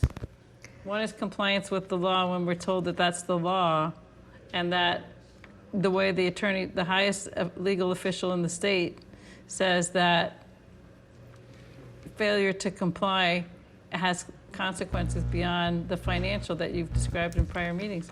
So I can't support that. That's assuming that on January 3rd, she's going to walk into Milton Town Hall and sue us. Yeah, that's speculation. I don't think that's going to happen. Again. And I think we need a little bit more time to get this done. Yeah, we're voting on this.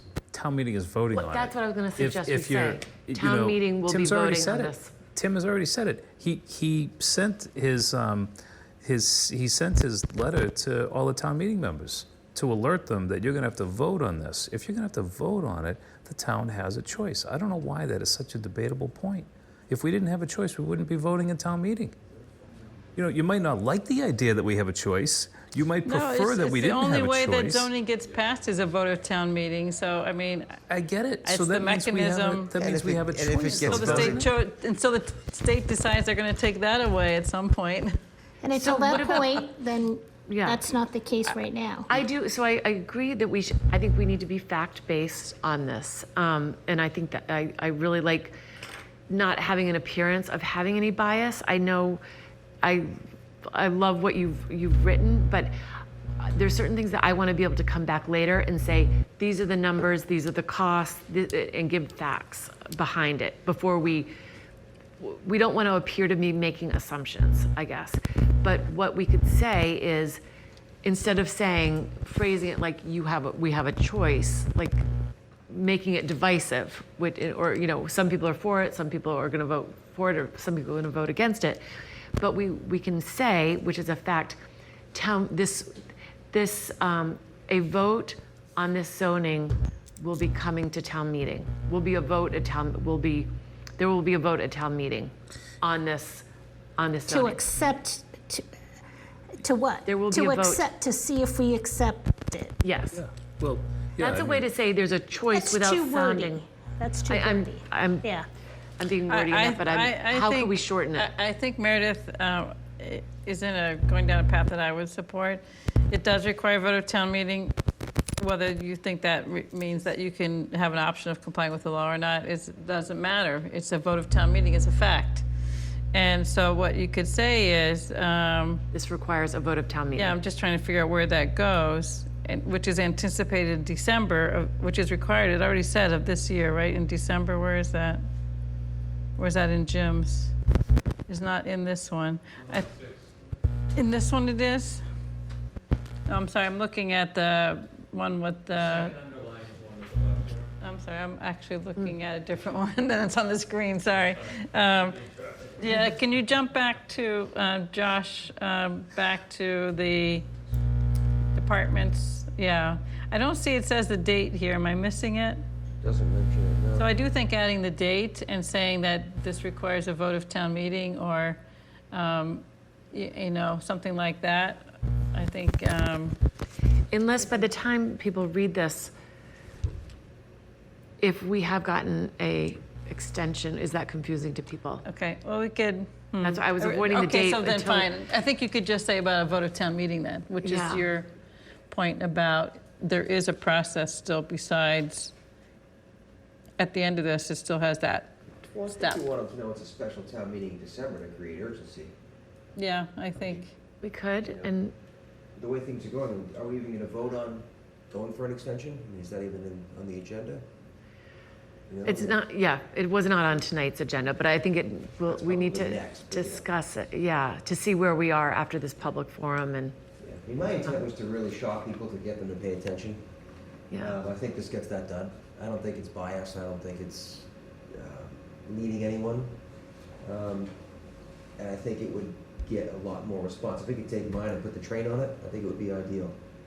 But that's just Yeah. me. No, You know, and I thank you for your work on I that. think this is just boring. I mean, if my wife opens up, if I was on the planning board, my wife opened this up and throw it out, guaranteed. I think it's We're not too here to be wordy. entertaining, all right, Yeah. but We're I here do. We're here to we're in- get into people to pay form. attention to us is what we're here for. So That's my intent. if we saw, you don't think that if you changed that whole top paragraph the way we discussed, that it would address some of your concerns? It'd be More better. bullet points. Because I think,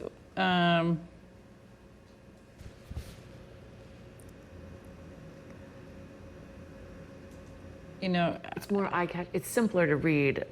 To be honest with you, I feel like there's too much information, and I am always like more information, but the average resident, if we don't even know if they understand the term zoning, That's the thing, you can't relate to. do you think that they're going to understand all of this? well, that's where I think the top paragraph made into those bullet points is understandable. Because it's going to say, you have to have a district which allows multifamily housing and a density. And so, I guess if you wanted, and then no age restriction. So people might start to get some questions, then they might want to go figure out what this is. And then it says, you're going to say, it's going to allow this many units, and it's required to be half of those units are in a half mile of transit, then people will say, wow, I live a half mile of transit, maybe. I'm going to look at that. But the other people are going to say, oh, I'm not in transit. This doesn't affect me. But then you could say that, well, all right, so if it says 50% of your district's within a half mile, then you could just say 50% elsewhere. And then at least that way it's clear that it's elsewhere. And then I would say in where Sean, you said leave the next paragraph that has the scan thing there. You could say opportunities to participate, and then you could say every board meeting, you know, and then the forums. I think you could reduce that a lot also. And all of these at the end could be almost bullet point too. And you cut, the same content would be there, but it would be just in a different format to address Jim's concern And about less somebody wordy. just being turned off by all the words. Yes. I'm a reader. I mean, I enjoy reading. I wouldn't enjoy reading this, and I do pay attention to ads because I like to notice when there's an ad that catches my eye, and I'm like, oh, should I emulate it? So my concern is there's just too many words. And again, I'm not even talking about the substance of it. I think that there's too many words. I think there are concepts that the average person are unfamiliar with. And if you're unfamiliar with something, you may not spend the time to learn, especially if you're in a hurry. So when you create an ad, your ad is always about what is the purpose of the ad. So I guess that is what we're trying to figure out. What is the purpose of this insert? The purpose of the insert is to let people know about it. And I'm just walking it through my brain. So the purpose is to let people know. And I think it's a very simple message. And then if they want to learn more, then they can learn more at our forums or join in. So I think that more words should be at the bottom of the page and fewer, easier concepts are at the beginning. And the average person doesn't understand 2,500 units because we're grappling with what does 2,500 units look like. I think people understand percentages. I think 25%, increased stock of 25% is an easier concept. Yeah, except that we don't know if it's really an increase. I know, but according to the guidelines, it's stated on their website and. Increase? Or we need to create zoning so as to allow. Yeah, but it's not necessarily That's an the same. increase, right? I mean, if you zoned in areas like Sean has suggested, at the densities that's already been approved, then you have no increase. So it's really not that as an increase, which is the challenge, right? That it's hard to communicate this in a way that's fact-based because we don't have all the facts until we determine where we're putting them. Say wordage to the effect of guidelines are mandating us to create. Yeah, but It's only mandating us to create districts that allow housing, not all new, right? So that's the thing. their preference is that you create it. I mean, if you could find a way to create 2,461 units, they would be thrilled, wouldn't they? That's really what they want. I mean, I don't think there's anything wrong with saying they have asked for zoning that would increase your housing stock by 25%. That's really what they've done. It doesn't mean you're going to do it. I mean, your point is a good point. It doesn't mean that you'll be able to do it. Milton is so built out. It's already built out. Right. It's already built out. Well, so the message, I get your point, Maggie, but do you think if we did what we talked about with that top paragraph, separating out the first sentence and then making 2 columns of bullets, that would do what you're talking? I definitely think that's helpful, yes. Okay. Yeah. And then what I think we can do when it comes to the postcard, because that's going to be a smaller mailing, then we can we'll definitely abbreviate our information, but we've already gotten this letter into the water electric bills, then our postcard can be the follow-up, sort of complementing, but I also less do words. think it is important for people to know, and again, that there's a choice, and I know people don't like us to say this, but there is a choice of non-compliance. And as stated in the law, failure to comply means failure to get grants. And so when I feel like that's part of the fact base, and when people read this, in their mind, they might say, well, what if we don't comply? What are the options? Well, I guess what we would say too is it's the law. It's the law of the land. The top legal official in the state has said it's the law of the land, and so when you have a law, sure you can choose not to abide by the law, but you have other legal consequences, depending upon what the law is, right? So yes, some of them could, depending upon the law, can be pretty minor and some could be pretty major in terms of consequence. It's 11:30 right now, so I think we should wrap this up. But what I would propose is maybe in bold at the bottom, we write, this would require a 2/3 vote of town meeting? Maybe we even put that. It's 50%. It's 50%. This would require No, it would require 2/3. I can explain it if you want, but it's late.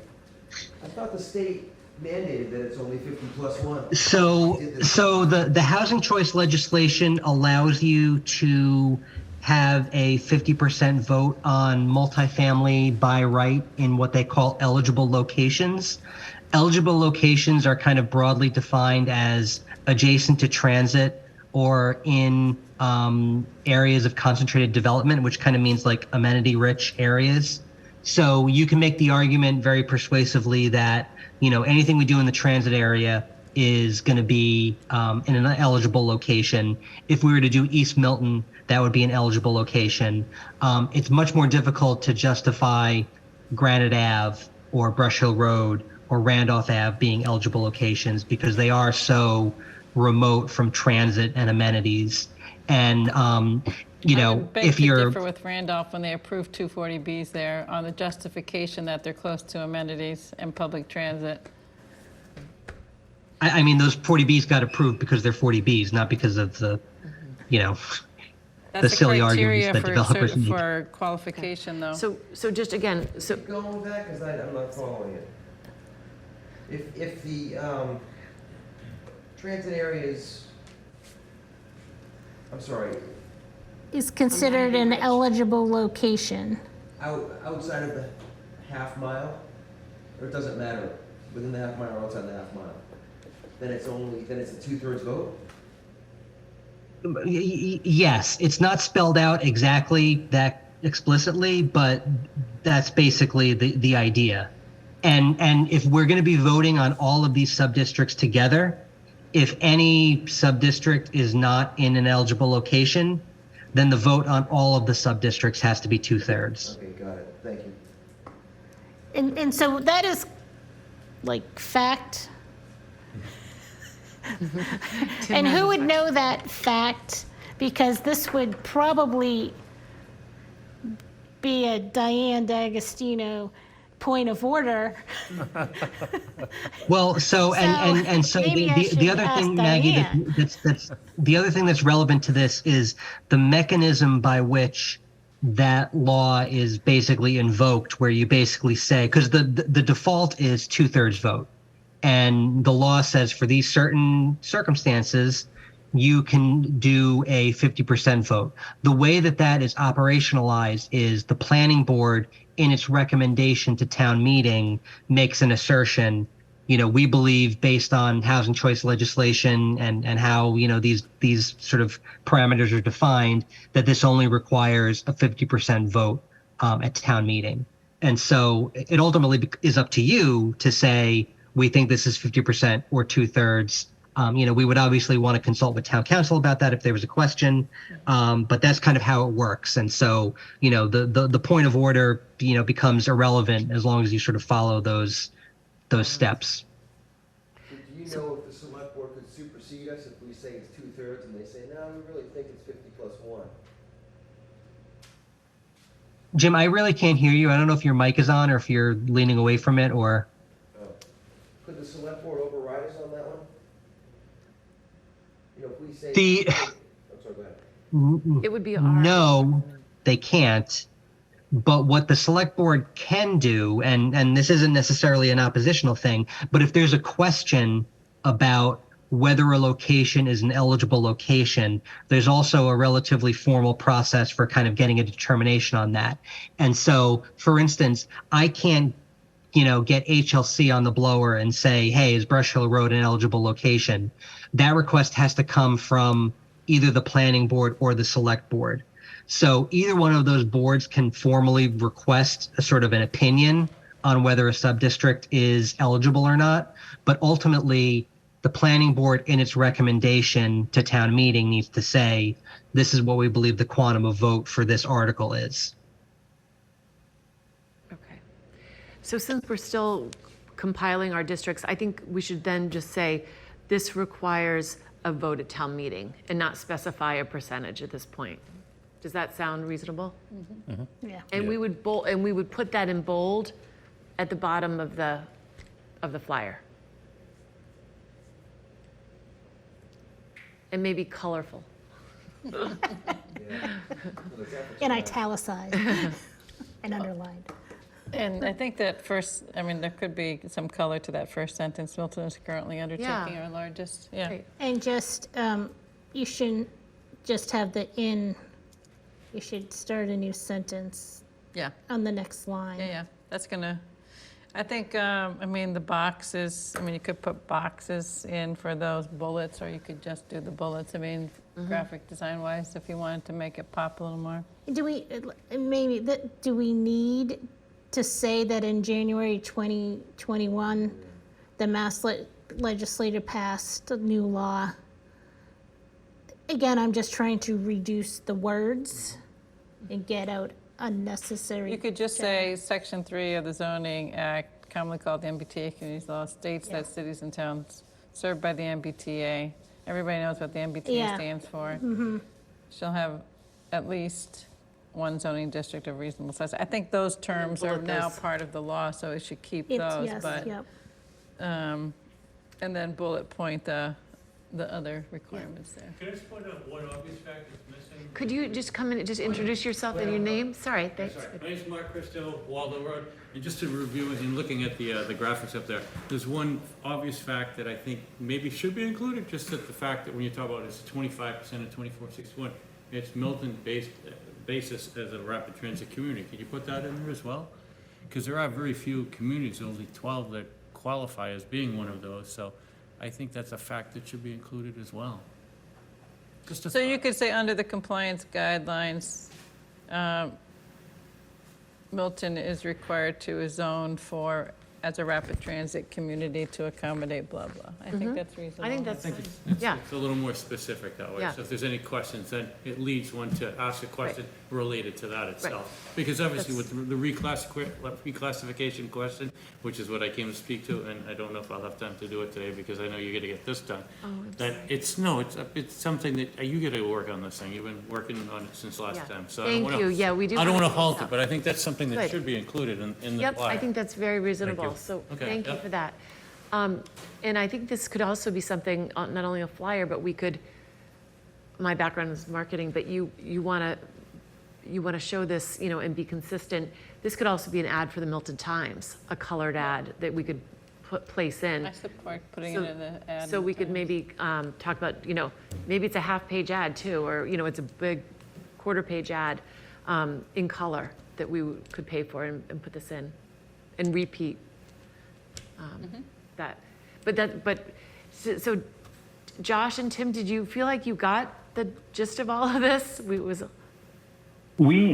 were both taking notes. We were just comparing them as the conversation was happening. But if you feel like you have a list that you would write and send to us, I think that would be excellent to make sure we don't have to keep going back to you with additional small wordsmithing.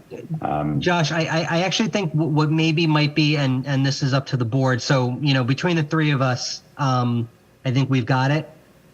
Meredith, could we run a final draft by you for a thumbs up? If that's okay with the board, that would be great. Yeah. Yes, yes, yeah. Okay, we will do that. And then just from a timeline perspective, this is, Jim has kind of dug this up as well. The DPW will need this, before the first week of the month. So, if we get this finalized next week, plenty of time to get this into the next water bill.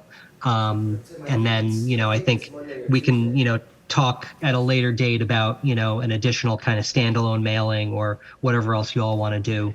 Now that we've got some language that is generally agreed on. Tim, can you just touch base tomorrow morning, maybe with the DPW, and just confirm their deadline, just so we don't accidentally miss? I will certainly do that.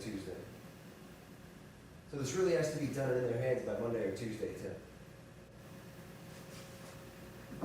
Is he hearing you? So, Can you hear me? Hello? Oops, I might have just lost him. Oh, it's close, I thought maybe we started at night and all went black. I've been having a hard time hearing Jim all night, unfortunately. So I don't know, Jim, if you were just talking to me. I'm sorry. Yeah, it's gotta be done by Monday or Tuesday in the DPW's hands, just electronically, but it really, there's some urgency here. So Monday. So Monday, would be great. And I don't want to put pressure on you, saying it's gotta be done by then, and we miss the deadline. That it doesn't get in the water bill. Okay.